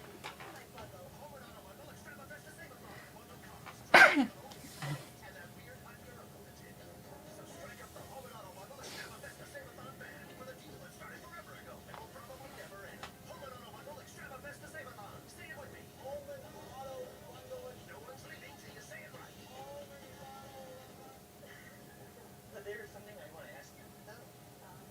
The new iPhone 13 Pro is here with the most advanced iPhone camera ever, and I got it at T-Mobile. I thought you were going to talk about forever. This is a value that lasts forever because when you get the new iPhone at T-Mobile, trade-in value is locked in.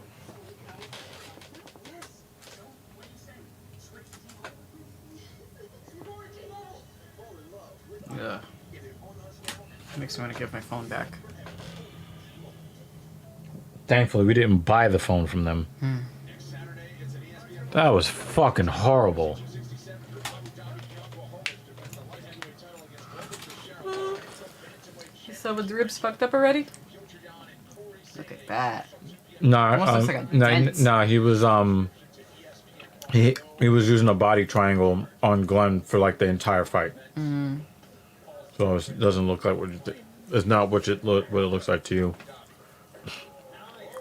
Nice work there from Ricky Glenn, but can he stop the pressure? Because it's non-stop. Oh, he does there. So good. Yeah, that's big. That is big for Rick Glenn. Exactly. That is big. You know, and that's going to do him the world of good in terms of Why is he shooting from halfway across the cage? Set your shit up. We know you're gonna take him down. it's easy to start feeling deflated, to have the self-doubt creep in. Once the doubt creeps in, it's all out the window then. You know, but he's still in this fight. Dawson right back to it. Single leg. Now, Dawson knows how Nice to defense. Yeah. Dawson knows how to win this fight, though. He knows, well, this is what he does every time. This is his bread and butter. He's gonna stay up, though. Wow. That's a lot of energy being exerted here. Mm-hmm. But that's something that Grant Dawson is at least used to doing. This isn't the first time that he's had to try to dig deep, fight for takedowns after being stuck. Still with the hands locked. Now behind the back. Oh, takes down side control for Dawson. I mean, that was beautiful. You know, attempt after attempt. This one wasn't working. That one wasn't working. So guess what? I'm gonna sweep you over my foot. Down you go, buddy. Lucky this time. Very nice. He said, "There you go, buddy." Side control. The best thing about this fight card has been the announcers. Mm. Reset. We go again. One thing he cannot do is suspend the rest of the match. Exactly. And luckily for Ricky Glenn, he's right up by the fence. So if he does get any separation like he is right now, he's got to try to scramble. Just go crazy. Get your back up to that fence. And it's not to say that Dawson's not going to find a way to get you back down, but you've got to give yourself an opportunity in that fence. You see how Grant's trying to pull him away from it. He doesn't want to near the fence. Yeah, I mean, you have to give yourself a fighting chance of winning the fight. If he stays here, then he's 2 rounds down. I mean, yeah, okay, yeah. It's like we're watching the male version of the fight. Yeah. Prior? Yes. We are. What's happening get less and less. And that's exactly what Dawson said leading into this fight. I mean, if they just do the lay it on top of each other again, I'm gonna go back to finishing dinner. That's the only way for them to win. It's like, if that's their only chance, it's going to be a long night there most times. And Dawson's talking all this shit about being a champion and all of that, and it's like, I don't think anybody wants you to be the champion if this is how you fight. Even Beltran's getting annoyed. Mm-hmm. Action on the ground. 2 minutes to go, round 2. There you go. Whoa. Dawson trying to advance. He opened the door there for Glenn for a moment, and now right back on top.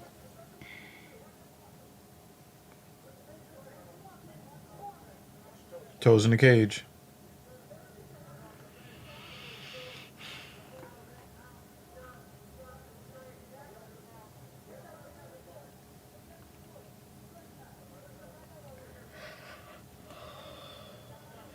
Grant Dawson was originally matched up with Diego Fajeda, who is at present 11 in the lightweight rankings. That's a fight he still wants.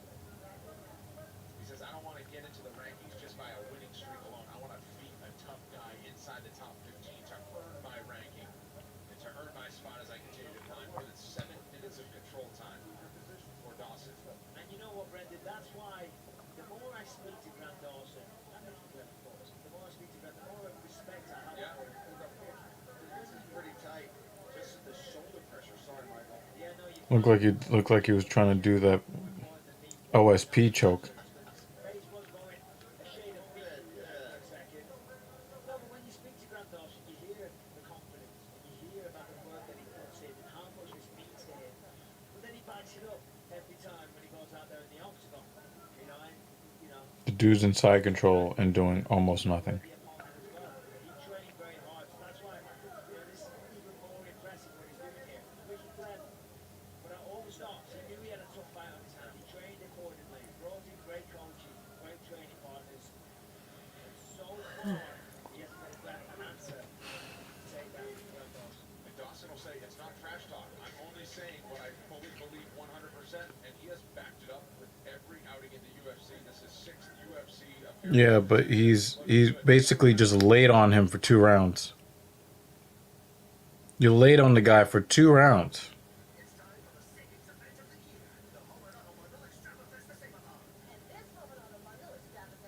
Extravagest Extravesta Savathon.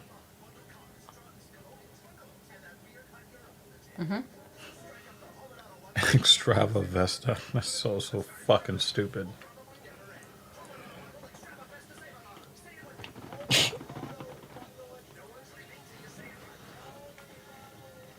At T-Mobile for Business, unconventional thinking means we see things differently, so you can focus on I guess this is a better T-Mobile commercial. Much better. They keep covering the Apple trademark on the back of the tablet. Mm.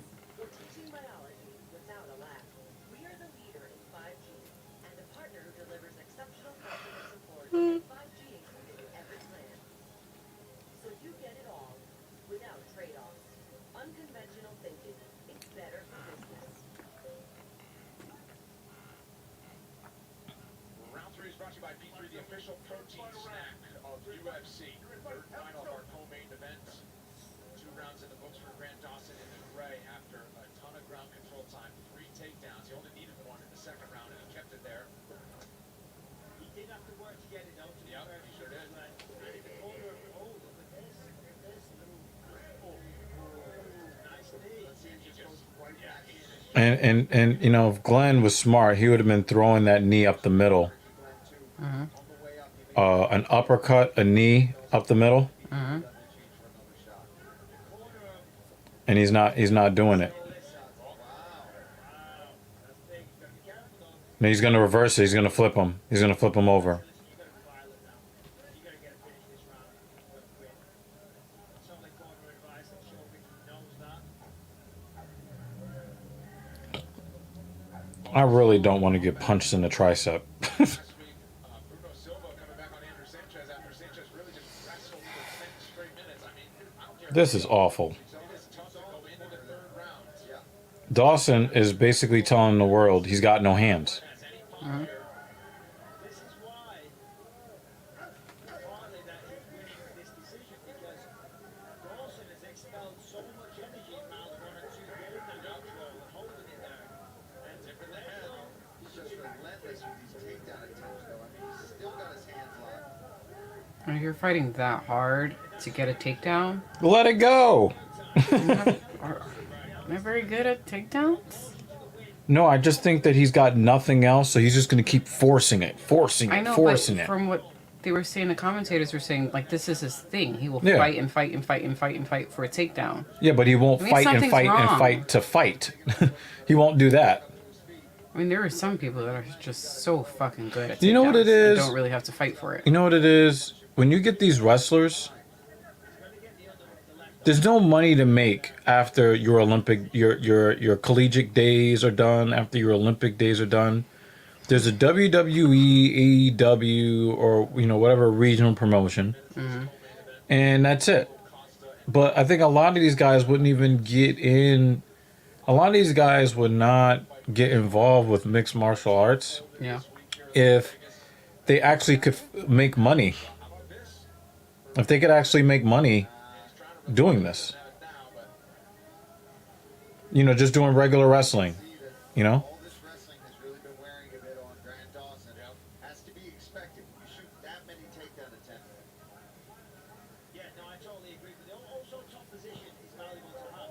Obviously, you've got gravity, you've got your body weight. So the guy, when it's 2 wrestlers against one another, the top position does hold more merit. And that's why we're seeing Ricky Glenn now having some success. But that left arm, he just needs to lift it up and drop his elbow into it. yeah, Ricky Glenn at this point in the fight needs more than success on the ground. Needs a knockout or sub. Yeah. He absolutely needs a finish. No way. Wait, he lied No, himself. yeah, he let himself get wrapped up. Yeah, nice one by Dawson there, to be fair. Gotta give him credit. That wasn't an accident. Grant Dawson regarded. It's almost a mouth. Almost mount, yeah. This is when he's got to let those elbows go, Michael. But you see that knee in between the legs of Glenn. Yeah, he got him out of the mount. Serious damage from coming down at him. Keeping that space. It would be nice to see Glenn get a finish here.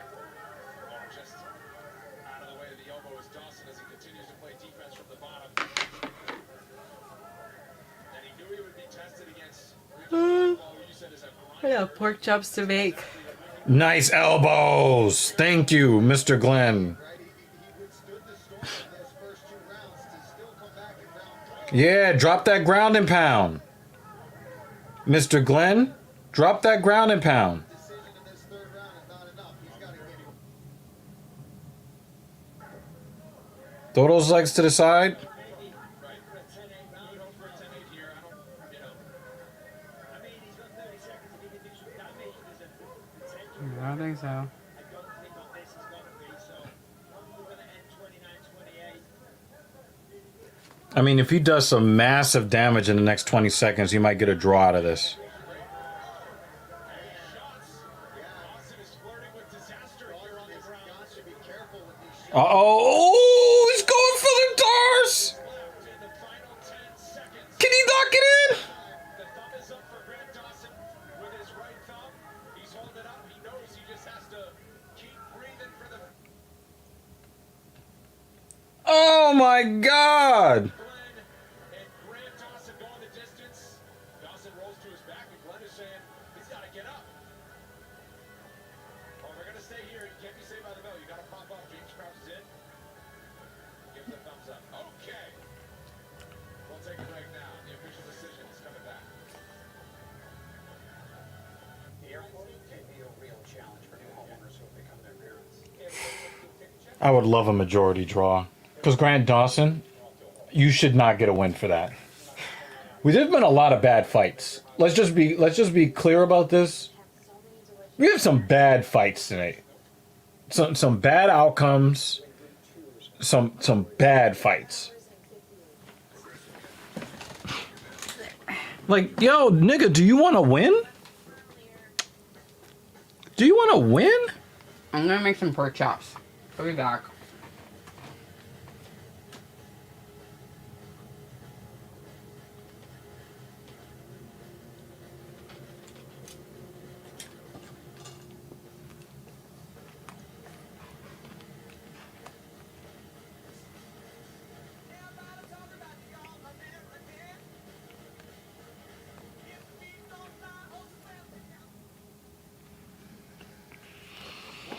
ESPN Plus special presentation of UFC 267 is an epic pay-per-view event. UFC 268 features the rematch Kamaru Usman versus Colby Covington for the welterweight championship.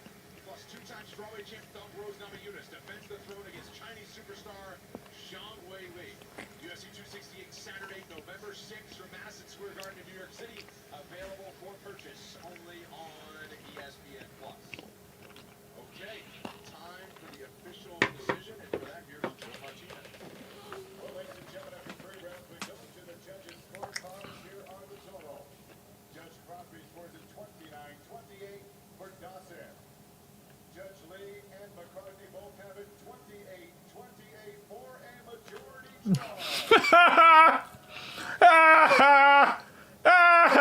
You got a draw between Grant Dawson and Ricky Glenn. Two judges did. First, Michael. That draw. Yeah, absolutely. And then that little bit of controversy at the end of the round with Dawson not getting back to his feet immediately. And then Ricky did the right thing in highlighting that to the judges. So that sends a message to the judges that perhaps he was almost finished. And then that would make it really a 10 round. All right, let's take a look here. This is the moment that we're talking about. Glenn was saying he was out. Yeah, I don't think I think he's exhausted and on his way out. But this him falling over, listen, Yeah. You can make a case that he lost. compromised to the point where this is why Glenn got the 10-8 round. He is led on his back with his opponent pointing down at him. Not I'm good. a fan of Grant Dawson, but the body language is terrible. It doesn't look good. Evo. It goes down as a draw between Grant Dawson and Ricky Glenn. Majority draw. But first, a look at back foot one available now, rated M. I just don't like it when guys talk shit and they don't try to finish the fucking fight. I'm glad he didn't get the win because that was horrible.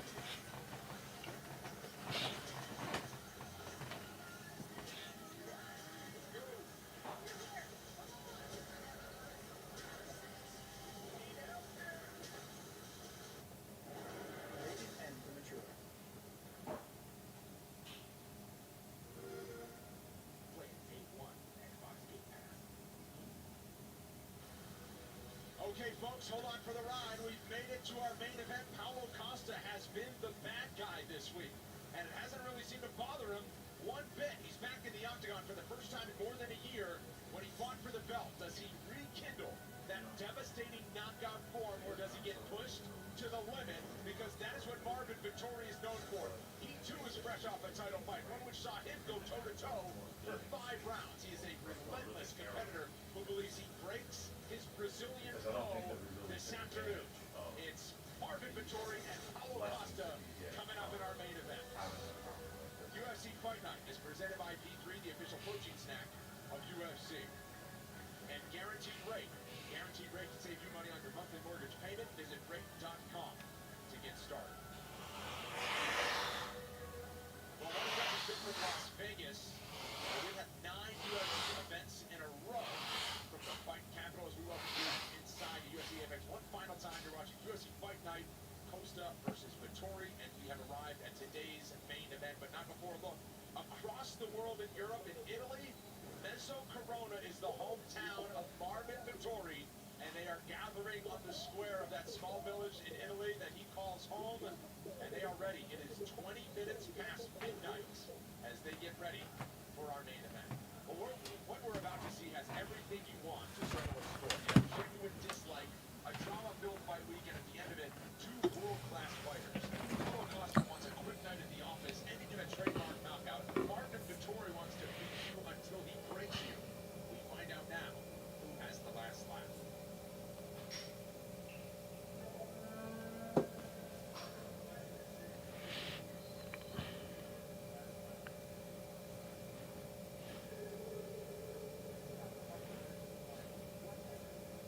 I fight Zara Adesanya, and I had a lot of problems before the fight.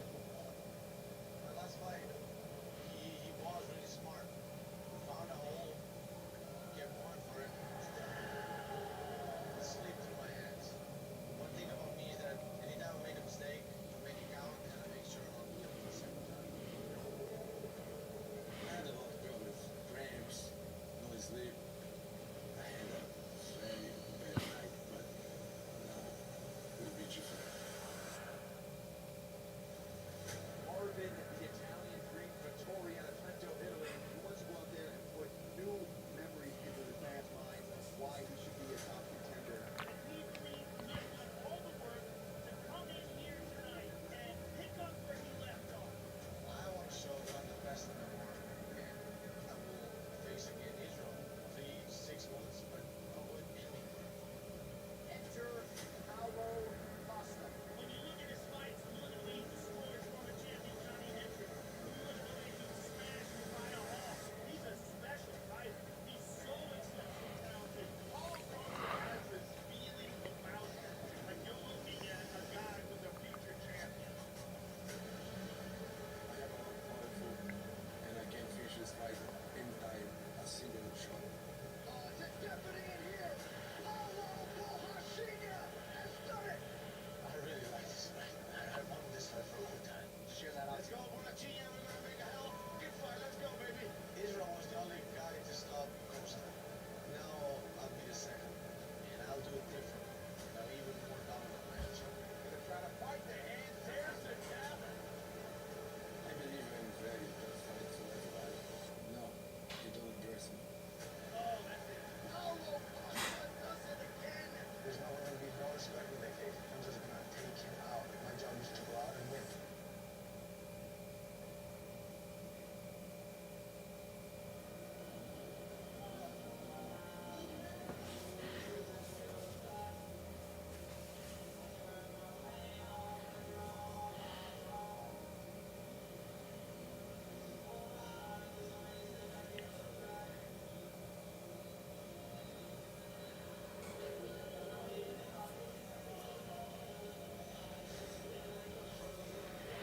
Making his way Main event time. ranked middleweight, Marvin, the Italian Dream Vittori. In his 12th UFC appearance, still just 28 years old, Michael. This guy has an intense personality.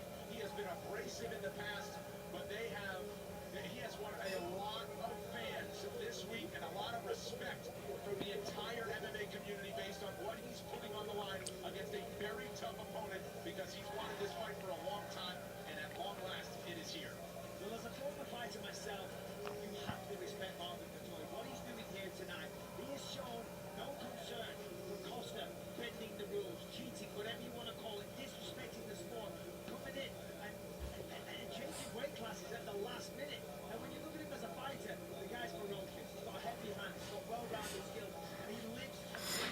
So this is going to be a matchup of two guys that are very unlikable. Two very unlikable guys in the middleweight division. You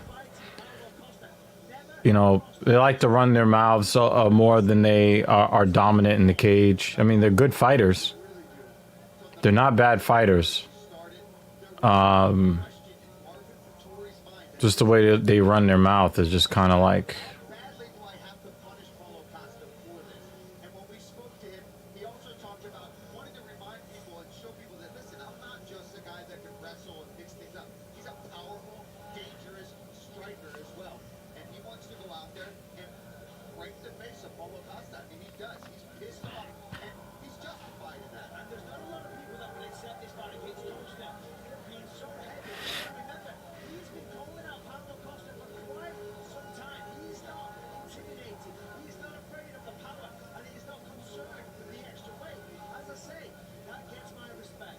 It really came about 10 months ago when Marvin Vittori beat Jack Hermanson in a main event right here in the UFC Apex when he called out Bohachinha, Paulo Costa. He wanted to fight the Brazilian powerhouse. And how about this for a line?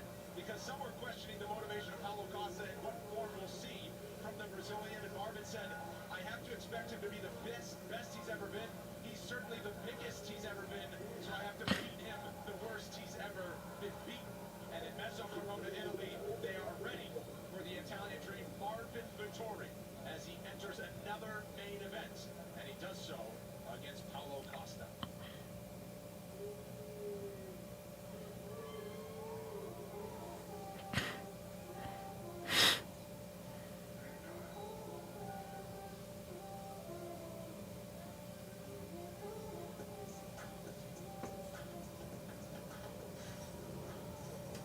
Say hello to this week's bad guy. He is the second-ranked middleweight Paulo Costa, of course, making this walk for a light heavyweight matchup. By the numbers, this guy is a fierce competitor, very dangerous. 13 wins as a pro, 11 knockouts. You're rarely, Paul, getting him out of the first round. And he says, tonight, I want another quick night at the office. For all the surrounding noise this week and for all the stuff that people will say about him. Well, let's hope this is going to be entertaining. What he's able to do, because he has got skills, power, toughness, quickness, everything you can want. I think a lot of this, like we said, is gamemanship for Paulo Costa. I think he's trying to get in the head. I think he's trying to mess with everybody. I think he's trying to be the heel. I think he's embracing all of this. I think at the end of the day, this is all just going to hype him up even more, really, whether it's good, bad, or ugly. Because at the end of the day, what we really care about is what is going to happen when Paulo Costa steps in the cage and does what he does best, and that's produce violence. Yes. And when he's on form, this man is an absolute monster. Look at the size of him here. He isn't coming in 20 pounds heavy because he's put weight on, because he's sat on the couch, he's been drinking beers and having too much pasta. No, the man still looks like he's carved out of stone. He's coming in here absolutely gigantic. The man is just a force of destruction inside the octagon. The man is a knockout artist. He's a vicious, vicious striker. And he doesn't slow down. Look at that fight against Yoel Romero. Two monsters in the octagon together, and they never took a backward step. Their output from both of them was absolutely insane. And you can see the look in his eyes. He's coming here tonight to do damage. This is going to be an incredible fight. It's got ultimate, it's got backbone, intensity, and they are joining one another right now. I can't wait for this to start. Hostile stare down. And how about this? I love it. I love it. I mean, it just builds it up even more. It really does, right? Even though it's wrong, we know that what Paulo Costa is doing is not right. You can't do this kind of stuff. But look at the tension in the atmosphere inside this octagon right now. And of course, it is unfair to Marvin Vittori. We know that. Lewis Discord. Our Discord is not open just yet for the community. We still have to get some other stuff done first before we release the Discord. But we will release the Discord server once we are able to get a proper Discord manager and flesh out more of what we're doing here with the podcast. Obviously, we don't just do MMA here, obviously. But we, stick around the community. you know, if you wouldn't mind, you know, subscribing to the YouTube, which is the other side of the other side. Right now, you're on the Twitch. You know, if you could subscribe to our YouTube channel using this link, when we're ready to release when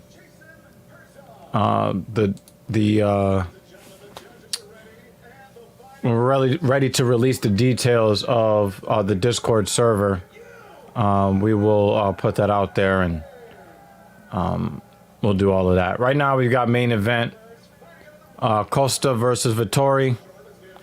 And again, Costa obviously has to show how much of a fucking asshole he is.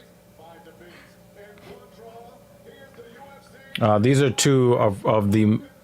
I don't know, 185 has a bunch of unlikable people in it. That's really what... I'm just realizing it. There aren't too many guys at 185 that's easy to root for. And even though Izzy is a fan favorite, sometimes, you know, he can be a little over the top, too.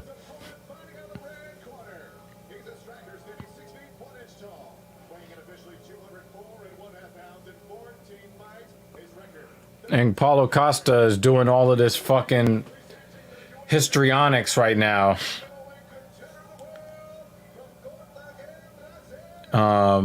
He's doing all of this histrionics.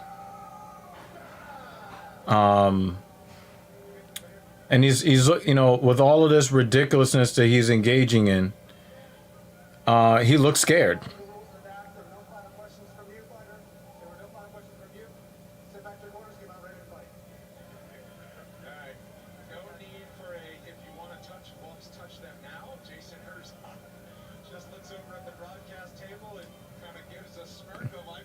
Costa was really easy to root for. He's got the build, he's got the physique, he's got the power. And then that lead up to the Izzy fight, he just showed, you know, him being a bitch. Now look, he gets to the center of the cage, right? And then he stops.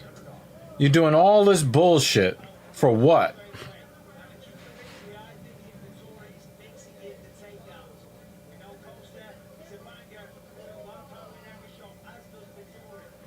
Vittori did kind of telegraph that head kick there. It was a little on the slow side. So Costa's already gotten 2 inside calf kicks to start the fight. Then he goes to the head and defends it.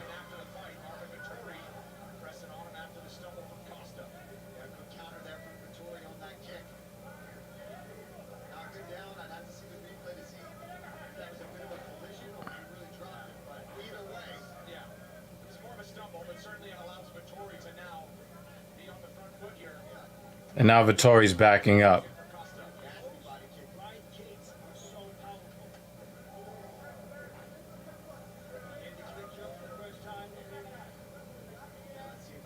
And, you know, he's doing all of this crazy shit to start the fight, and then you get in there and, you know, he's back to the cage. And anytime you see guys playing these stupid-ass mind games, it just reminds you that they don't have any real confidence. Oh, nice left from Vittori. Nice left.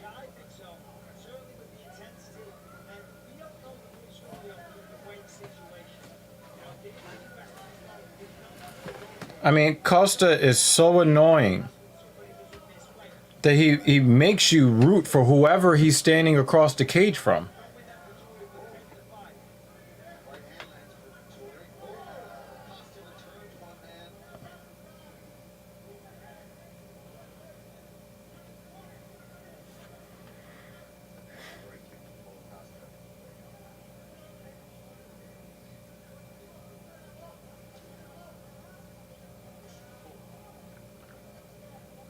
Nice, nice left hand from Vittori.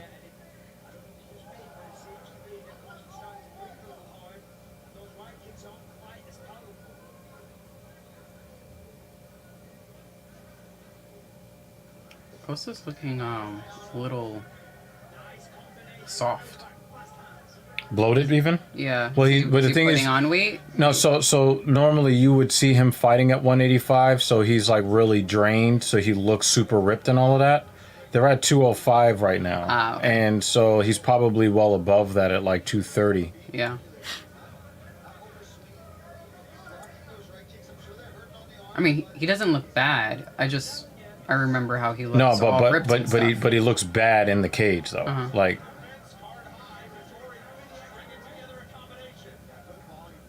Costa content to just sit there. Another big right kick. I think Costa might plant himself on the fence and just say, let's find a full move here. I'll trust my power. Oh, his gas tank is already big, unfortunately. Yeah. You look at the body language, some of the shots are more like yep, he's breathing with his mouth open. even that, but not every shot. Every shot, some of them are slowing down. As I said, Yep. Costa know he did not come into this fight weak, ready to fight. He knew that, and he's doing all of these histrionics, all this bullshit to try to intimidate the fighter before the fight starts. And the only thing you're telling us is that we've got Tariq M. Very serious. This is serious business, Tariq. We must look like this as we watch All right, guys fight. Vittori's you? definitely winning round one. So.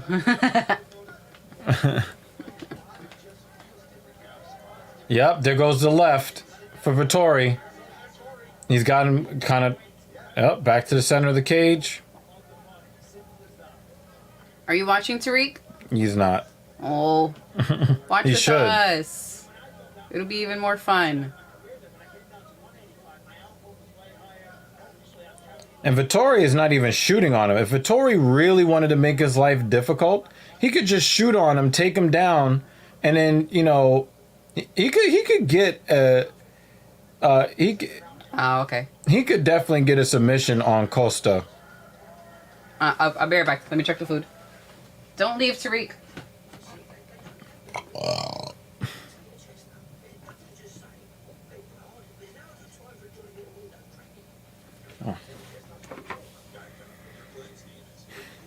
you know, one of the best part of being a dad, you didn't finish, let me have that. Let me finish it for you. I'll finish it. That's why you get a dad bod. It's a thing of beauty. It's not a grilled cheese. It's a tasty bite. When your feet walk and kick it. Your backhand has to work forward. You have to hit it. You can cross. Your jab has to be fast on the head and on the body. Always raise it. Always start swinging this. Put your hand on his body. Jabbing on the body. Four of Paulo Costa's last 5 fights have ended in the second round. Most of the time, he's emerging victorious, but of course, in his last fight, he was not. He was being title. It was last year in Abu Dhabi. Head body leg strikes look like this. Look at Vittori's volume. Another strike lands in the head. Mention the body work of Paulo Costa. Yeah, not only ahead of the numbers, Costa hurt. Pork chops are done. Potatoes are in the oven. Yeah. How can I watch it with you guys? What's for dinner? ESPN Plus. The events on ESPN Plus. And what's for dinner? I'm making pork chops. Oh man, you can't tell that to somebody like him. He gets He gets very angry. Let's just say he doesn't eat bacon. Pork chops, potatoes. It's baked potatoes with red onion and zucchini. Oh, head kick from Costa.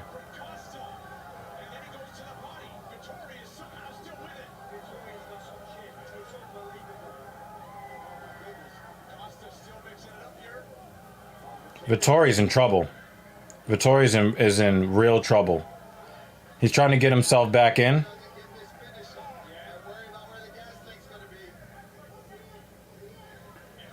What are you guys getting in Walmart, Tariq?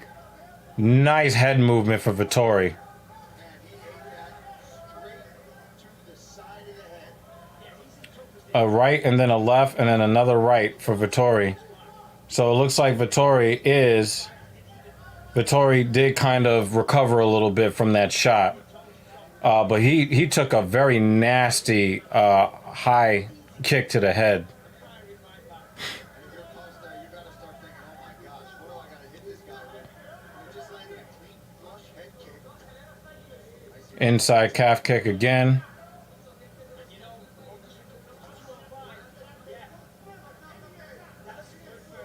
So what Costa is doing is he's exploding now for one shot at a time, trying to get the knockout. And and if he doesn't make contact, Vittori's coming back with combos. Has Costa done a 5-round fight before? Like, I don't remember. I mean, he's fought. This fatigued. He's fought in fights that were scheduled for 5 rounds. But he normally gets knockouts very quickly. He doesn't really go. He doesn't really go that. Yeah. Yeah, he doesn't really go that deep into fights. So when he has to, it's a problem for him. Mm-hmm. And of course, with Izzy took him out in the second round. Yeah. Uh-oh. I'm just surprised that And he got him to the ground so easy. So easy. So easy. That was so easy for Vittori. Yeah, if he gets his wrist and drags him down, it's a wrap. Oh my God. Somebody took Blind Bat's phone. Oh my God. Did you ever think we would have the two of them in the chat at the same time? Oh my God. And then Costa with an eye poke. I am. And then doink right in the eye. Goodness gracious. Oh my God.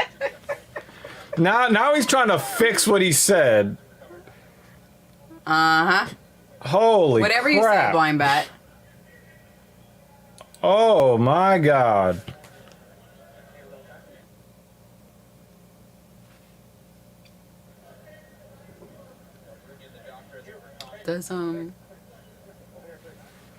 Do buds know about what's happening in 2 weeks? Oh, nah, I'm, Cool. yeah. Leave that alone. No, once the fight is done, we'll log out. Yeah, we got a lot of things to do since we're traveling next week. So we got a lot to do. And the bell just went, my potatoes are ready. I'll be right back. Give me 2 minutes. Oh my God, Blind Bat, man. Oh my God.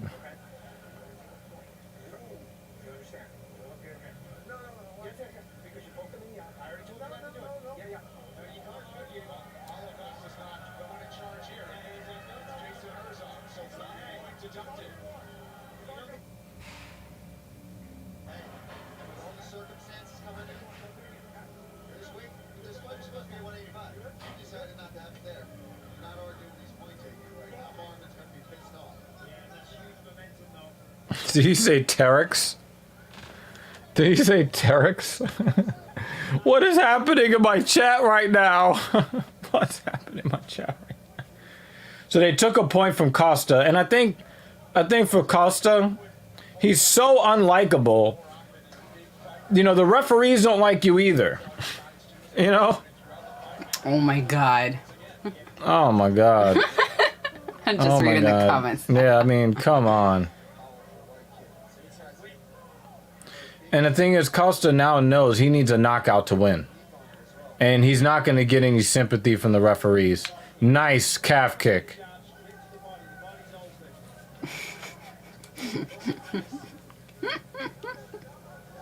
Nice elbow, Vittori, on the inside. Body shots.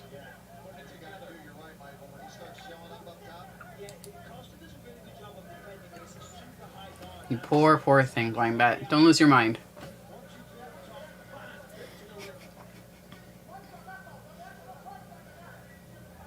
Significant strikes in round 2 in favor of the Italian.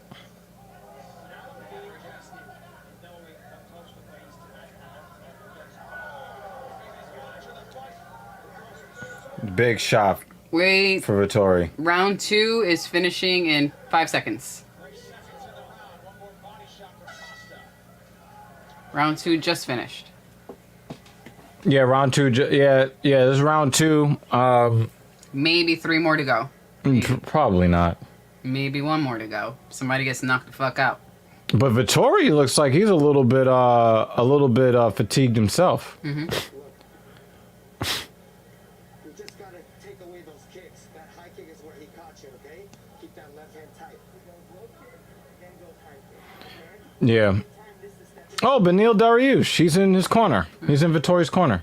Dunk. Right hand landed by Costa. And here's the head kick. He throws a feint right hand Yeah, he got him too, right behind the ear. behind Vittori's head. And he ate it. For the same Give him credit. And then you know, poked him right in the eye. he extends the fingers out. He'd been warned already. And Herzog not playing tonight. I'll tell you what, Herzog is like, I don't need your wrist for this. I'm still calling it. Yeah. Oh my God. and on the flip side, Vittori's landed more shots in this than what he did against 5 rounds against Israel Adesanya. He's tremendous output. So we enter the third round. Marvin Vittori has already landed more strikes. One of these Saturdays, you have to watch the fights with us, Rounds against Israel Adesanya. so you could comment on them. He's just gonna keep throwing that high right kick.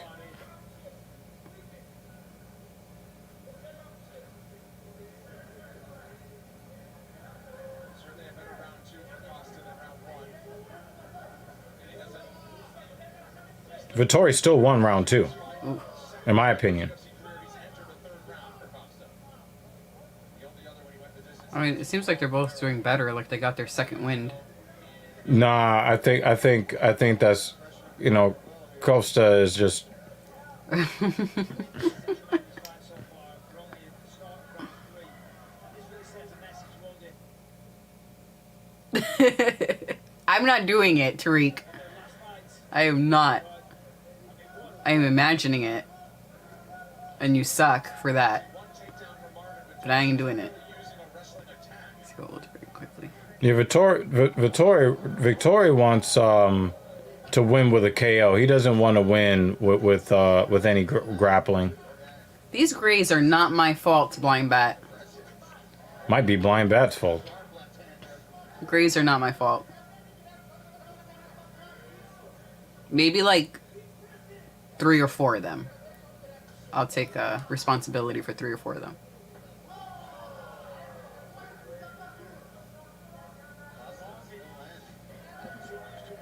He was going with that with almost like a Superman knee. another takedown. That's a really good way to mix things up.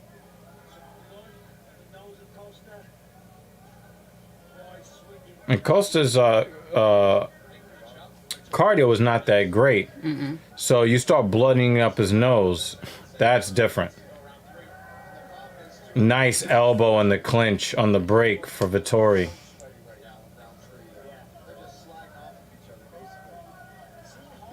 basically. Do you think that one of the fighters should do the Kiss of the Dragon? I'm not entertaining that shit at all. I'm not entertaining that shit at all. Yes, you do. Nice. Gave him like a 2-2-1. Vittori did. Very nice. Controlling the center of the octagon in this round. Nice right. Nice combination from Vittori. And I like how Marvin's not putting every ounce of energy he has into every shot. Some shots are feeling out the process. Range finders, then they'll throw a big power shot, but back off of it. Whereas Costa, just big power Inside leg kick, Vittori. punches. Everything has just Vittori is beating him to the punch almost every time. Did Costa just get a takedown? Mm-hmm. Get out of here! Okay, he's showing something other than, you know, some meathead bullshit. And doing something with it. Vittori did not want to stay in that position. Nope, and he lost it, and now he had to he pulled guard, so now he's on his back. Wow. Risky maneuver from Costa because now he's on the bottom here. Yeah, and that's just costing the round as well, I would say. Yep, there's always going to be a fight to watch. Most Saturdays. Yeah, when we get back from vacation, there'll be another event that we will be covering.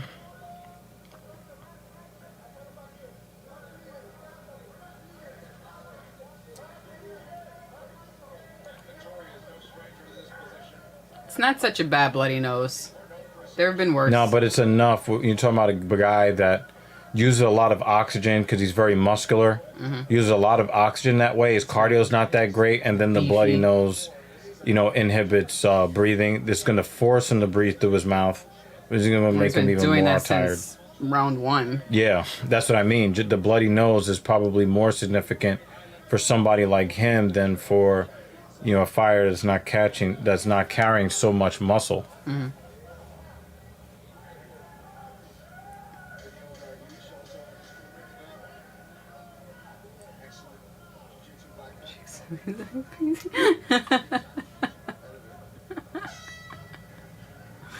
It's even worse. He's taking the time out to like type this shit. I know. I love it. Holy crap! Well, some of these fights have been pretty shitty, so gotta get some entertainment.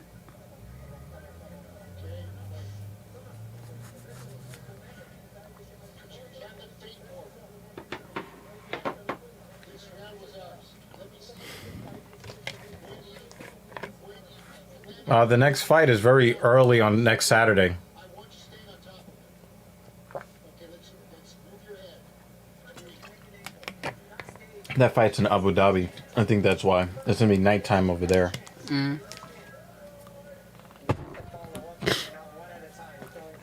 Yeah, the next fight is next Saturday, but it's gonna be like late morning start. The instructions from the Marvin Vittori corner, including UFC lightweight contender Neil Tariush. 267, yes. So Saturday at 2 p. Well, that's the main card. That's the main sorry. card. It's probably 11 a.m., right? 10:30 a.m. 10:30 a.m. Is it like a small early prelim, then prelim? Alright, I mean, that's long. If the main card is at 2 o'clock, prelim is at 10:30. It's a lot. Well, that's a lot of fights. A lot. Alright, so we're gonna have a big breakfast. Nah, this is our third vacation in 4 years. We gotta catch you up. Oh, wow. Vittori really went for it there. Relentless pressure here to open round 4. This is our first vacation of this kind, Yeah, this kind, yeah. but not our first vacation. But this is our third in 4 years.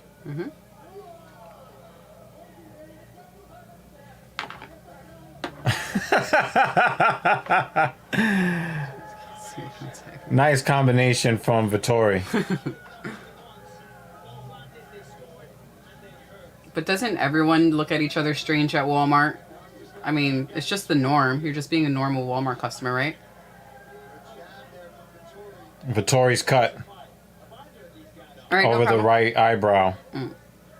There's gonna be other fights, so that's okay. Enjoy your And then time with them. he hits Costa with an inside leg kick, and then Costa went to retaliate, and he got his kick checked.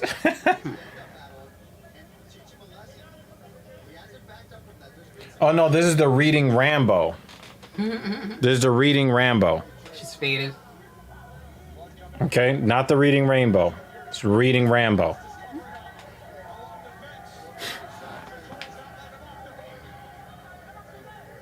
Nice body shot inside from Costa.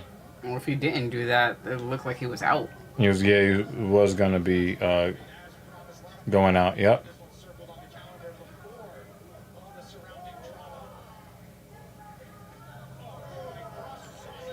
We'll show you later. Oh yeah, we didn't like go to like really like resort places. We went to like, I guess you could say South Beach is a resort city, right? I guess so. But we have a nice at the hotel. We didn't take that many pictures. No, but we took pictures the first night because the hotel that we got we stayed in. Yeah. It was really nice, and it had a really big balcony, so we took photos. Oh yeah, yeah. I'm On just the saying balcony. I'm just saying I don't think that we took as many pictures then as we're probably going to take next week. Yeah. Well, we have something that we can send you.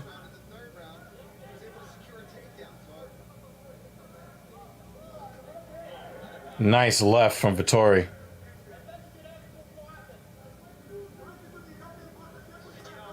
Nice left again from Vittori.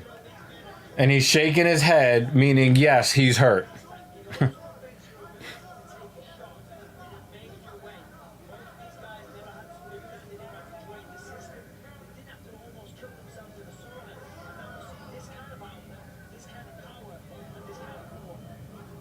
Torres finding home with that left cross several times in this round, snapping the head back of Costa. Costa has like beefy ass traps to the point where it makes it look like he has no neck.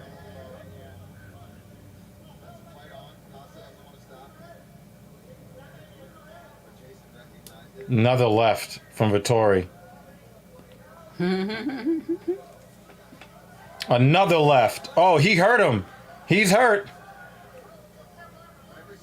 He wasn't shaking his head after that one. This is the first time Costa has gone to a fourth round. He's won it several times he's gone the 5-round distance. Ooh. A nice right hand, but then he got slugged by Costa on the counter. I'm glad this last fight is entertaining, because Yeah, last couple. yeah, I have to agree. Yeah, there was a few fights, not some bad fights, some bad outcomes. Mm-hmm. Costa's trying to get that. I mean, the That prelims underhook. were definitely way more entertaining. Oh yeah, yeah, yeah. Like, I feel like it just could have been swapped. Seconds away from the fifth and final round now. Body kick for Costa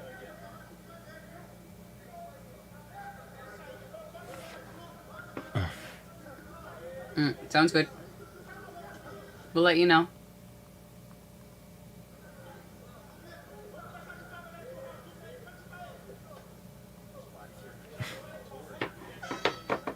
Oh, it's going to a fifth round. I'm surprised. I thought we might have gotten like a second or a third round knockout. Yeah. You have to pay attention. You stop before you. And the thing is, again, it shows just how good Israel Adesanya is. Mhm. Because Izzy was herbing this guy.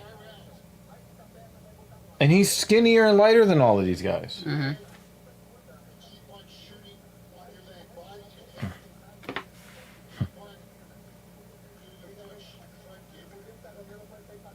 We could be winning or we could be tied. Okay?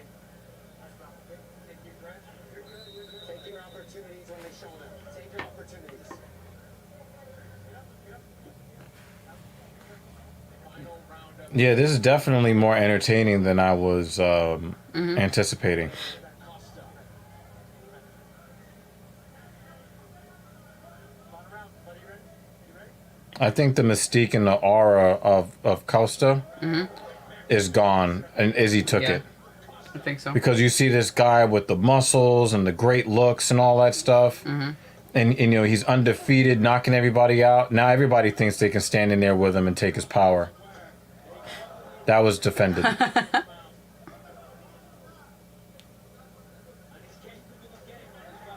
Don't worry, you'll get And the lots thing of is, it now. like, what the fuck is he talking about? And you're over here snorting now. Yeah.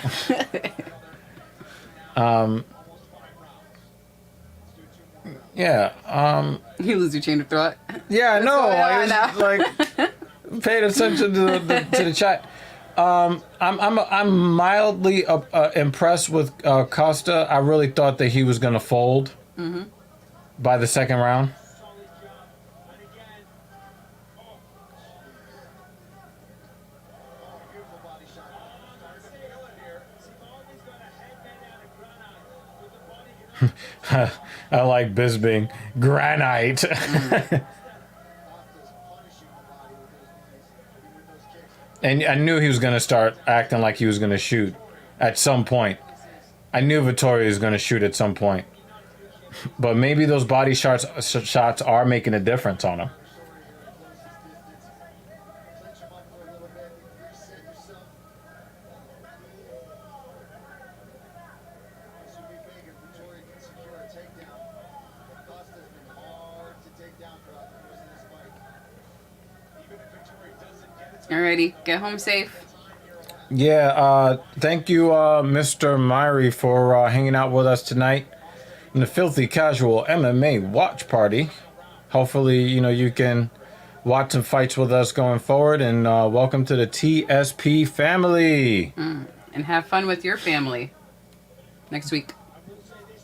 Blind Bat is having a lot of fun watching the shenanigans. Isn't that what we're here for? Shenanigans. Shenanigans. Yep. Needed a body from Costa again. Another body shot, too. I have to say, I'm impressed with both of these fighters. I do think that Vittori's winning on points. But I am impressed with how both of these fighters have gone at each other. But they really are, while it is a very entertaining exchange between these two, they're both showing why they can't be easy.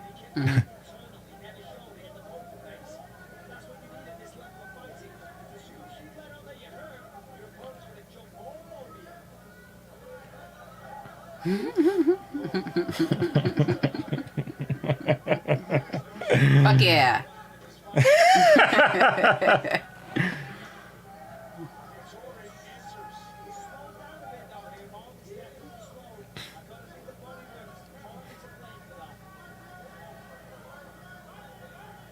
Oof. Yeah, Costa is probably Boy. winning round 5. What powerful ass punches. Oh, now that was only partially defended. That hurt.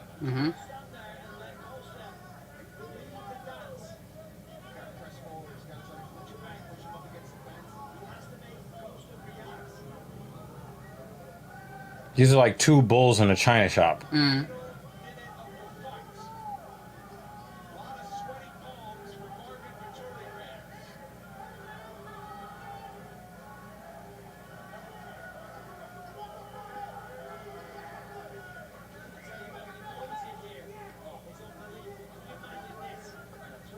Oh, nice combo from Costa.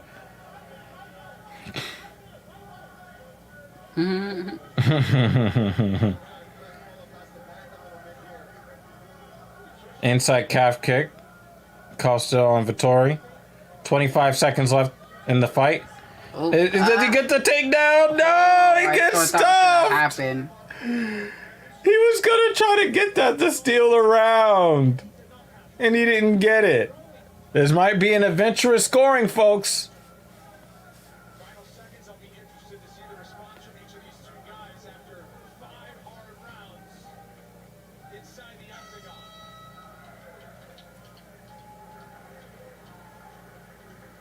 Vittori is not happy.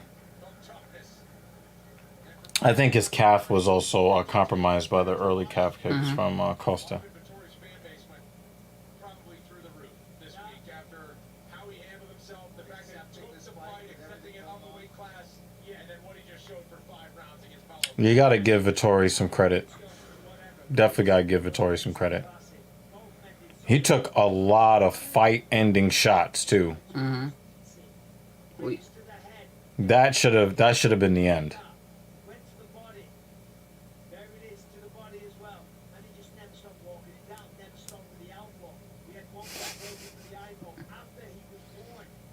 So he pushed What is happening in the comment section right now? Wow. My eyes can't unsee the comment section. as I said, an absolute classic back and forth. That body kick, the sound that made when it would connect. It's Costa backing him, sorry, Vittori backing him up. 1-2 lands. The only thing I would like to see is more body shots from him. it's crazy. You know, obviously Costa is going to be able to take more of these shots since he's not cutting all the way down to 185 for this fight. But it goes to show just how effective he is. Like, I watched this fight and I just see how good Israel Adesanya is. Strikes more than 150 for Marvin Vittori. Paulo Costa is known for head I really do believe that Marvin Vittori won on points, though. Costa, but the numbers 4 rounds to 1, 3 rounds to 2, somewhere in there. And Costa lost the point. So Oh, right. Right, that's true. He did get that point taken, yep. Yeah, I think it's going to be pretty cut and dry. A victory for Marvin Vittori.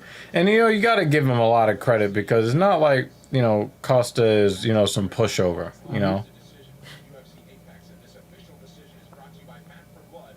Available now, rated M for mature. One final time, Joe Martinez. Well, ladies and gentlemen, after 5 rounds of action, we go to the judges' scorecards. All 3 judges have it 48-46 for your winner by unanimous decision. The Italian Dream, Vittori! Yeah, 40. Yeah, it was 3 rounds to 2, plus the point deduction. You won the respect of the entire martial arts community this week by accepting this fight. Yeah, I do agree with that too. He did earn a lot of respect. Classic. How you feeling right now? They're like, we're just gonna turn that mic off. Good work. Another improving experience for me.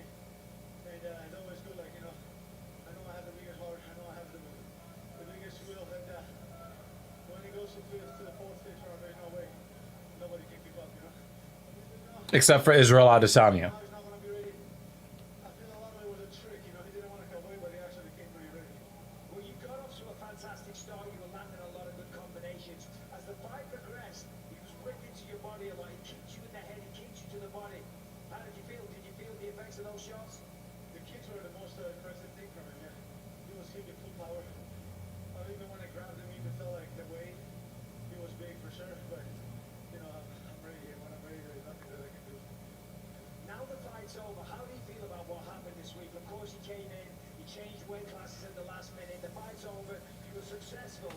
But how do you feel towards Paulo Costa now? Yeah, we're gonna turn that mic off. So in many ways, you know, as a respect to all of us.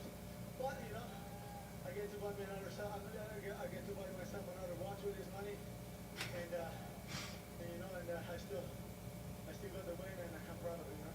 Well, you won in more ways than one. As I say, this week, everyone's respected you even more than what they did last week.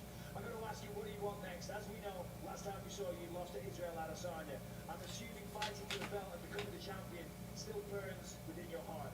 Yeah, for sure, but like I said, I keep wanting to play the best, and the belt will come, and I'm going to keep improving. I'm not over chasing the belt right now, and with that saying, that being said, I still want the belt 100%, that's my goal, but I want to play the best, and another thing, I want to shout out to all my friends and family that went out and was a fight in Meta Corona. Thank you so much for all of you supporting me. You know, I want to say one thing. Adelante, io vengo a porta da lì, io vengo a sei ostia. Avanti. Thank you guys. Well, Meza Corona, stand up. Listen, you've got a legion of new fans. That was an incredible performance. We cannot wait to see you in there again. Marvin, the Italian dream, ladies and gentlemen. And how about that with a look at Mezzo Corona, Italy on the screen there? It is just That's a lot of sweat. He's sweating through that flag. Italian support here inside the UFC. Yeah, I agreed with the decision. 2 rounds, 3 rounds to 2, plus the point deduction, and a pair of crutches. Yeah, so I didn't really have a problem with that.